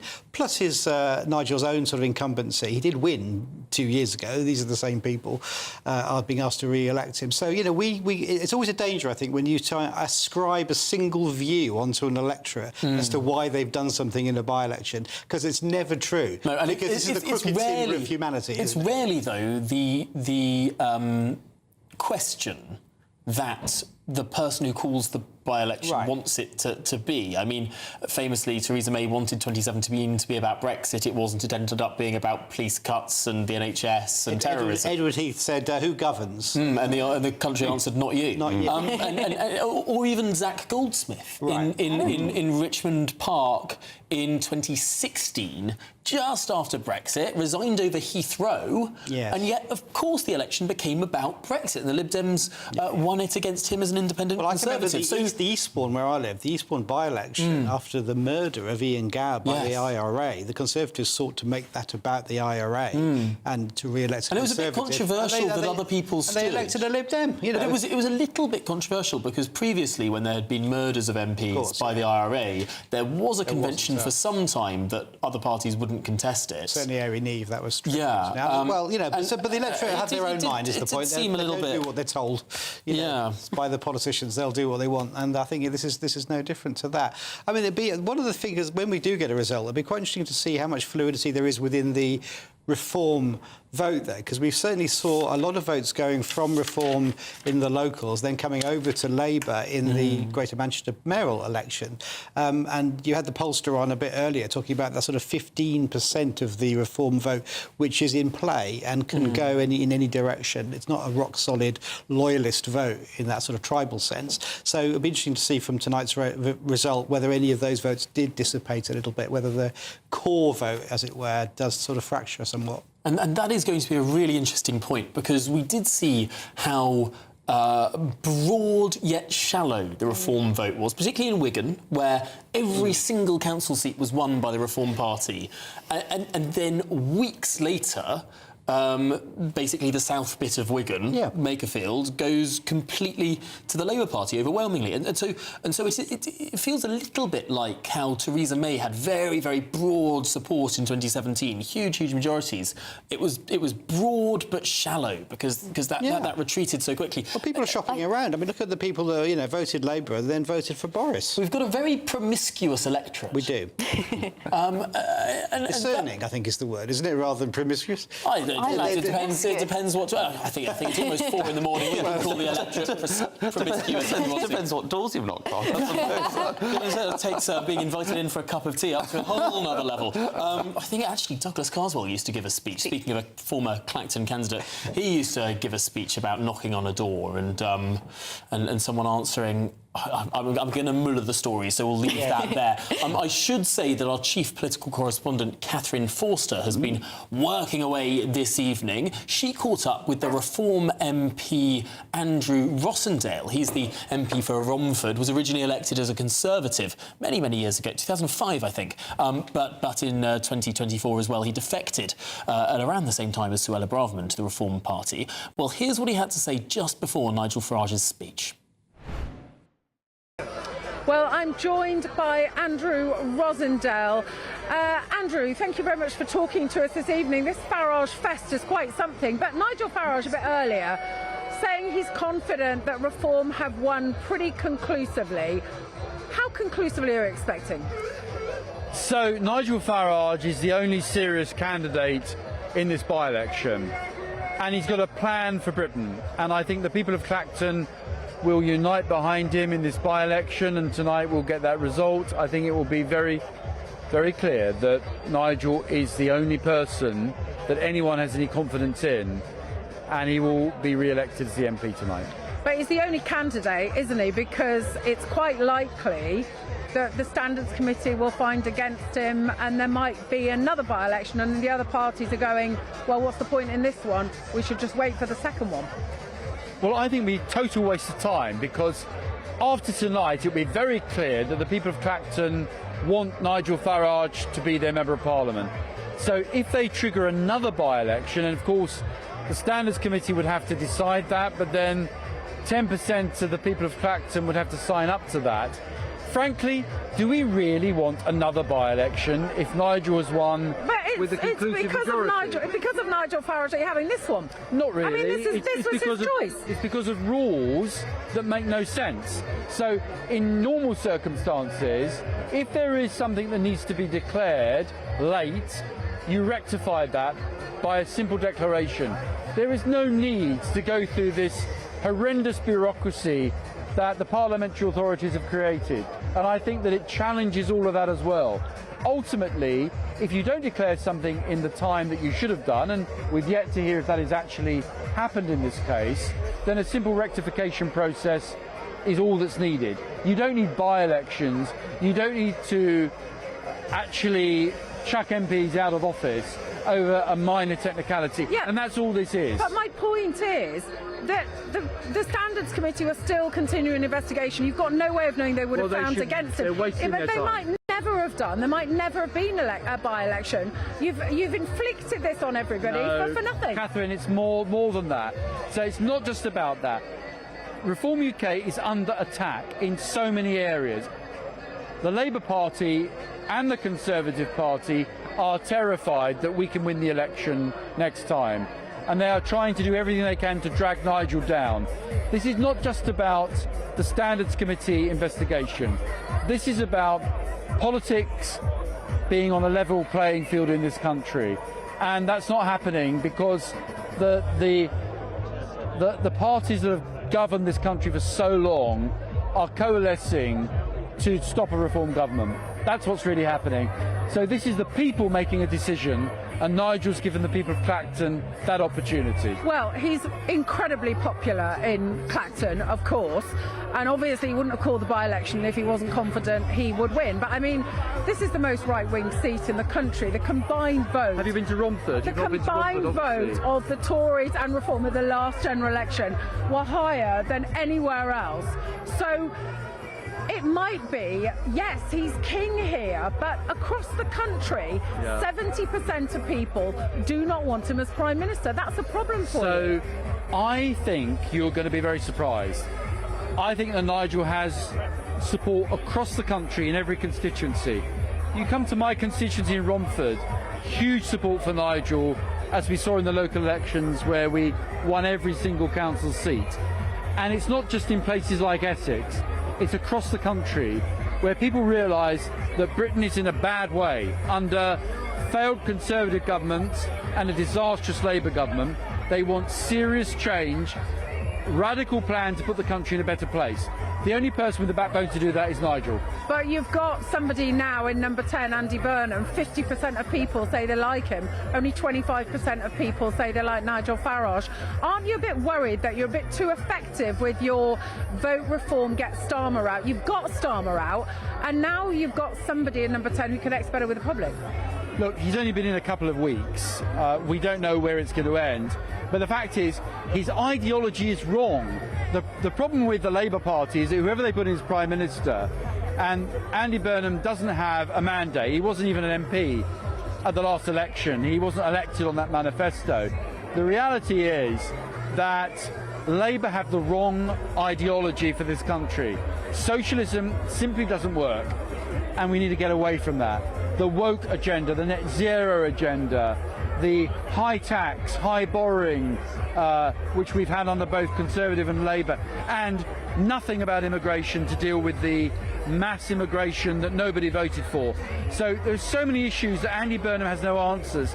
You know, he may come out with gimmicks, but that's not going to win him the next election. What people want is a clear plan for the United Kingdom, and the only potential Prime Minister, I think, that's got the courage, the backbone and the vision for Britain is Nigel Farage. Well, time will tell. Andrew Rosendale, thank you very much for talking to us tonight on GBNews. Thank you. Thank you. Well, there was Catherine and on Andrew Rossendale. I have to say, Catherine is currently scarpering from Farage Fest, or is it Clactonbury, to the count itself. So our very own chief political correspondent will be scarpering around those tables at any moment now, and hopefully we'll grab some interviews with some of those candidates that are still remaining for the declaration. Of course, Nigel Farage will not be there, as he announced in his speech. It's worth noting that another Reform candidate in of recent months avoided his count as well. Not for a British parliamentary election, but indeed for a Welsh Senedd election. Joshua Kim was a Reform candidate who unexpectedly won his seat in the sixth spot in the sort of 6-member constituencies that I have in the Welsh Senedd. Now, he was working a supply teaching shift that day. He didn't want to lose out on the pay, so he took the shift thinking he was so far down the list he'd never be elected, and he missed the declaration because he was teaching and ended up as a member of the Welsh Senedd. He arrived about 45 minutes after the count was declared. So, Reform have form on not turning up to their counts, although I suppose that Joshua Kim had a slightly more gruelling day at work than Nigel Farage's party. I mean, I hope that Reform don't make a habit of not turning up to their counts. However, I think when we're teaching in the next generation, I think that it's very much a worthy reason not to be there. Moving on, just saying that we probably won't turn up in the next few counts, I think, like I said, don't want to make a habit of it. However, when it's so clear-cut, when you've got people shouting your name and having an actual party, that's a worthy reason not to be there. I wonder if this is becoming a little bit more American, in that you wouldn't expect a presidential candidate to turn up to a... I mean, there aren't really counts, are there, for that sort of thing on that level, because it's a national election. But it is interesting, is it not, that Reform do this big American spectacle with the fireworks and the speeches and the rallies, and perhaps, at least for their party leader, they're breaking centuries of tradition when it comes to parliamentary counts. Well, that and much more will be discussed in the next hour of this live election special.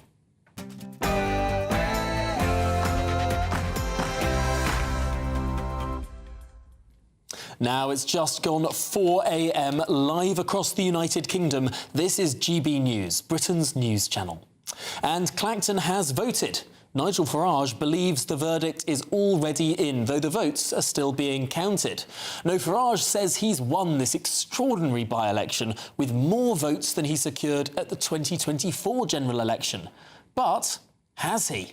Well, I'm Tom Harwood and this is Vote 2026. The people decide.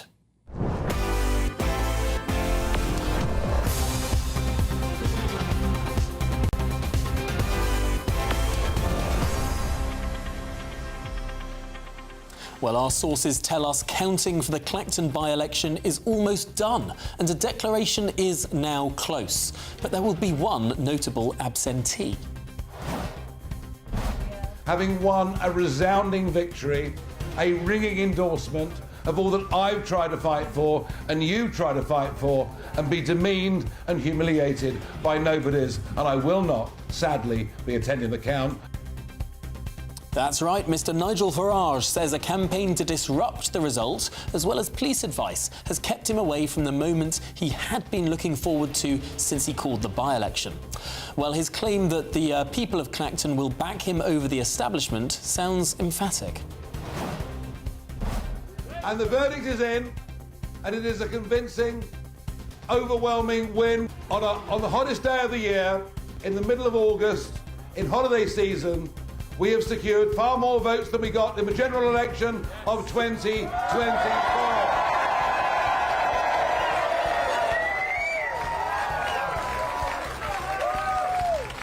And in doing so, we have beaten the candidate for the Uniparty. Well, you heard it from the horse's mouth there. Far more votes. But how many votes will that turn out to be? And will it be enough to stave off, yes, another by-election? They will not call a second by-election here. They'd be stupid to do so. Well, meanwhile, the Labour Party hit back at Mr. Farage. This is the most embarrassing, ridiculous by-election ever. And it's like some kind of Victorian folly. This guy who's been telling us for the last 10 years, certainly the last 2 years, that he's about to become the Prime Minister and that he's the insurgent force in British politics, has subjected himself to this wildly embarrassing, I think, just for Britain, never mind for Nigel. Well, the Conservative Party, for their part, agree. It's a fake by-election because Farage wanted to distract and deflect from the parliamentary inquiry going into his affairs relating to donations. It should never have happened. That's what's unfair about it. Well, if Nigel Farage won't be at the count, we will be, along with this chap. Yes, Count Binface, Mr. Farage's main rival.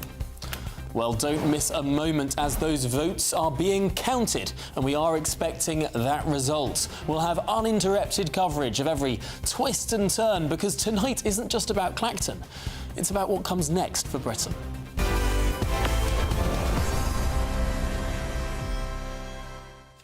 Well, a very good morning, I suppose it is now, to you. It's 3 minutes past 4, and with me in the studio at this ridiculous time in the morning is the former Conservative advisor Charlie Rowley, the former Labour advisor Paul Richards, and Saffron Sims, Bryden the Reform councillor. Well, Charlie, clearly we are now itching for results, and we get to be incredibly nerdy about the numbers. We get to look at how Nigel Farage did last time, how different parties have averaged over time, the percentage share, the absolute vote share. Ultimately, will Nigel Farage's speech, made a little bit earlier, cut through all that noise? Yeah, and that's why you're absolutely right. We want to see the absolute figures. I mean, anecdotally, as I was sitting here thinking about this earlier on, Nigel has once declared, I think it was during Brexit, that that they'd lost the vote when actually it turned out rather more than he won. So let's, for his sake, let's not hope it's the other way around tonight, where he says I've got more votes than in 2024, and it turns out not to be the case, because as right as a decision might be not to go to the count, whether that's on the back of police advice or whether it's because you don't want to be front page news standing next to a man with a bin on his head. Let's hope that actually, that he, for his sake, he's got those numbers right. But in a by-election where he is clearly the front runner, where he hasn't got any other real opposition, if he doesn't get the number of votes that I think he would hope, and certainly his supporters hope, then of course, if there is another by-election, you know, there is an element of voter fatigue in Clacton, because I think since 2014, since the previous by-election we were talking about with Douglas Carswell, I think Clacton has had to vote in an election, whether it's locally, whether it's for the Essex County Council, almost every year. So to then, if you have another by-election which has other candidates, more credible candidates, like the Labour Party, like the Conservative Party, like the Lib Dems and the others, is there going to be voter fatigue towards Nigel Farage? Will his numbers then come down, and the momentum he might have built back up through this by-election, it might be pulled from beneath him at a possible next one? OK, let's try and go through this. 2014 by-election, 2015 general election, 2016 Brexit referendum, 2017 general election,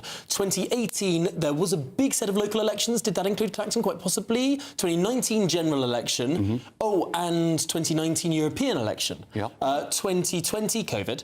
2021 delayed super mega local elections, which included lots of different things, probably Clacton involved. We could go on. I can really see this sort of adding up. Absolutely, until 2024, when we had another general... 24 general election, 26 Essex County Council election. So that would also -4 from that. That would be 2022 Essex Council election as well. These poor people of this little corner of Essex have been made to trudge their way out to the polling station time and time and time again. I wonder, Paul Richards, if some people sitting in their lovely houses on the beachfront might be thinking a bit like Brenda from Bristol. Not another one. I mentioned the Chartists earlier. You will remember, of course, that the Charter included a series of demands, the secret ballot, payment for MPs to allow anyone to do it. But one of the demands that was not ever met was annual parliaments. Goodness and the Chartists said we want an election every single year. Now, we've almost got that without the Chartists winning. Well, at the time of the Chartists, parliaments lasted 7 years, which was only reformed in 1911, I think I'm right in saying. In the Parliament Act, yes. Yeah. Which limited it to 5 years. The Quintennial Act is yes, because it was the Septennial Act that put them at 7, and then the Quintennial Act reduced them to 5. Although, ironically, for the first 5-year Parliament that was meant to happen, the First World War got in the way, so it was an 8-year Parliament. So it got off to a bad start. You have enough democracy. The lucky people of Clacton are just getting everyone else is a slice of the cake here, aren't they? Yeah, lucky folk that they are. But that's also why, I mean, just going back to the seriousness of the Parliamentary Standards Committee, and what will be reflected in the numbers on this by-election, I mean, you'd have to take... you can only look at it from the 2024 general election, adding up the numbers of people that came out to vote Labour. Now, I think that's about 7,000 something who voted Labour. I think there's about sort of 2 that voted Lib Dem. I think there's another 1,000 that voted Green. OK, that gets you over the 10,000 signatures that you might... But you're relying on those people to then actually say, yes, I want another by-election in Clacton. Which Nigel Farage will obviously win. Will obviously win. So I think there might just be an element of... You could be you could be Andy Burnham, the superstar of the Labour Party, going around the streets of Clacton trying to get your, your voter base out to say, come on, don't let Nigel pull the wool over your eyes. We need another by-election in Clacton. Where a lot of people might just say, thanks, Andy, but no thanks. It, presumably, to try and head that off and say, we've had the by-election, you've done it. And it could work. It could have worked. Could have worked, yeah, absolutely. No, I think it will. I don't think they will probably decide to call another by-election because, of course, you've got to get 10%. And the fact is, we have voter fatigue, like you've done. Just to build on your point, from 2015, we had 64% turnout.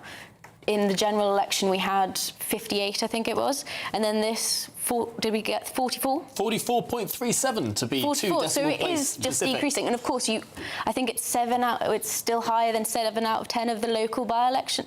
Not the by-elections of the previous Parliament, yeah. Completely. So most people have not voted, is that what we're saying? Yeah, most people haven't. But look at by-election turnout, though, Paul. I mean, of the last Parliament, I mean, this is pretty bang on average turnout for a by-election. Sure, but to claim this is an overwhelming mandate endorsement victory is hollow because most people have not voted for Nigel. No, it depends, because if the actual voting count is more than the previous election, that's more people actually voting for But there aren't any candidates this time. Well, that makes the turnout more impressive, does it not? Indeed. Maybe, although the media focus then rises it up. And to the point of winning an absolute majority of voters in a constituency, how many MPs at the last general election, where there was, where Labour won on, what, 34% of the vote? Sure. How many MPs in their average 80,000 person constituencies got 40,000 votes? I mean, it will be one or two, surely. Yeah, but there are elections that have been contested by all the parties. I mean, this is the point about poring over the numbers, which we will all do with glee. It's very difficult to compare it to previous elections because it's sui generis, as they say in Clacton. Well, as we are looking at live pictures of those diligent workers of Clacton Council counting those ballots, let's bring you what the Clacton by-election acting returning officer, Ian Davidson, said in a statement very recently indeed. We have worked closely with Essex Police colleagues to ensure that the election process is completed safely and securely, as is evident from the level of security we have in place here today. This includes a robust policing operation throughout the day and including at the count. It is a candidate's decision whether or not to attend the count.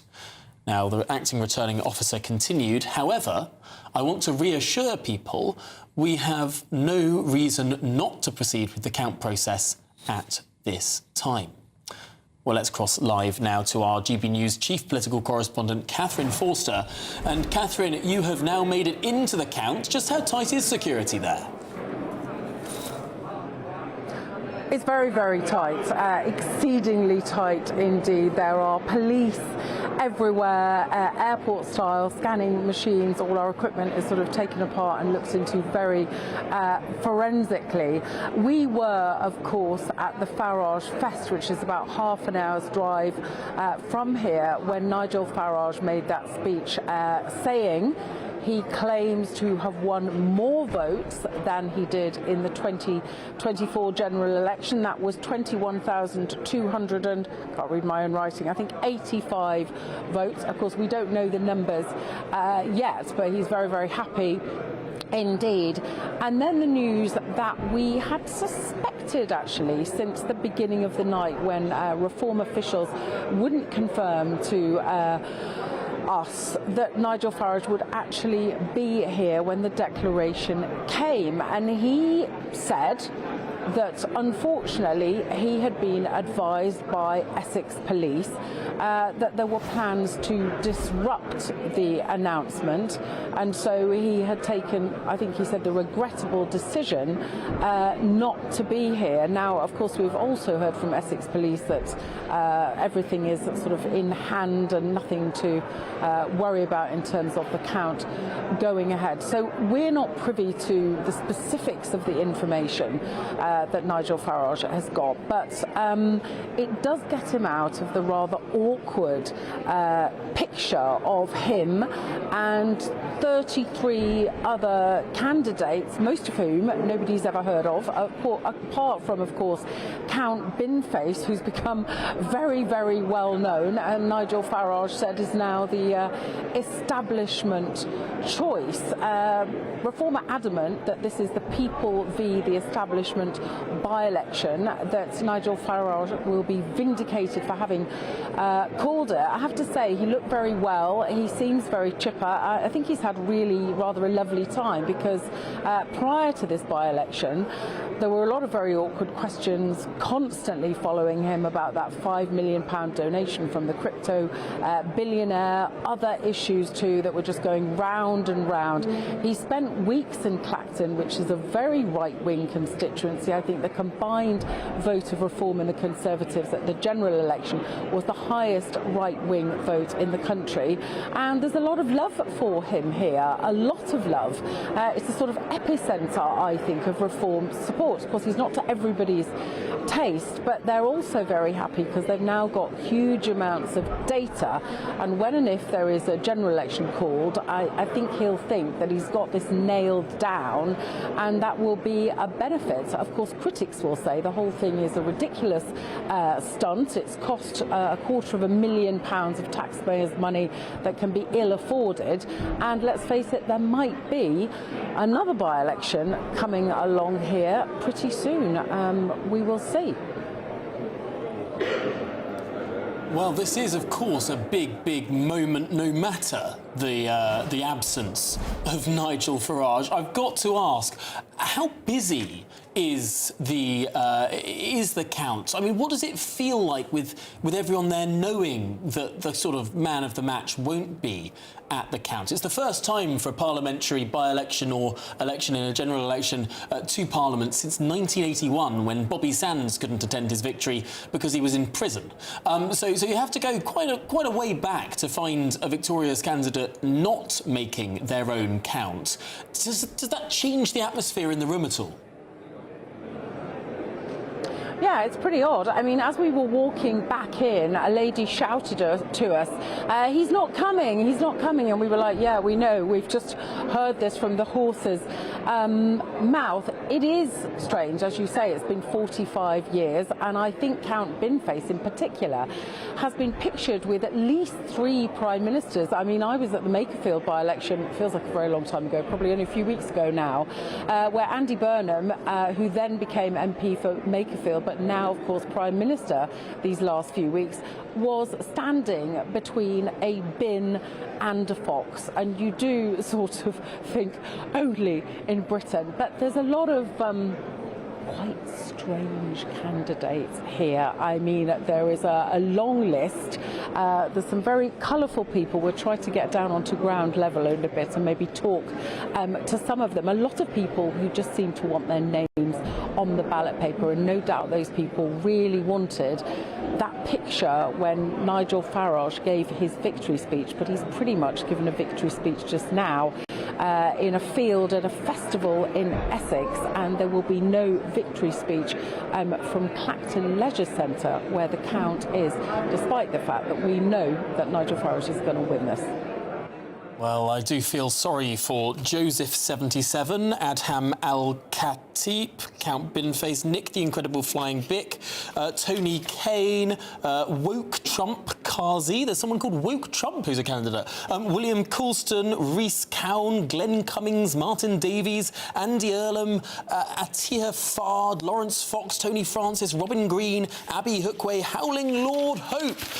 Deep breath. Stephen Ingham, Amy Morris, Derek Morris, Martin O'Brien, Michael O'Keefe, Nick Pilas, Kentan Kumar Pipalia, Daniel Pocock, James Ransley, Jerry Smith, Kai Stevens, John Stevens, Baron von Thunderclap, Pamela Wolford, Marcus White and Mark Wilkinson.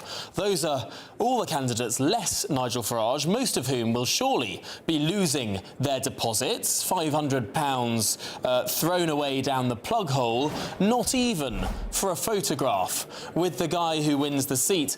Catherine, it's been such a busy show that I actually haven't been able to go through my meticulously researched lists of candidates with their policies and whether they've stood for election before. I mean, there's a 19-year-old who's standing. There are 3 monster raving loony party candidates. There are 2 pretty hardcore religious candidates. There's some pretty extreme candidates, and then a whole bunch of independents. I mean, this is a sort of strange.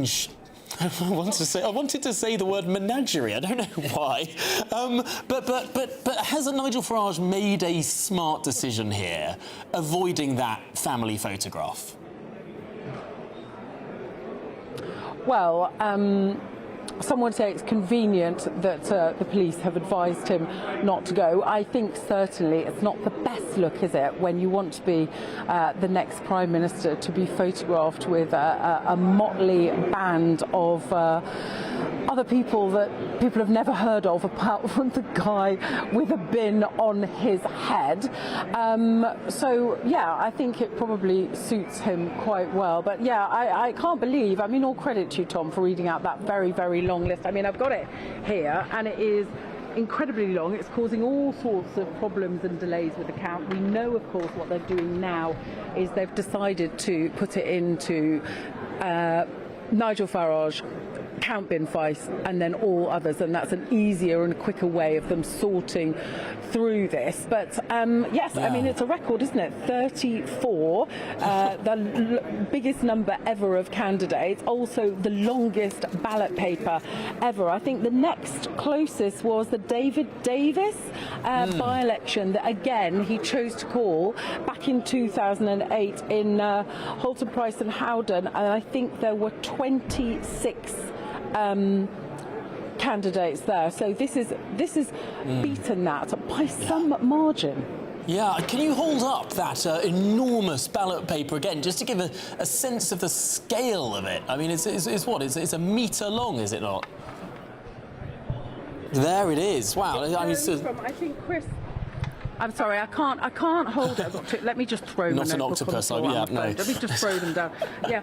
So Chris modelled it a bit differently, but I'm going to go from my, let's see, from my neck to my, it goes a long way. To my knee. Neck to my knee, really, isn't it? That would be quite something. Catherine, is it tall enough to be allowed on the Reform Party Ferris wheel, which I'm sure there's a height limit, as there are in all sorts of fairgrounds? I reckon they would let the ballot paper on, surely. Poor Chris Hope. I mean, poor Chris Hope, when he got on that, and then I thought he was about to start going, and then we realised that the microphone was attached, so he needed to be accompanied by Alex, the cameraman, and then it went really, really fast, and then he was stuck at the top. But I did enjoy watching from the ground and giggling and making sure that there was no way on earth that I was going to go on it. Well, no, thankfully, our political editor took one for the team there. But, Catherine, back to serious stuff. You have now been able to peruse the tables, and you say there's these 3 piles that are being created. Nigel Farage, Count Binface and other. Can you see how much bigger the Farage piles are than the other 2 piles? I'd love to tell you that I can, but genuinely I can't, for the simple reason that my eyesight is not good enough. But as soon as I've done this live, we are trying to get down onto the ground floor, and hopefully I'll be able to see a little bit better. The problem is they pile them and then they move. It's all very technical. They've got a good arrangement going. We're not sure what time the declaration is going to be. We were originally hearing it could be 5, then we were hearing it might be 6, 7, 8 o'clock even. Now the indications are that it's going to be rather sooner than that, so we might get it in the next hour or so, while us people up through the night. We don't know, but we were advised to get back here a little bit quicker than we might otherwise have done, just in case. So if we get wind of anything afoot, we will let you know. Well, Catherine, thanks so much. I am frankly personally delighted, for entirely selfish reasons, that we're going to get the declaration before the breakfast team come in and take my seat. But Catherine, we'll let you go off and do some journalism and try and get down on that main floor and have a peek at those sides of the piles. Interestingly, will all of the others be a shorter pile than Count Binface's pile? Will he have more than the other 32 put together? That'll be an interesting thing to think about, but we'll let you go off and scurry away and find that out for us. Thank you very much indeed. Well, Catherine Forster, always an overnight trooper at our by-election specials here on GB News. Well, thank you for staying up. I know that it is an incredibly warm night. I know I have trouble sleeping on nights like this, so if I am keeping you company and you just can't sleep in this ridiculous heat, well, thank you indeed for joining me and indeed my panel for this very special by-election evening here live on GB News. Now, before I turn to my next guest, let's remind ourselves of what Nigel Farage said just a short time ago. And the verdict is in, and it is a convincing, overwhelming win on the hottest day of the year, in the middle of August, in holiday season. We have secured far more votes than we got in the general election of 2024.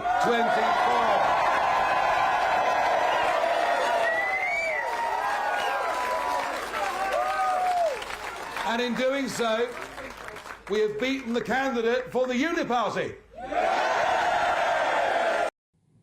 Well, that was Nigel Farage speaking, declaring victory before all the votes had been counted. He must be very confident indeed. But joining me now is the Labour Party activist Aisha Ali Khan. Aisha, thanks indeed for getting up at this god-awful hour to speak to us live on this election night special. I've got to ask you, I mean, is Nigel Farage right? Is the man with a bin on his head the so-called uniparty candidate? Is this playing into his narrative that, you know, you, Labour, the Tories, you're all the same? Of course not. I think what's worth noting is that obviously Nigel Farage has declared victory. We're still waiting for the actual official figures, and I don't believe anything until I see those figures. And Tom, I've been at countless counts, so I know exactly what's going on the ground. They're going through it meticulously, and it does seem to be, you know, a race between just two candidates, obviously Nigel Farage and Count Binface. I honestly can't tell you, but nearly every single person I've spoken to, all the people that have been campaigning on the ground, people online, there seems to be so much support for Count Binface. So I'm not going to be surprised if the actual margin between the two main candidates is going to be narrow. So let's wait and see. But this has been a massive own goal. And I just remember when he said this, I'm standing, and then one by one, all the main parties, Labour, Conservatives, all of the Green Party, everybody was like, we're not standing, you carry on, you know, and it was kind of a little bit of, I mean, nobody wants to go into an election just fighting, you know, ridiculous candidates that any other election, I mean, Count Binface got something like 1,000. He's never got past 1,000, sorry. He's got a few hundred. One time he even got less than 100. For him to get thousands this time is going to be, it's going to be a slap in Nigel Farage's face, and everything that he's trying to, you know, his reasoning behind it. Well, I'm standing because, you know, this is going to be this me against the establishment and so on. Everybody saw through his motivation. It wasn't to basically stick two fingers up at the establishment. It was to basically get people off the scent of the 5 million that was given to him by Christopher Harwood. So it's quite interesting. We'll see. I mean, like you just said, I think the announcement is just literally less than an hour away. So yes, interesting. I can't wait personally. Yeah, no, it certainly will be fascinating to pore over those numbers when we get them. I want to put it to you, though, that your argument that you just gave me would have held more water 12 or 24 hours ago. The idea that Nigel Farage was going to be humiliated, standing up next to all these joke candidates. The images in the papers the next day would be of him sort of appearing as one joke among many.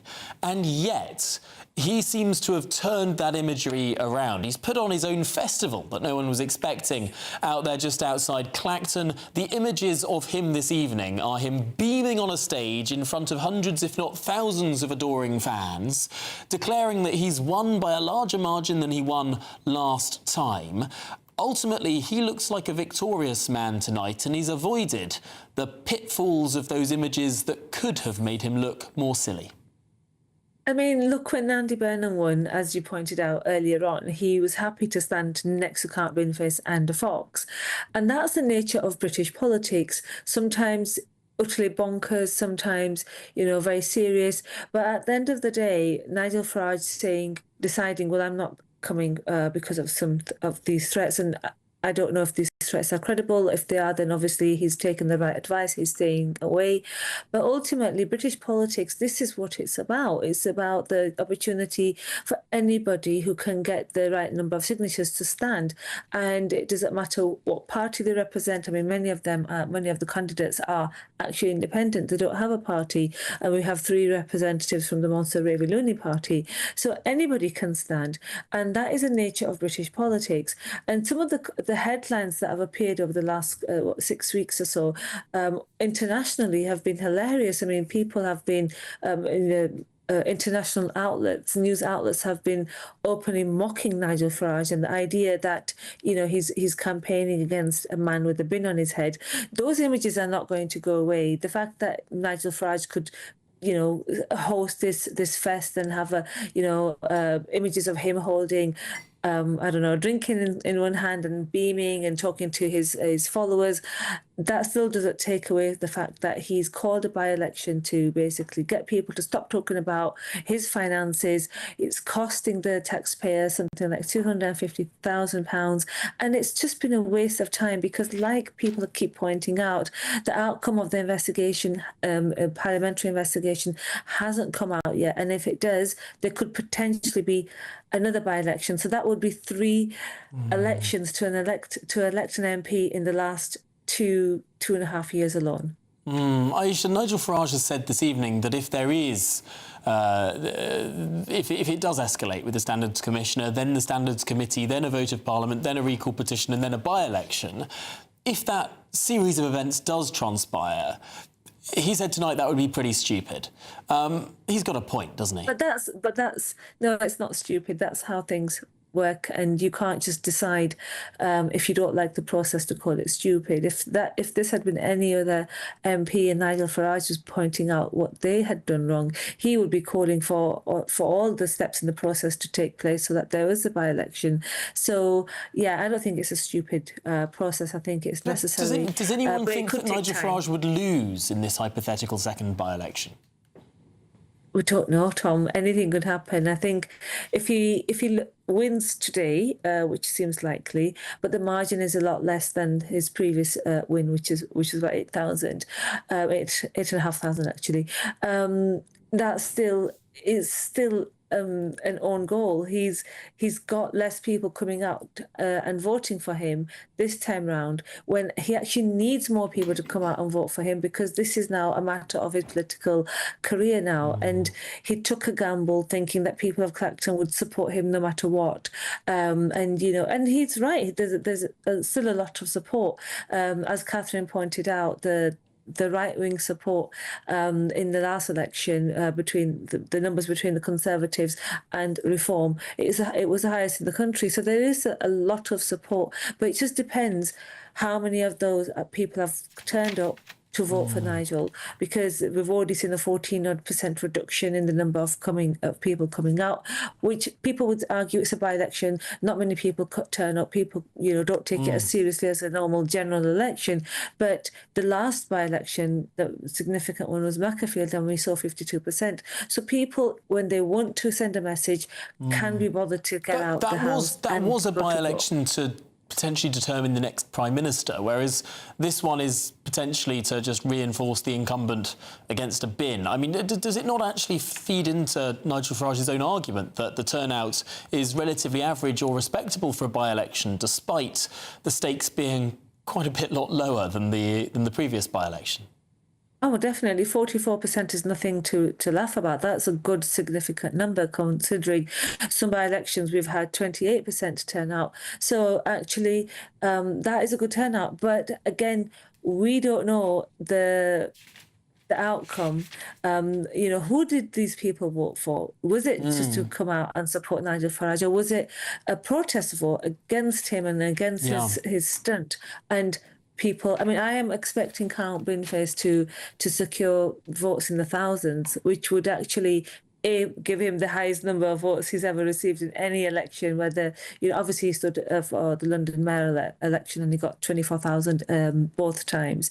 But other than that, any other by-election Count Binface has stood in, or general election, he's got less than 1,000. Like I said, in some cases, I think he got 63 votes. So it's going to be interesting. If anything, this whole thing has put Count Binface on the political map internationally as well as nationally. And I think that's a huge win, regardless of what happens. Yeah, he's certainly advanced his comedy writing career, has Count Binface, or perhaps we should say John Harvey, which is his real name. Aisha Ali Khan, thanks indeed for joining us at this unsociable hour early in the morning. Really appreciate your time on this Vote 2026. Now, this is what Nigel Farage said himself about a second by-election. Labour, Lib Dem and Conservative canvassers have been out for bin face. You know, they're not going to win. The Uniparty aren't going to win. They will not call a second by-election here. They'd be stupid to do so. But they might do, and they might be difficult for you. If they challenge you again with a proper candidate rather than a novelty candidate, it could be hard to win. Well, then we'll win even bigger. Is that what you think? Oh, yes, absolutely. Nigel Farage saying it would be stupid to have a second by-election, while What Is Love, Baby Don't Hurt Me plays in the background. Well, with me in the studio is my panel, the former Conservative advisor Charlie Rowley, the former Labour advisor Paul Richards, and Saffron Sims, the Reform councillor. Saffron, would it be stupid for a second by-election? I think it would be potentially quite idiotic. I think that, this by-election we did decide we'd offer to cover, and of course they didn't take us up on it, and of course Labour didn't offer when they called a useless by-election not too long ago. However, if we were having to use taxpayer money to have another by-election in, say, 2-3 months, depending on how long the investigation is, I think it would be idiotic, and I think that people would come out and say it, because that's, what, 500,000, about 500,000, to have 2 by-elections. That just seems ludicrous to me, especially when the outcome is so obvious. Paul Richards, you're shaking your head. Well, I am just on the point that political parties can't buy by-elections. It's quite an important point that you can't, donate money to have a by-election. That's ludicrous.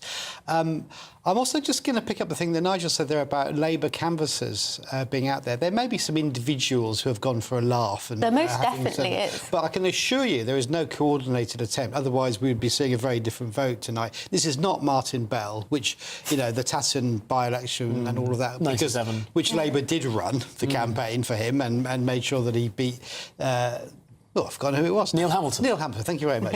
It's not that scenario. A few people might have gone for a giggle, but this is not a coordinated attempt at all. And he's going to try and present it as such, but it really isn't. And I don't know I can't speak for the Tories, but I don't think you had any operation on the ground in Clacton today, did you, or yesterday? Yeah, no, I agree. There might be 1 or 2 people that have taken it upon themselves. There were 1 or 2 young university activists who have been spotted out and about, but it didn't seem like they were sent by the party. I think that would be over-egging. Because it's fun. Why not? It's a day out, isn't it? It's a nice day. I mean, Kemi Badenoch sent a letter, I think, to residents of Clacton to say that, you deserve better, and this is a fake by-election, as she's called it, and, and I can't remember whether she actually said in that letter that there might be another one coming, but she was certainly, there was a campaign element of the Tory party, but without fielding a candidate, it's a little bit sort of, Is there something that is a little bit hypocritical about this? Because you made the point earlier, you think that the Conservative Party should have stepped aside in Makerfield and potentially in Gordon and Denton as well. But ultimately, their argument through that process was, we are the Conservative Party, we are a national party, it is our duty to give every citizen of this country the chance to vote for a Conservative no matter where they live. Even if it's the safest Labour seat, we're still going to field a candidate. Even if we lose our deposit, we're still going to give people the opportunity to vote for a Conservative. Reform had much the same approach in the local elections. They stood in, I think it was 99% of council seats, the highest of any party. Why then did the Conservatives break that logic today? So I think their working assumption, is that there will be a second by-election, and that's when they'll field a candidate. And it's not just, their views, it's not for one person to sort of take matters into their own hands when they're still being investigated, and where that might end in a by-election being called.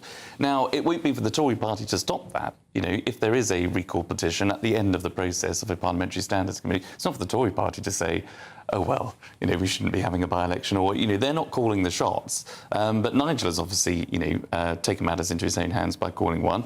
It does then beg the question, should there be a second one? Will there be a second one?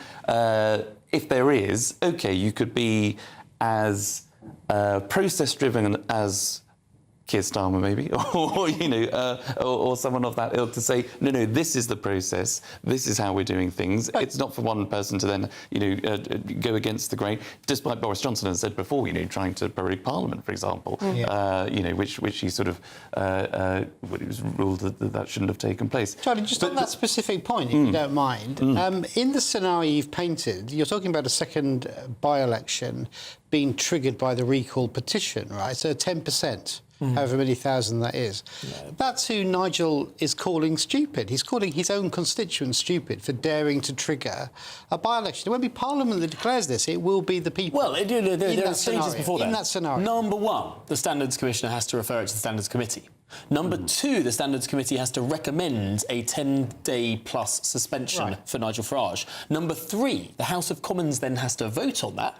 That's an interesting point, and whether the Conservative Party do vote for that or whether they abstain, whether the Labour Party vote for it, given they've got a massive majority, they could easily. And only then does a recall petition get set up. Then? Who's he calling stupid? Probably Parliament, I would imagine. I think he's calling the process stupid to have another by-election, not the people. calling the people of Clacton. Of course you would, but you're Labour, that makes sense for you.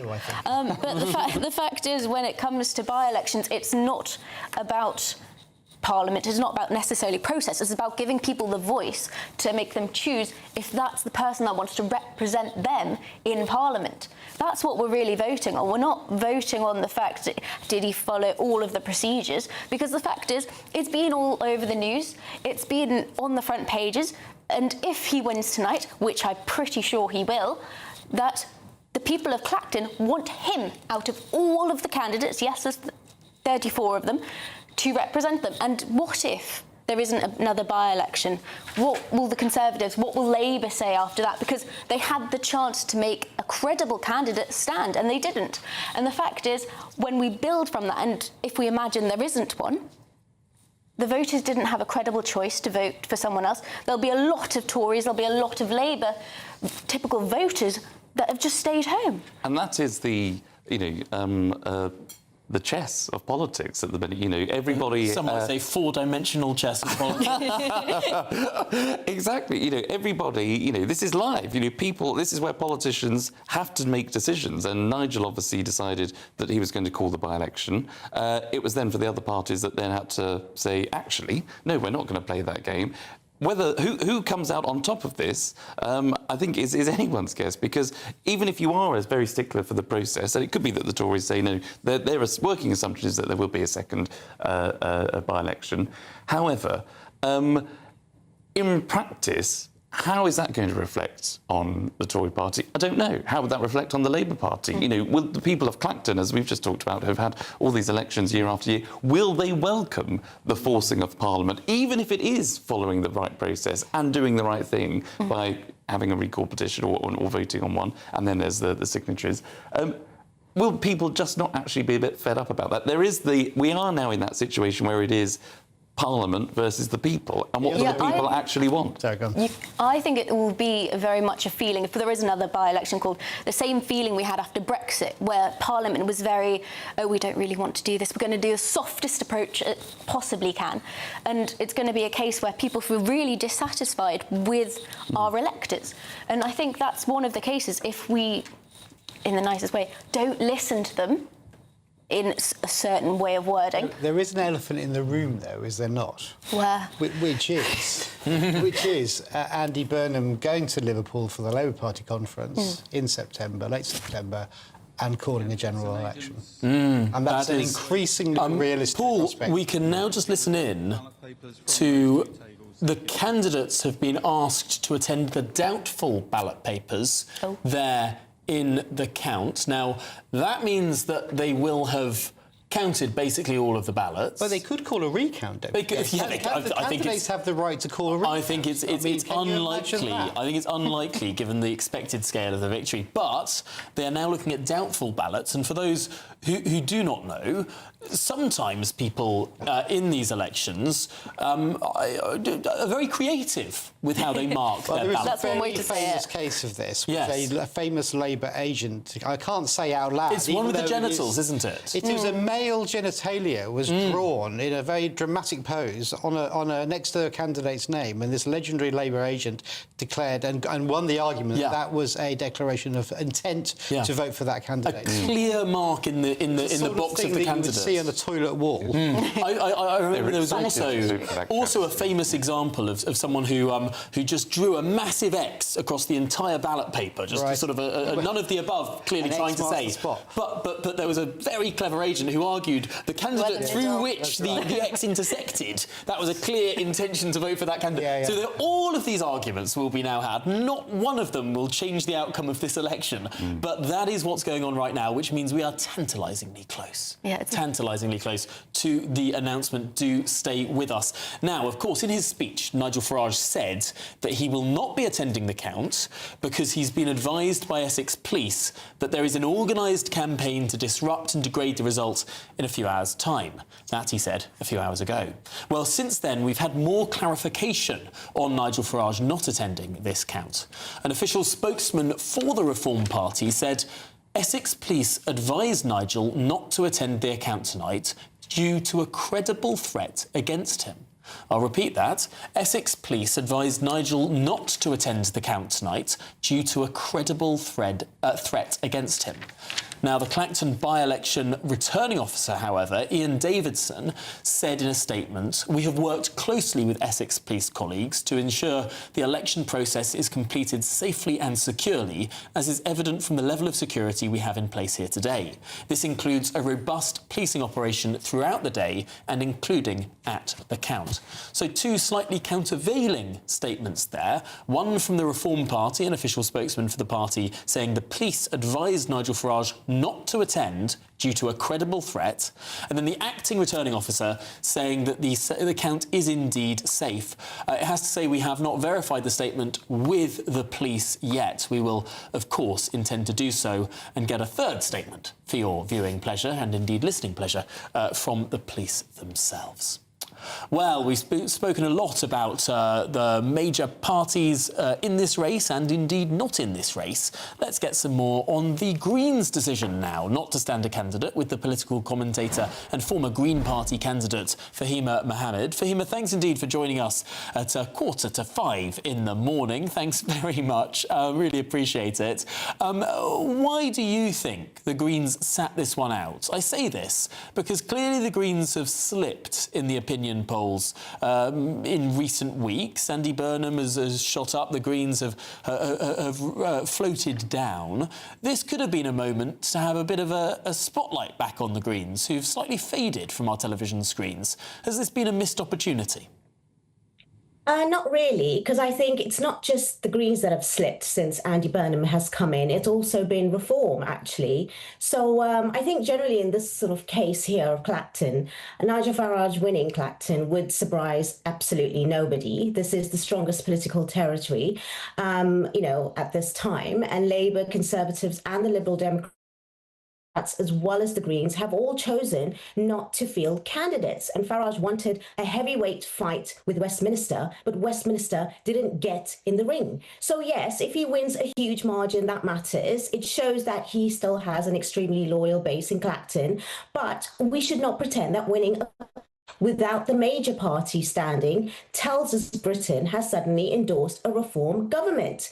I mean, tonight might prove Clacton still belongs to Nigel Farage, but I still think it does not prove Britain does. And I would never dismiss the people voting for him. There are genuine frustrations around immigration, public services, housing and living costs, political systems, and many people feel stopped, listening to them years ago. And Farage understands the anger better than sort of a lot of the current Westminster politicians. But the real question is whether recognising anger is the same thing as having the policies and competence to govern the country. Now, of course, when it comes to the Green Party, we are definitely there with the fact that we stood with the other sort of parties to stand down, because again, no one believed that this should have been, held in the first place. And it was just on Farage's own decision, nothing to do with the real by-election that was actually ever due. And it's just only delayed any investigation, and the process is going to continue regardless of whatever. But of course, we have to understand that, we are not here to go against, parliamentary standards as it applies for everyone. And I still feel that, the main parties basically didn't run away from it. They just been handed a narrative, and it does not legitimize what is actually necessary, which is the actual continuation of an investigation that has now just going to be delayed. And again, it's going to be probably another by-election, whether the people want it or not, whether they actually want their own MP to who they voted for, but they weren't given the chance to actually have all the kind of candidates stand on the right sort of calling for a by-election. I think this was just a farce to sort of like give a headline. Doesn't that all sound like a bit of a cop-out, though? It was not that long ago that the Greens were talking about winning over the working classes in Gorton and Denton, being a party that can speak to white van man as well as your university graduate. Could this sort of new, emboldened, confident Green Party not have swept to victory in Clacton-on-Sea? Was there just a sort of crisis of confidence there? No, the politics is very straightforward. Secure borders, functioning asylum seekers, decision made quickly, people with legitimate claims protected. We have genuine policies with people with no lawful basis to remain removed through due process. And at the same time, stop pretending immigration is the cause for every failure of the British state. And I think you can believe that in controlled immigration and reject scapegoating. And there aren't contradictory positions. I think is the Green Party policy platform in favour of controlled migration? I've seen the policy platform, at least the one stood on the last election, which seemed to oppose any form of migration control.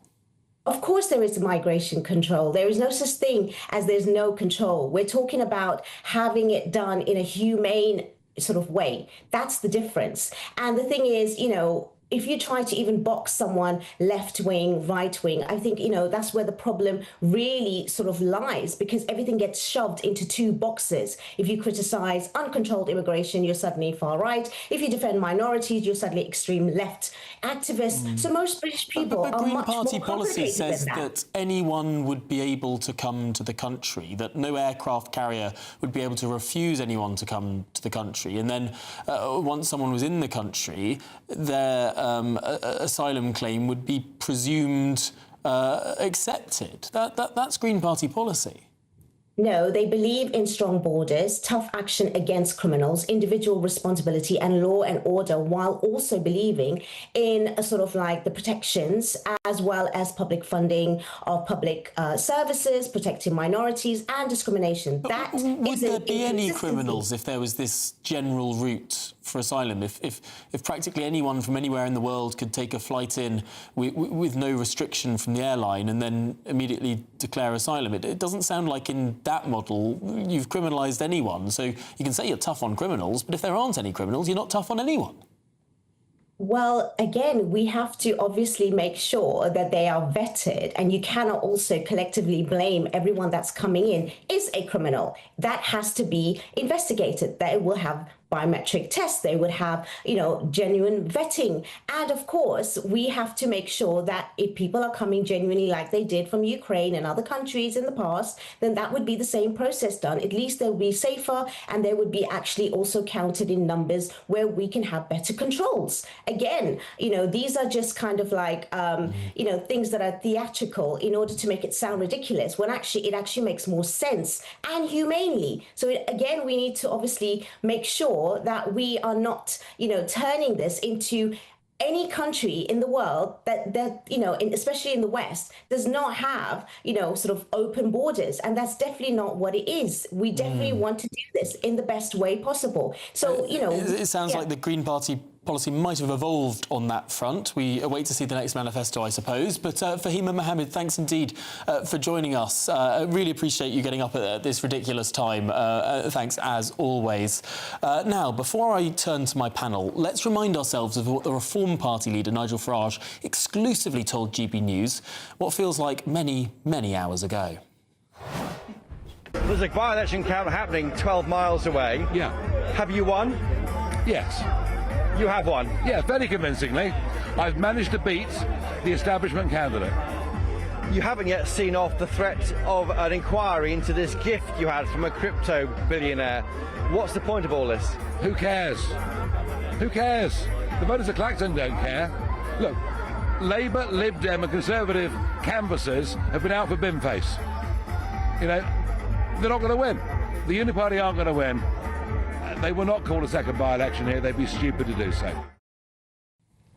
Well, that was Nigel Farage speaking to Christopher Hope before he declared victory. He has subsequently declared victory, but as we can see from our screens, it looks like the counting's pretty much finished, actually.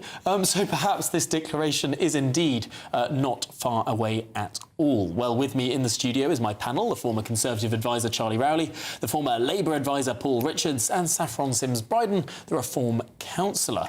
Well, Paul Richards, I mean, it looks like a pretty empty room there. We are blooming close, are we not?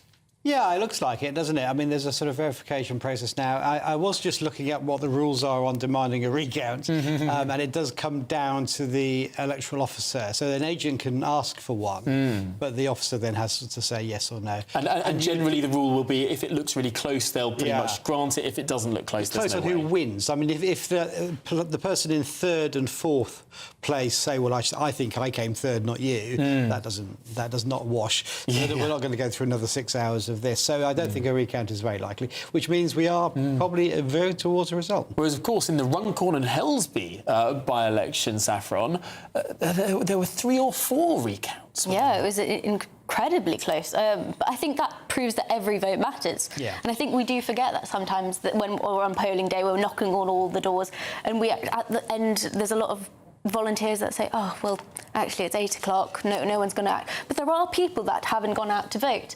And the fact is, it can be margins of 1 to 6 votes that actually get it in the case. You know, you win in the last hour. Completely.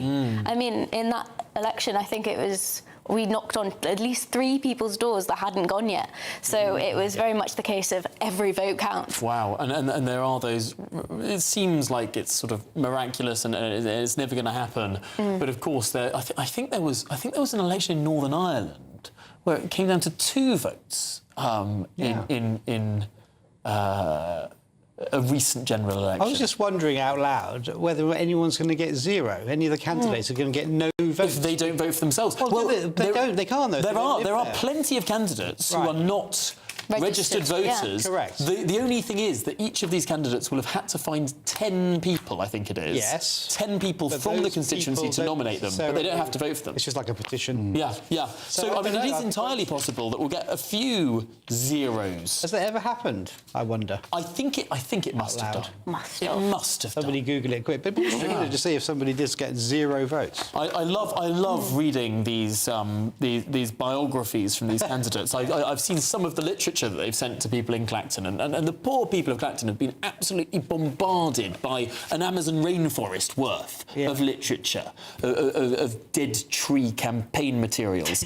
And some of these candidates, bless them, they live, miles and miles and miles away, and one of them, just in his leaflet, his point was, if elected, I will move to the constituency. Yeah. It's like, sorry, who are you? Nobody in Europe's ever heard of you. Sorry, that was a Nigel Farage quote. Anyway, you have the appearance of you have the charisma of a damp rag and the appearance of a low-grade bank clerk. And the question that I want to ask, that we all want to ask, is who are you? I've never heard of you. Nobody knew. Anyway, we're repeating. You can tell that it is almost 5 in the morning as I go through my sort of Rolodex of great European parliamentary speeches. Charlie Rowley, help me out of here. Now we are expecting this declaration very soon. It looks like there are a lot of people standing around there at the count. You know this sort of stuff inside out. If you're a betting man, are we going to get the announcement within the next half an hour? Oh, I'd imagine so. Yeah.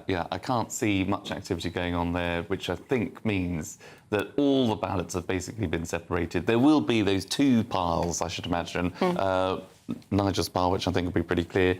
Probably Count Binface will be there as well. And then it'll just be the others that they're just trying to tidy up the loose ends as to making sure that they've actually separated them and counted all of the votes to make sure that, yes, if you are, coming in 27th place, you know exactly how many votes that you might have got. So I think it's more of a courtesy thing now, just for those that have put their name forward, that have paid their deposit, that have stood in a legal democratic vote, just to make sure that they get the full number of votes counted and verified. But I think we must be pretty close now. Of course, we know that Nigel Farage, this is his 9th by-election, and including elections, 9th election at a parliamentary count. But But that doesn't make him the most perennial candidate of this list. No, Howling Lord Hope has stood in 38 by-elections and general elections. 38. Nick, the Incredible Flying Brick, has stood in 14. And a man who goes by the name Joseph 77, yes, the number's 77, it's some religious thing, he's stood in 9 parliamentary elections. His real name is Tom Darwood. Count Binface has stood in 7, although that includes 1 London mayoral election. I think it's 2, actually. 2, that includes 2 London mayoral elections, yes. And Baron von Thunderclap has stood in 7. So there are lots of perennial candidates here at this count, but as we say, that announcement very soon indeed.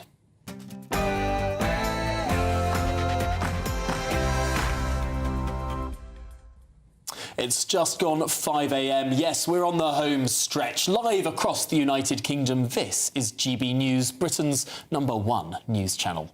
Well, Clacton has voted and Nigel Farage believes the verdict is already in. He says he's won this extraordinary by-election with more votes than he secured at the 2024 general election. But has he? It won't be long until we find out. I'm Tom Harwood and this is Vote 2026. The people decide.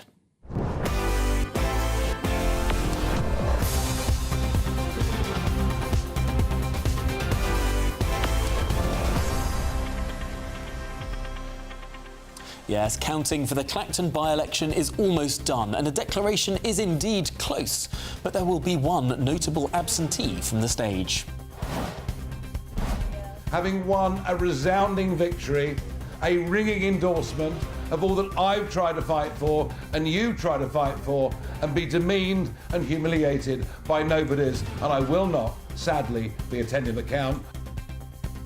That's right, Nigel Farage says a campaign to disrupt the result, as well as police advice, has kept him away from the moment he had been looking forward to since he called that by-election. Well, his claim that the people of Clacton will back him over the establishment sounds emphatic.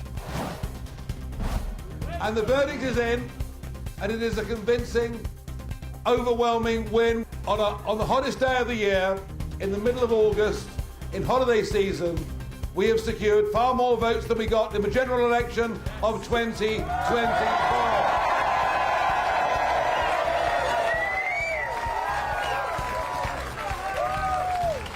And in doing so, we have beaten the candidate for the Uniparty. But will it be enough to stave off another by-election? They will not call a second by-election here. They'd be stupid to do so. Meanwhile, the Labour Party hit back at Mr Farage. This is the most embarrassing, ridiculous by-election ever.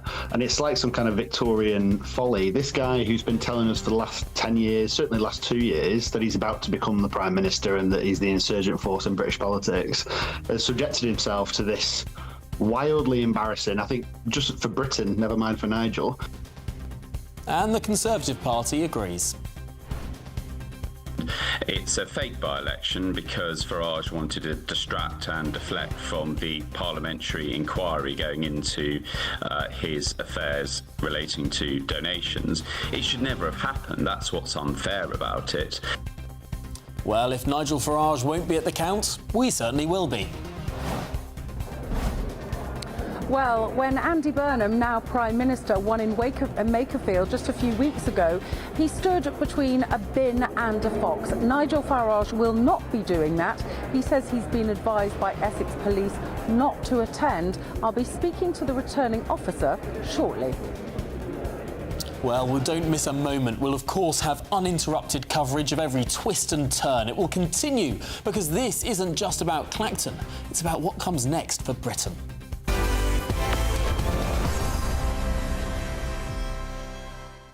Well, with me in the studio, of course, is my formidable panel. The former Conservative advisor, Charlie Rowley, the former Labour advisor, Paul Richards, and Saffron Sims-Bryden, the Reform councillor. But first, let's go live to our chief political correspondent, Catherine Forster. Because, Catherine, you are now on the ground at this count. What can you tell us? Well, what I can tell you is I see some very, very large piles of votes in baskets with the words Nigel Farage on them. You can probably see those now just in the centre behind the lady with the grey and yellow top. To the right, also rather a lot of votes for a guy you might have heard of called Count Binface. According to Nigel Farage, he is the establishment candidate. What a world we live in. We know that Nigel Farage is going to win. He's claiming that he's going to get more votes than he did here in the 2024 general election. But I'm joined now by the acting returning officer, Ian Davidson. Thank you so much for talking to us this evening on GB News. A very long night. First of all, can you give us any hint of how much longer we may be waiting for this result? Well, we're nearly there, actually. I'm immensely proud of our staff because this has been the unique election, because it's the longest ballot paper there's been in parliamentary history, with 34 candidates on it, with lots and lots of different technical issues and arrangements we've had to put in place. But our staff have managed it incredibly well, and the verification, which is where you verify the number of votes that are in a box compared to the presiding officer, was only 25 minutes later than was the general election, which only had 9 candidates. So they've done a fantastic job. The count is almost finished. We're at the moment just in the process of totting up, if you like, and we'll be announcing it probably within the next half hour to 45 minutes, hopefully. Very exciting. We were hearing speculation earlier that we might not be getting the result till breakfast, so this is great. Were you surprised to hear that the guy who called this by-election, the reason we're all here, Nigel Farage, has decided not to attend? So I wasn't aware that he was not attending, but my job is to ensure that I have a safe and secure election. And I have regular meetings with Essex Police, including the Assistant Chief Constable, who is Gold Command for this and has done a great job in liaison. On the ground, we've got the Detective Chief Superintendent and his team to ensure that we have a safe and secure election. So that's why I stopped the election when we had the announcement about Nigel Farage not attending, to ensure that people felt safe here, because I wouldn't continue if I was putting my staff or our visitors in danger. When Nigel Farage made that comment in the speech, he said that there'd evidence that there would be disruption, but Reform later said that he wasn't coming due to a credible threat against him. Are you aware of any credible threat? So all I will say to you is I won't talk about individual security matters. However, what we have done is met with the police, and since those statements have been made, to ensure that we are confident that we can deliver the safe and secure election. And I'm very confident we will do that tonight. Have you any idea how much this is costing the British taxpayer? Yes, it's in excess of £250,000, we believe. Reform offered to pay, but that's not how this works, is it? No, and it wouldn't look right. Any one party or any political candidate paying for an election would look at its bias. It would look as though we'd be wearing sponsorship shirts and things like that, and that wouldn't happen. It has to be seen to be transparent and not biased in any way, and that's why no candidate or party could pay for an election. And we don't know that this is going to happen, but it is perfectly possible that the Standards investigation finds against Nigel Farage and there's another by-election. How would you and your team feel about that? Presumably you'd take it in your stride after tonight. So we are always ready to run an election or a by-election whenever we need to, because that's part of our statutory responsibilities. But there would be a recall petition first, before that, and that means our polling stations would be open every day for 6 weeks as part of the recall petition, and it would only be the outcome of that as to whether if 10% requested the recall, as to whether a further by-election would take place. Well, Ian Davidson, there seems to be a little bit of a hush falling, so I think I will let you get back to your much more important job. But we really appreciate you joining us, making time for us. Thank you. So there you have it. It sounds like the result is going to be coming sooner rather than later. So worth staying up, all those people who've valiantly been up all night. It looks like, what time is it now? 5:10. Looks very much like we are going to get the result result in the next few minutes, perhaps even, who knows, by 5:30. Well, that would be a very, very good result for you and me, Catherine, because everyone who's gone to bed and was hoping to be there for all the excitement at 7 or 8 in the morning, well, your boost sucks. Well, Catherine, we're going to be back with you, of course, throughout, as you get more rumours and sort of senses from the floor there of the count. Before we let you go, did you manage to see any of these bundles? Have you got a sense of the scale of Nigel Farage's expected victory? Yeah, I think when he said it was pretty comprehensive, it is going to be pretty comprehensive. I think, of course, what will be interesting to see is the percent share of the vote, because there was a poll out, I think it was Salvation, that put him on 73%. I mean, absolutely massive. Count Binface on 20. Looking at it, it's very hard to tell. But, of course, he is going to hail this as a massive victory, already is doing. The people versus the establishment.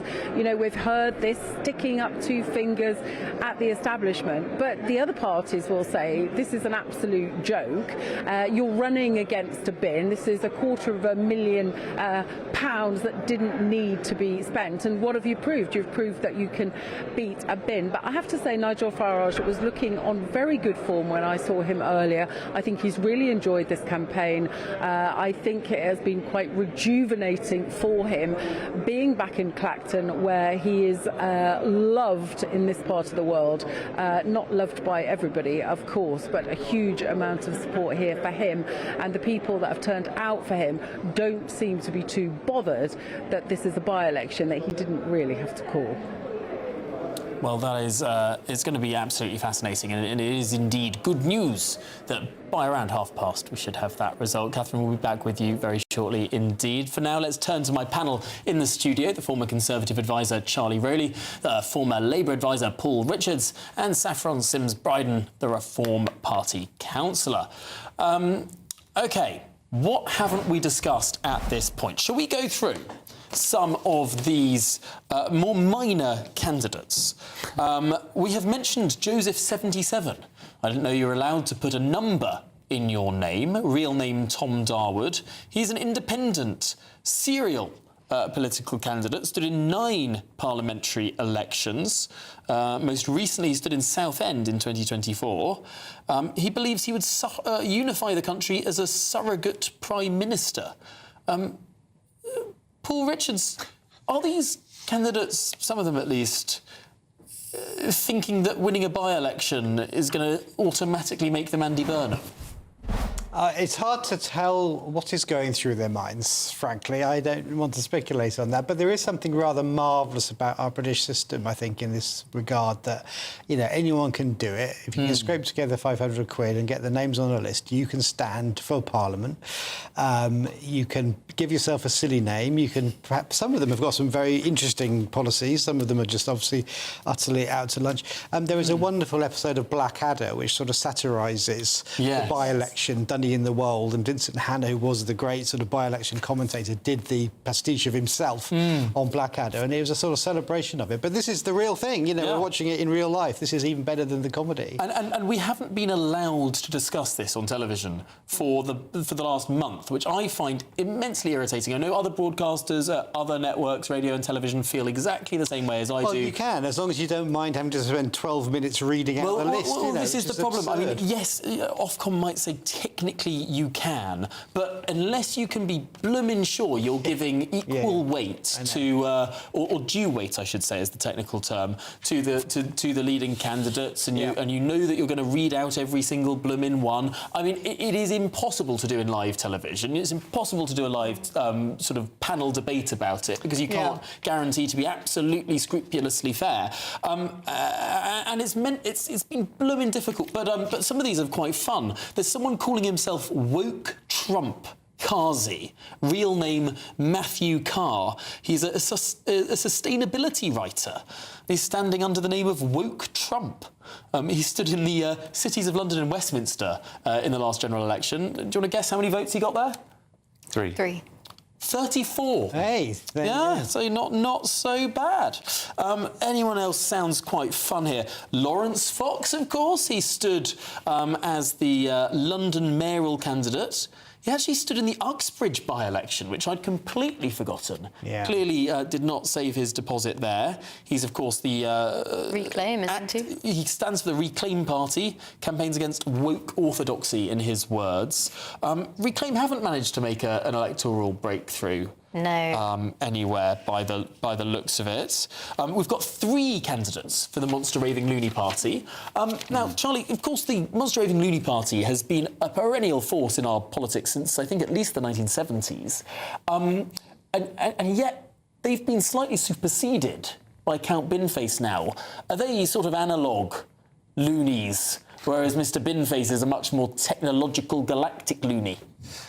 I think it would be very hard to argue with that, Tom. I think that's on the money. You know, Count Binface has been able to capitalise on, you know, being a permanent fixture, I think, at a number of our by-elections. And I think it helps, even though he might have had a dispute once with being now Lord Buckethead or something like that, didn't he? He once became Lord Buckethead, then had to become Count Binface again because Lord Buckethead actually appears in some other sort of sitcom or something. So there's copyright. But as an individual, Count Binface has been able to get slightly more media attention than perhaps, yes, the Monster Raving Loony Party, which puts up 3 candidates, which obviously splits opinion and splits attention, whereas Binface is a permanent fixture. I would like to know what went on with those, because why would they put up 3? I think there because must they're have been... lunatics. I mean, that's their job. I think it's a doctrinal schism within the party. There must have been like a little rift. OK, we're going to get into deep 1990s Monster Raving Loony Party lore now. Because in the 1990s, the Monster Raving Loony Party elected 3 or 4 councillors across the country. And then they split in sort of haphazard elections. They got some elected when everyone was irritated by the government and everything else. But there was one of them that was elected, stood as... I want to get this right. Official Monster Raving Loony Green Giant Party. As a schism, as a split within the Monster Raving Loony Party, and yet in this election, the 3 loony candidates are all of the same. They all have the same party on the ballot paper. So I don't think the Electoral Commission would allow them to have exactly the same party name unless it was official. Yeah. Well, they need to have a better sort of selection process. They almost like make sure they have one candidate. In 1989, I want to say. Was there a by-election? Or it might have been the 92 general election. I can't remember. It was one of the first elections where the Liberal Democrats was standing as the Liberal Democrats. They had been the Liberal and Social Democrats, and before that it was the SDP and Liberal Alliance. But there was a chap who thought he was going to have a bit of fun with this and registered a party known as the Literal Democrats. Yes. And stood and denied a huge number of votes to the Liberal Democrats because it was a new party and people didn't... And subsequently, the Electoral Commission has been a lot more... There was a Conversative Party candidate as well. Conversative? Right, and on the same basis, just trying to steal votes from the Conservative Party. Equally, in the 2014 European elections, one of the former UKIP MEPs split off from the party and founded a party called An Independence from Europe.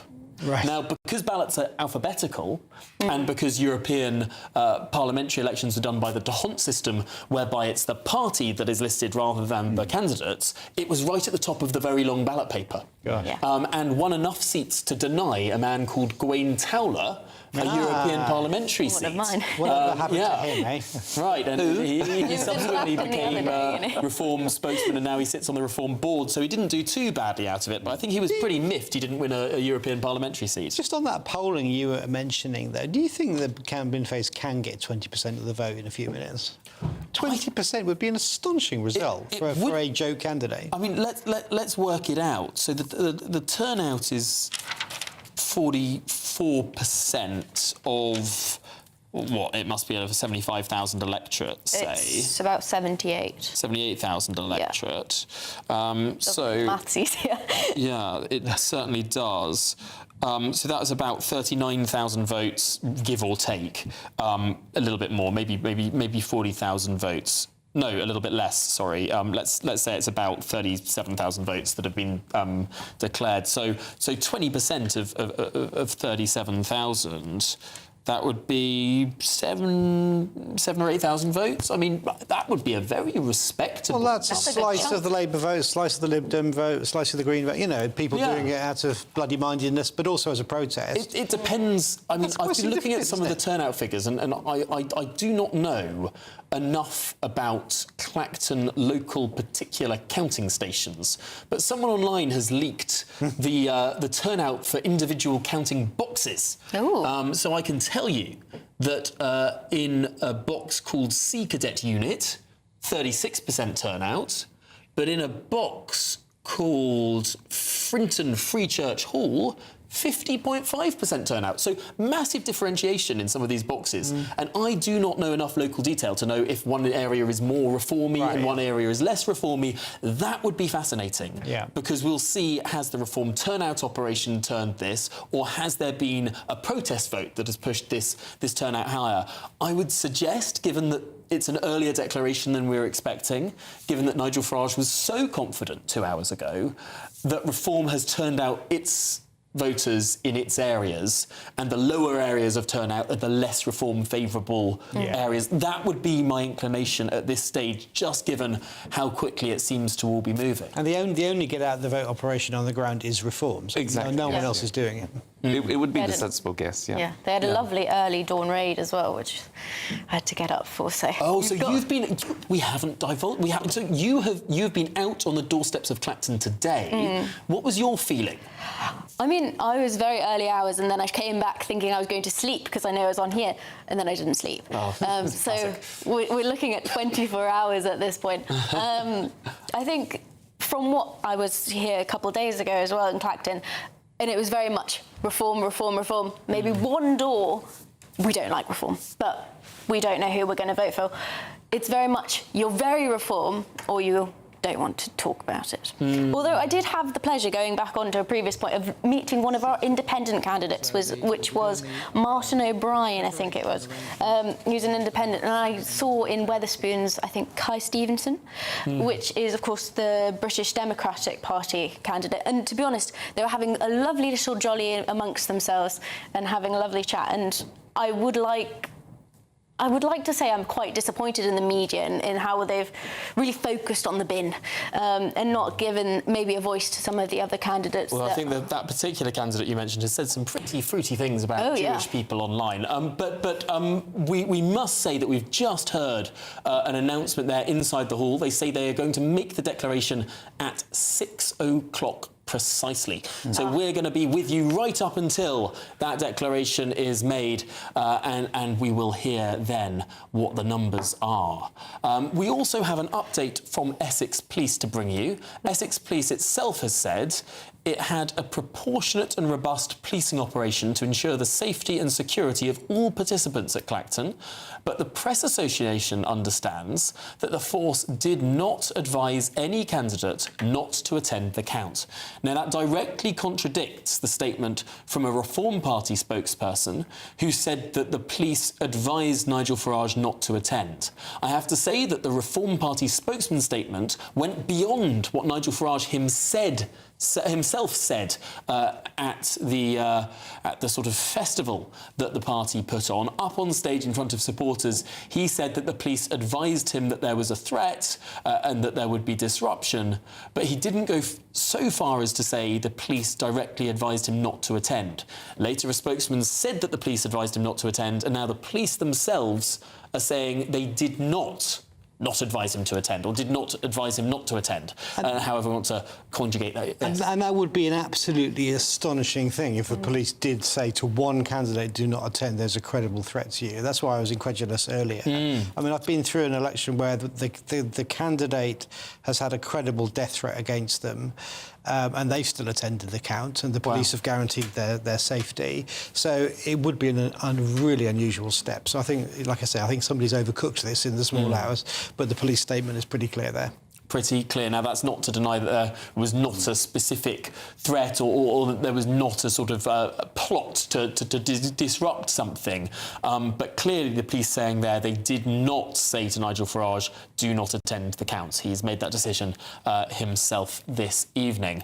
Now, shall we listen back to that moment where Farage announced he wouldn't be attending the count? I regret to say, and by the way, I'm not scared of these people, far from it.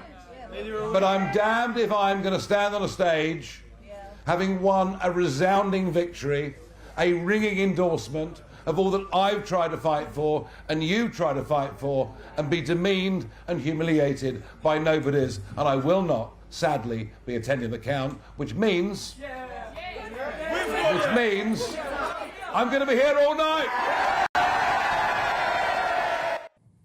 Clearly, Nigel Farage preferring to be in front of adoring supporters rather than potentially, 33 other candidates and all of their supporters who are very much not supporters of Nigel Farage. Well, let's now speak to the former Conservative MP for Don Valley, Nick Fletcher.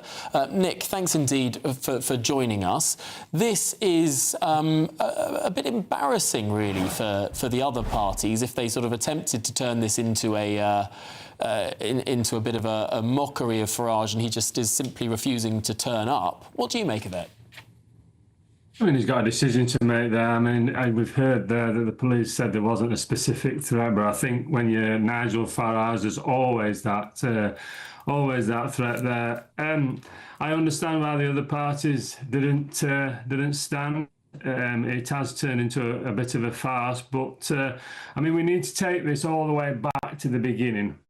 And the thing that's really caused all this is the fact that it didn't disclose everything that it should have done by the sounds of it. And I think that it's just a message to everybody who wants to stand as an MP, that before you enter those doors of Parliament, make sure that you've got all your ducks in a row, that you've disclosed everything. Otherwise, your future could be in the hands of other MPs who may or may not be on your side.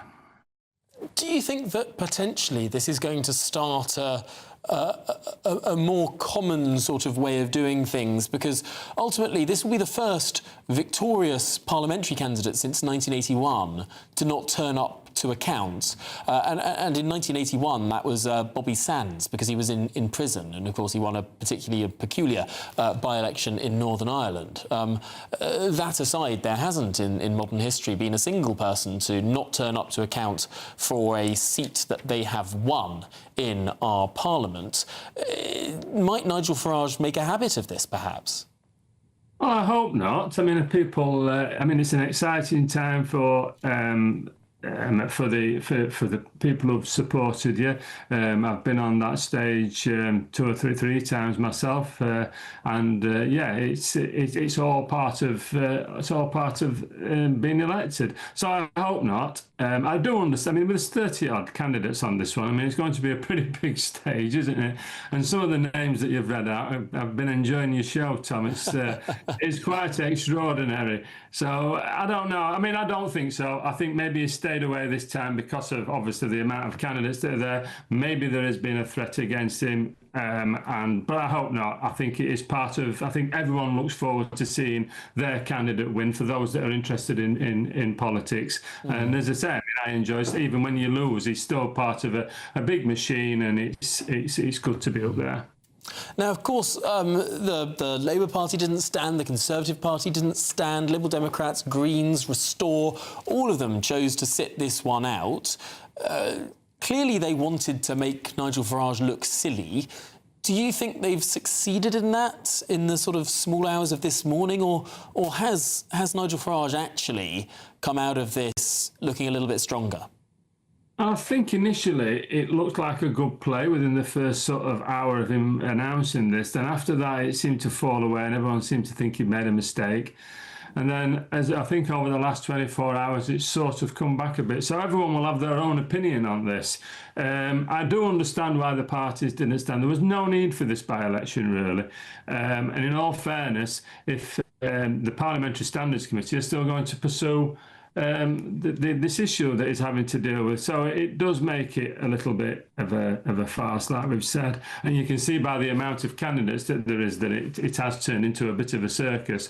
But look, people will make their decisions. There's a by-election and people are allowed to go stand and people are allowed to vote. So what can we do about it? Well, one thing that we could perhaps do about it is index link the deposit required. I mean, it's been £500 to stand in a parliamentary by-election since 1985. That was more than a decade before I was born, and that's 4 decades ago, 41 years ago. I mean, that's pretty extraordinary that in 41 years we have not raised the amount of money to stand in this by-election. Had we increased it with inflation, it would be, what, 3 times that? Do you think it's time that we start to look at what the deposit is to stand for a parliamentary election or by-election, given just the ridiculous number of candidates that we have? Yeah, I mean, I think there's an argument for that. I mean, I don't want it to turn into American politics where it's only the wealthy can apply. But as I say, £500, if that was the case back in the early 1980s, I think there's a case for it to be increased. And if it was £1,500, then maybe it would deter a few people that were probably only going to get a handful of votes from wasting their money, maybe, and increasing the size of the ballot paper. Put it like that. Yeah, I mean, one of the reasons why this has potentially taken a little bit longer to count, or there were big fears about that, is that this ballot paper is almost a metre long. I think 97 centimetres, the longest ballot paper for any parliamentary constituency in the history of this country so far as we can make out. And that makes the whole process of counting just so much more laborious. Yeah, no, it must have been a very difficult night. I mean, fair play to anybody who wants to stand, but to not get your deposit back, it always, to me, seems a little bit embarrassing. And I think if I was ever going to stand and I was never going to get my deposit back, I probably wouldn't bother. But hey, look, this is Britain. Let's enjoy it for what it is, and we shall see the result at 6 o'clock. Yeah, I mean, that is a fair point. Ultimately, we do politics like almost no other country on earth. Do you welcome the fact that there's been almost tacit support from some of the larger parties for Count Binface? I mean, is that a wonderful quirk of our system, or does that make a mockery of it? I think it does make a mockery of it a little bit. I mean, I've not been out campaigning for anybody, and I certainly wouldn't be going out campaigning for Binface. I take politics extremely serious. When I held my position as Member of Parliament, I did everything I could to help my constituents and obviously to try and help the country move forward. So, yes, we can all have a bit of a giggle about what's happening on the ballot paper, but once this is over, and we get back to Parliament in September, we need to really start holding this government to account, and we really need to start pressing maybe for a general election so we can get a proper Conservative government in, so we can get this country back on track. Everybody realises that this country is in a poor place. Everybody. I don't think this has helped. I understand why it's happened, but I don't think this has helped. And I hope when we get back in September, we can put all this behind us, and then we can really start holding this government to account and get them to do the things that we need them to do to make Britain great again. Well, goodness me, it does seem like potentially a general election is not off the cards in the near future. I mean, Andy Burnham might well be thinking this is as good as it gets for him, and that after a difficult budget, it may be the only way is downhill. Perhaps he's got to cut and run before later, sooner rather than later. But with that fresh idea of yet more election nights in our minds, Nick Fletcher, thank you indeed for joining us and talking through this most peculiar of by-elections. Former Conservative MP for Don Valley there, Nick Fletcher. Well, let's return now in the studio to my panel, the former Conservative advisor Charlie Rowley, the former Labour advisor Paul Richards, and Saffron Sims-Bryden, the Reform Party councillor. Saffron, what do you make of that? There's all sorts of allegations from left, right and centre. Always is. Who's making this a joke? Is it Nigel Farage? Is it the other parties? Is it the man with the bin on his head? Why can't we all just get along? Well, I actually think having Count Binface in the election is kind of a rite of passage, because you've got to think Boris Johnson 2019, of course, he started the by-election for that. Then he went Rishi Sunak, and then, of course, Andy Burnham. So out of the 5, we only have Liz Truss and Keir Starmer that didn't look how successful they were. So it's a rite of passage for the next Prime Minister, in my opinion. You can laugh all you want. Sure, that's because it's an idea. It's a commonality. But of course, I think that you're always going to have allegations, especially with characters in politics such as Nigel Farage. He's such both a charismatic and almost Marmite character. Some people love him, some people hate him. And the fact is, if English politics didn't have that, we'd all be bored. Well, speaking of all being bored, one perennial candidate who has never kept us bored in a by-election is, of course, the one and only Howling Lord Hope, the leader of the monster raving loony party, one of 3 loony candidates in this election, or perhaps 33. Well, GB News chief political correspondent Catherine Forster caught up with Howling Lord Hope at the Clacton count. So, Howling Lord Hope here in Clacton, a historic by-election. Yes. Why do you do this? Because we're allowed to and because we love it. But there's more than that to this Clacton by-election. This election means I have stood 38 times for a parliamentary election. I now hold the record for standing the most times for any political party in a Westminster election. That's incredible. But apart from that, I'm also Britain's longest-serving political leader of 26 years. Congratulations. Count Binface, who's he? Never heard of him. Well, nor have I. They say his name is Jonathan Howard. I think so. They say he's a comedian, but I've never heard of him. Now, why have you chosen to stand 3 candidates here tonight? Because it's not just you. You've got a couple of colleagues on the ballot paper too. There was a reason for that, because when the media first announced there was going to be a Clacton by-election, they said there's only 2 people standing, Binface and Nigel Farage. I thought, well, that's wrong, because I'm going to stand. I thought, if there's going to be 3 of us, let's make it 5 to give Clacton more interest. Now, when we found out there was 34, we wished we hadn't done it. But now we have done it, we've come up with a new idea. We want to get gold, silver and bronze and outdo the England football team. Very good. And what do you think of the fact that Nigel Farage is not going to be here, the first MP elected in 45 years that's not going to be standing when the votes are read out? I'm a bit disappointed, very disappointed. But it's his choice, I suppose he can do it. He maybe think it's after the Anne Widdecombe thing, there may be some nutter after him or whatever. I don't know. But he's got his own choice. But I've known Nigel for a long time. He's never done me any harm. I've never done him any harm. And he's my friend. Until he does me any harm, he'll always be my friend. Nice to have friends across the political divide. We are everybody's friend. We are the political party that's on everybody's side, no matter what political persuasion they may be. We've seen it all before, heard it all before, and still don't believe it. Just like you, just like everybody else. Howling Lord Hope, thank you very much indeed for talking to us. I'm sure you'll bring a smile to lots of people's faces tonight.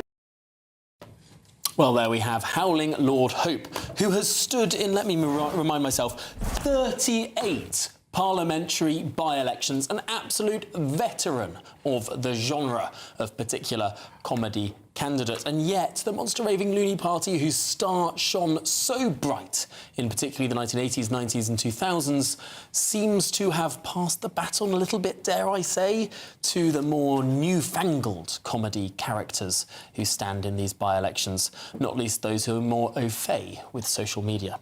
Well, with me in the studio remains my panel, the former Conservative advisor Charlie Rowley, the former Labour advisor Paul Richards, and Saffron Sims-Bryden, the Reform Party councillor. Charlie, what did you make of what Howling Lord Hope had to say? No relation to our political editor, of course. No.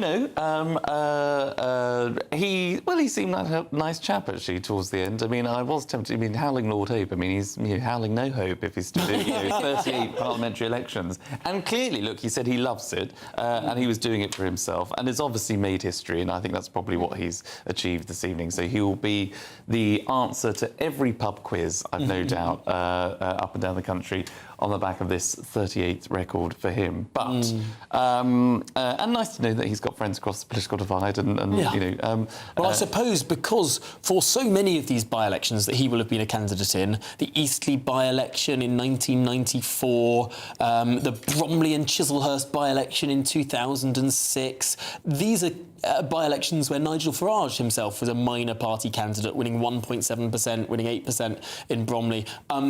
He will have spent the evening strutting around, or small hours of the morning back as a minor party candidate, strutting around, talking to all the candidates, talking to Howling Lord Hope, getting on. Well, yeah, and to be fair to, how do I just, Mr. Howling, Mr. Hope, Lord Hope, Mr. Hope, Mr. Yeah, I think it's not spelled L-O-R-D, it's spelled A-U-D. Yes, yeah.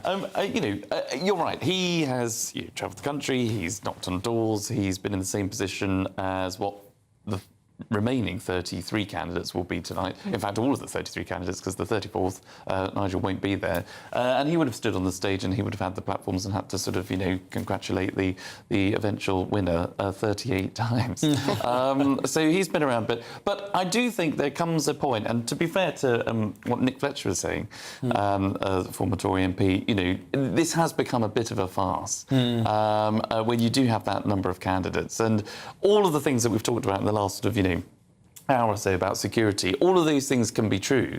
I think the returning officer probably has got, all the right security measures in place. I'm sure the police have done a brilliant job to make sure that it would be secure, as it can be, but there are obviously no guarantees. And if intelligence suggests that there might be a protest or there might be any kind of intimidation or any kind of uncivil behaviour towards Nigel, where if you've got 33 other people on stage that might just want to steal the limelight, then you've got to take that decision independently to say whether I turn up or not. And Nigel's obviously decided that he's not going to show up. And of course that did happen briefly with an environmental campaigner stealing the microphone from Andy Burnham at the Makerfield result. And Burnham walked off the stage for a few minutes before coming back, and everyone had been calmed down. Saffron, there has been a discrepancy, and we can't ignore this, between what the Reform Press Office said and what Essex Police said. Earlier this evening, the Reform Press Office said the police said Nigel Farage shouldn't attend the count.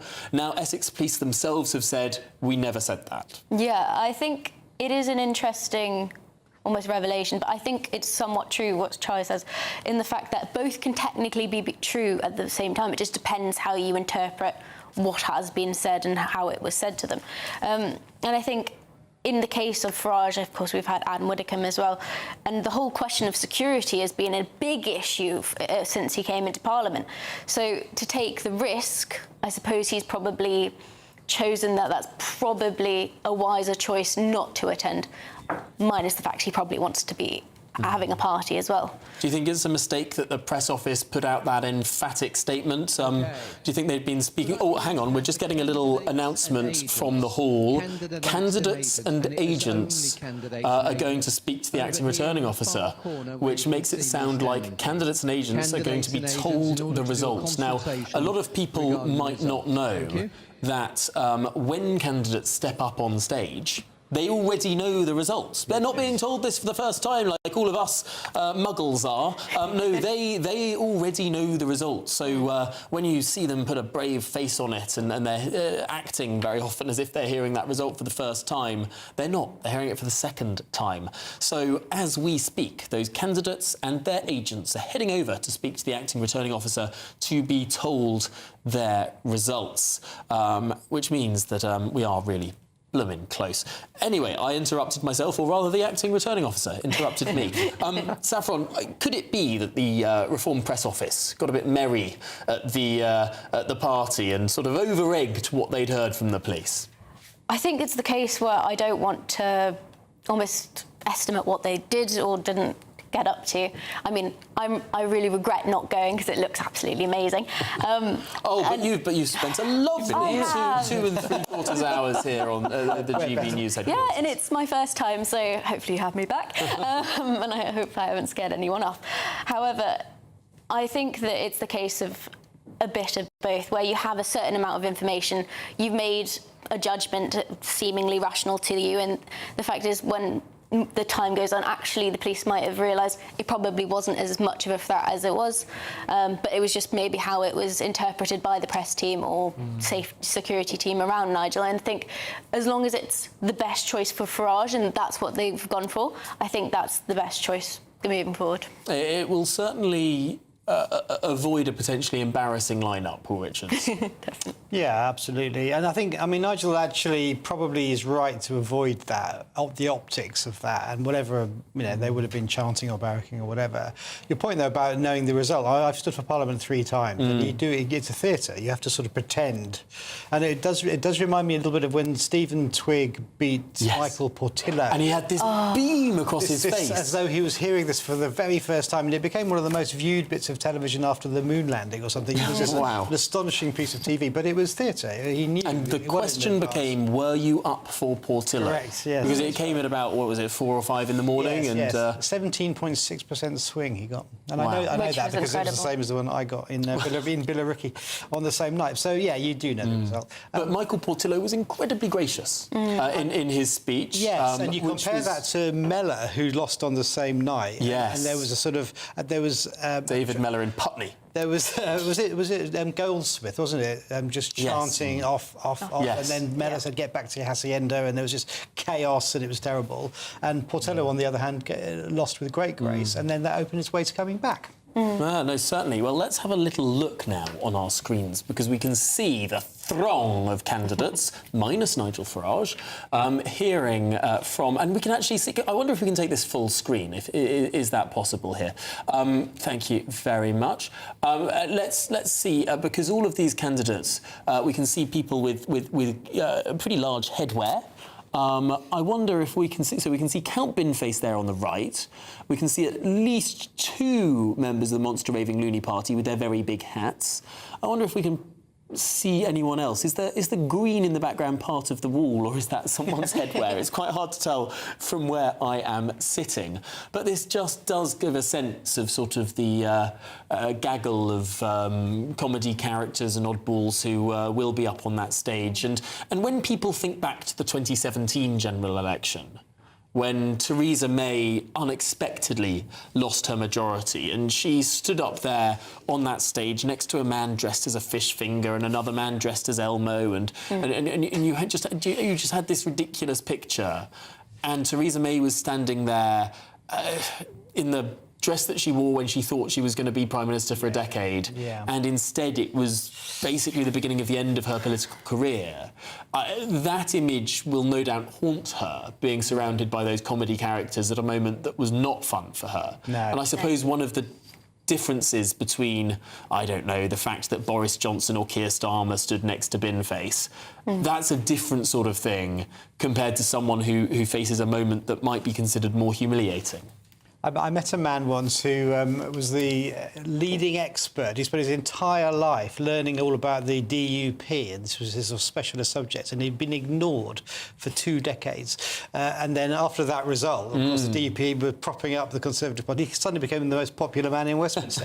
Everybody went to him to find out what on earth his party was and what they believed and who they were. And yet, proper Westminster watchers should have surely recognised that in 2015, when David Cameron won his majority, but it wasn't a big majority. There was a little deal done behind the scenes with the DUP then to make sure that there was confidence and supply of votes when needed. So whilst there was a lot of theatre about Arlene Foster strolling down Downing Street and signing a deal with Theresa May in the cabinet room, it wasn't entirely a new thing. No, quite. But what a remarkable election, 2017. It feels like we have been in a rip-roaring sense of instability over the course of the last decade. It's been a particular time, and we've had so many false dawns where people have said, for example, in 2019, oh, now we're in for a decade of stable government. And then 2024, we had the 10 years of renewal from Keir Starmer, who was going to be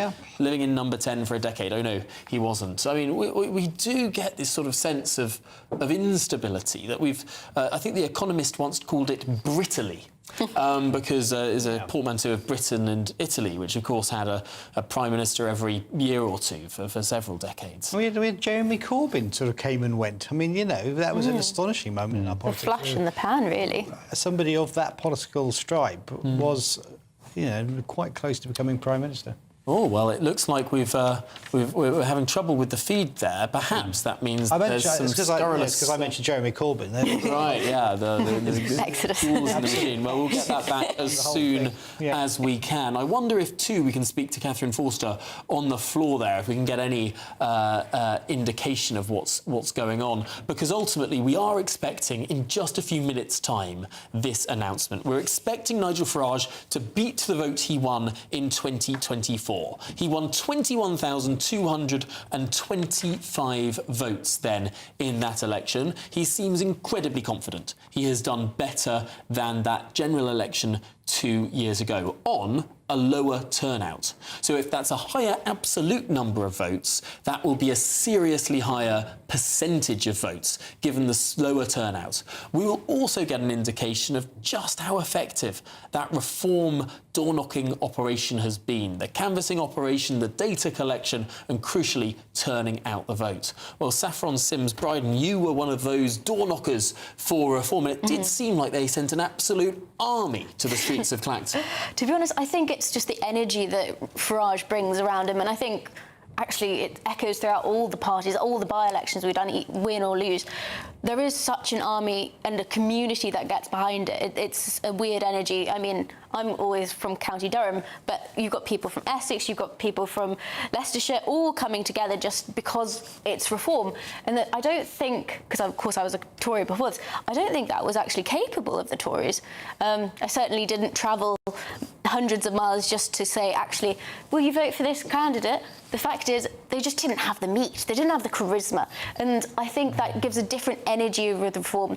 And the conferences are very much the same. It's just energising and addictive. There are a few politicians who can elicit that sort of magic. I think Boris Johnson was one, Jeremy Corbyn was one, and Nigel Farage is one. It doesn't necessarily mean that they're a winner, but it does mean that they've got the strongest fans in politics. Perhaps Nigel Farage's problem is that whilst he's got a very hardcore group of fans, he's also as you said earlier, a Marmite politician, he also has people that have a much stronger opinion against him. In some ways, that's a bit like Jeremy Corbyn. Now, Jeremy Corbyn managed to win 40% of the vote in 2017. Surprisingly. But of course, there was a larger number of votes against him. That sort of concentration of two-party politics as first past the post so often drives the country towards. Is that an issue, that sometimes the most polarising political figures with the most hardcore support can also have an equal and opposite reaction? I think it's definitely the case, and I think we've seen that actually in the previous by-elections where on the doors it hasn't necessarily been about Rob Kenyon, say, as a candidate. It was very much, I don't like Farage. In the Makerfield by-election? In the Makerfield. And that was one of the arguments made, and to be honest, it came up in local elections as well. However, with that, if you have a strong enough candidate, and I think we have had some pretty strong candidates. I mean, Matt Goodwin certainly changed some opinions when he was, and of course, positively. Right. I have to say that his style of politics is not for everyone, but he gave a different taste, a different flavour that reform hadn't had.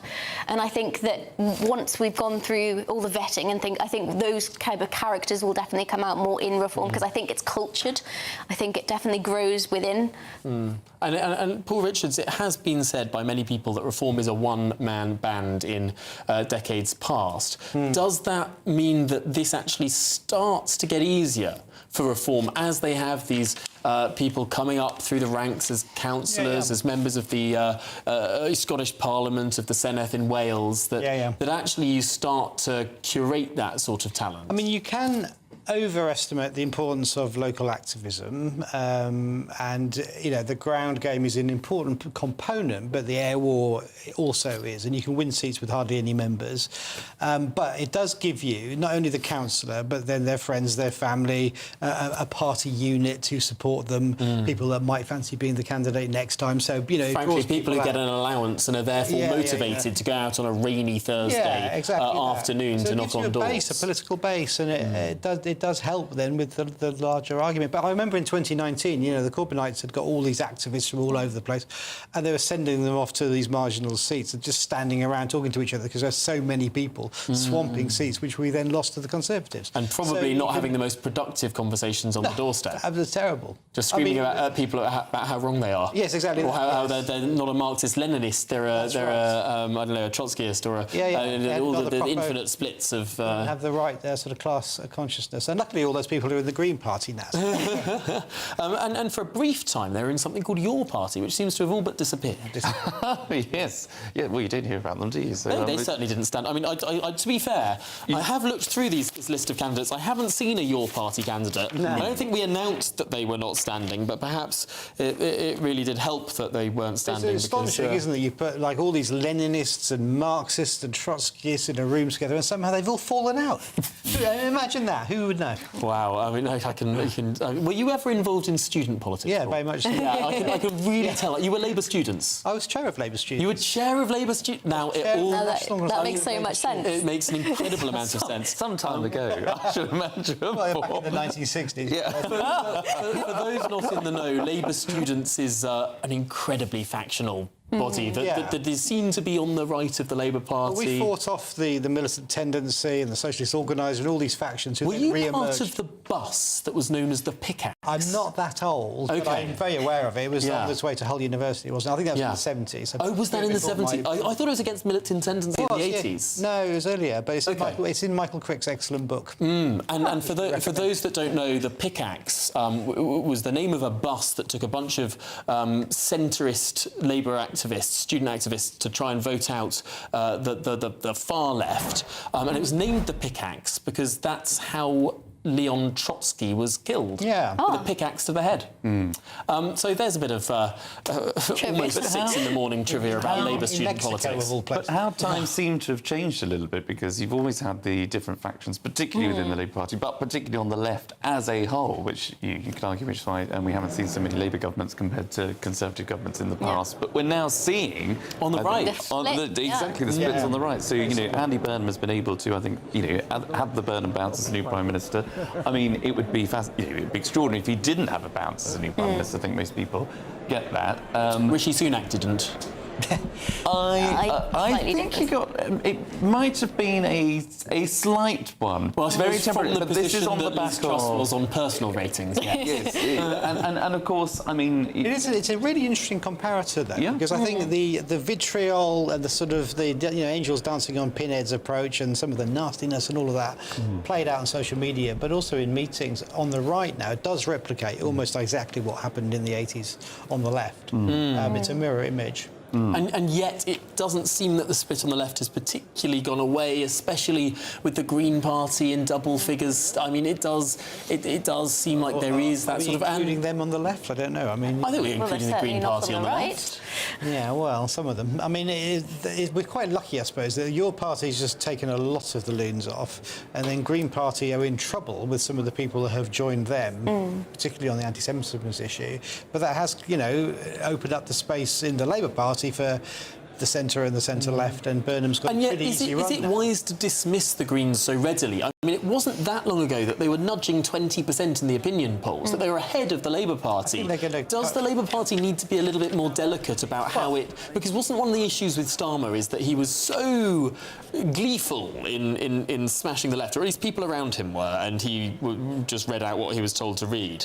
One of the issues with him is he broke the Labour coalition and people didn't trust him. I think that I would distinguish between people who vote Green and Green Party activists, and I think you can certainly dismiss the Green Party, which is chock full of people who are very extreme in their politics, compared to people who are members of Friends of the Earth and are a bit worried about the climate and so on. But there's some very nasty people inside the Green Party now who are not particularly concerned about the environment and are more concerned about Gaza or whatever it is, and they've taken that sort of Corbynite politics into the host party, and they're going to reap the whirlwind because it's going to end up as factional and as nasty as the worst days of the Labour Party. Well, of course, the Greens aren't here to defend themselves, but I'm sure if they were here, they would deny that they are particularly extreme and say that many of their policy positions, though radical, would be chiming with much of the British public. They would indeed say that, wouldn't they? Yeah, although our previous Green candidate didn't seem to know the manifesto, so we'll see. Well, I suppose these things do show we are mid-term, although the Greens, as a almost uniquely democratic party, need to vote things past their party conference in order to change policy. So the policy as it stands does still stand. And things like leaving NATO, I mean, that is quite an extreme position, I think, completely. you know, and then the drugs stuff and lots of other policies, they need to be properly interrogated on, because if they are, you know, talking about being a proper national party, these issues have to be properly investigated. Well, I mean, this is the thing about being a party in single digits, you don't get that proper interrogation, and then a party in double digits, you start to get that interrogation. Although, Paul Richards, one of the issues with 2024, perhaps, is that so much of the media was so supine and supplicant towards the sort of assumed next government, that we wanted that access journalism, that actually people didn't interrogate the Labour manifesto particularly heavily. Yeah, well, that's probably fair. And I think that's generally true of manifestos, though. People don't really read them. And ours was especially light on detail and single word change, and that was kind of much it. So. Now, a big sigh from the acting returning officer there, and he stepped away from the podium. However, we were told that 6 in the morning was the time for this declaration. That is less than a minute away. We can see the ragtag band of hopeful candidates who seemingly are unsuccessful. But who knows? Perhaps Nigel Farage was wrong. Perhaps the expression on these people's faces can be interpreted and discerned, although they do look particularly glum. And of course, these individuals have been told the result, because the candidates and agents all met with the returning officer some minutes ago, and they will all be standing there in a very, very long line. 33 of them we expect to be here at this count, and the returning officer is checking his watch. It's likely in the next 10 seconds he will start to announce the very long list of candidates. They will be announced alphabetically by surname, so it will be quite a way until we get to F for Farage, where we will get to know really the scale of this victory. But luckily, Binface, starting with a B, will be third on the list of the acting returning officer's announcement. So we will be able to have a pretty good sense of how well Count Binface has done really rather soon. They seem to be doing final checks, sound checks, but we will be able to listen in to the returning officer any moment now. And just to repeat, they will be doing this in alphabetical order by surname. That's the order that the candidates are listed on the ballot, as is always the case in parliamentary elections, both by-elections and, of course, general elections. Well, we're getting a set. Let's listen in now. I want to say a huge thank you from myself and also from all of the candidates who have specifically asked me to do this. A huge thank you to the staff tonight, who've done a fantastic job in terms of when you look at the unique election this has been, with a unique ballot paper and the number of candidates. So on behalf of the candidates and myself, thank you very much indeed to the staff tonight. Fantastic job.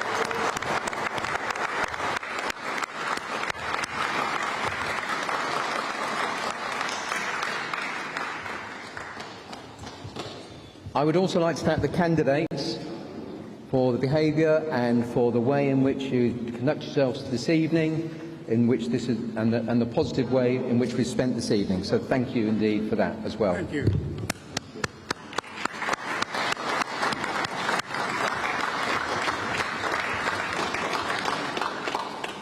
And now to the declaration.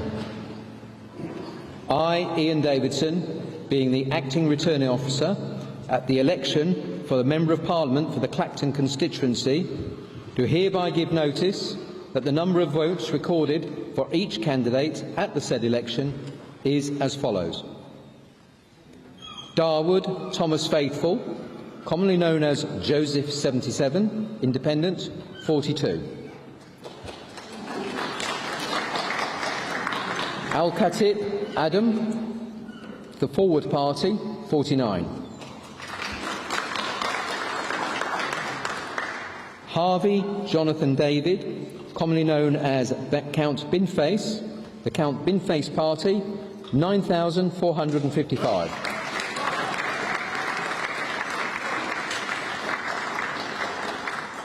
Delves Nicholas Charles Ellsworth, commonly known as Nick the Incredible Nick the Incredible Flying Brick, the official Monster Raving Loony Party 28.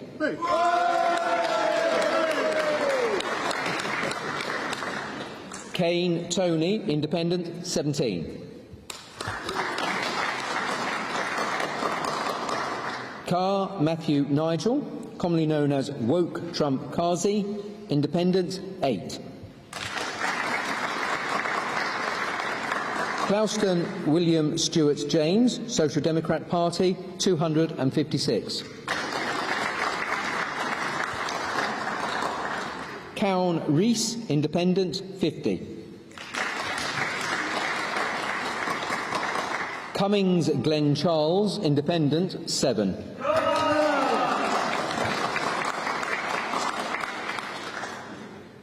Davies Martin, Freedom Alliance, Real People, Real Alternative 60.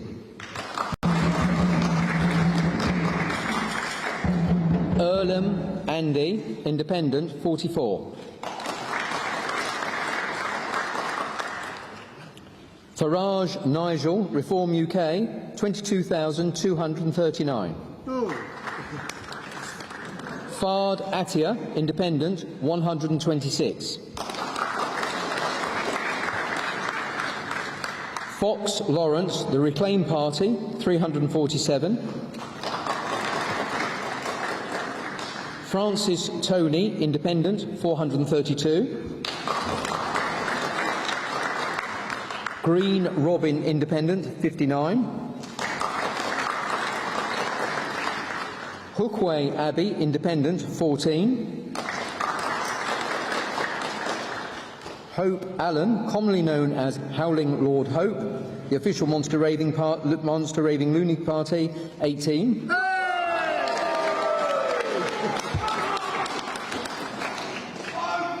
Ingram Stephen Richard, Independent 159. Morris Amy, Independent 46. Morris Derek Norbert, Independent 100. O'Brien Martin, Independent 65. O'Keefe Michael Noel, Independent 19. Pellis Nick, Independent 202. Hippalaya Ketankuma, UK Voice Safer and Stronger UK 21. Pocock Daniel 16. Ransley James, Consensus Party candidate 192. Smith Jerry, Independent 9. Stevens Kai, British Democrats 132. Stevens John, Rejoin EU 492. Berry Peter Bryan, commonly known as Baron von Thunderclap, the official Monster Raving Loony Party 15. Walford Pamela, Independent 371. White Marcus, Everyone is God, Party 10. Wilkinson Mark, Independent 11. The number of ballot papers rejected was as follows: for want of official mark 0, voting for more candidates than voter was entitled 40, writing or mark by which voter could be identified 1, being unmarked or wholly void for uncertainty 239. The total is 280. The electorate is 79,785, and the ballot papers issued as referred to above is 35,401, meaning that the turnout was 44.37%. And I therefore do hereby declare that Nigel Farage is duly elected as the Member of Parliament for the Clapton constituency at this election. Thank you all very much indeed. Thank you.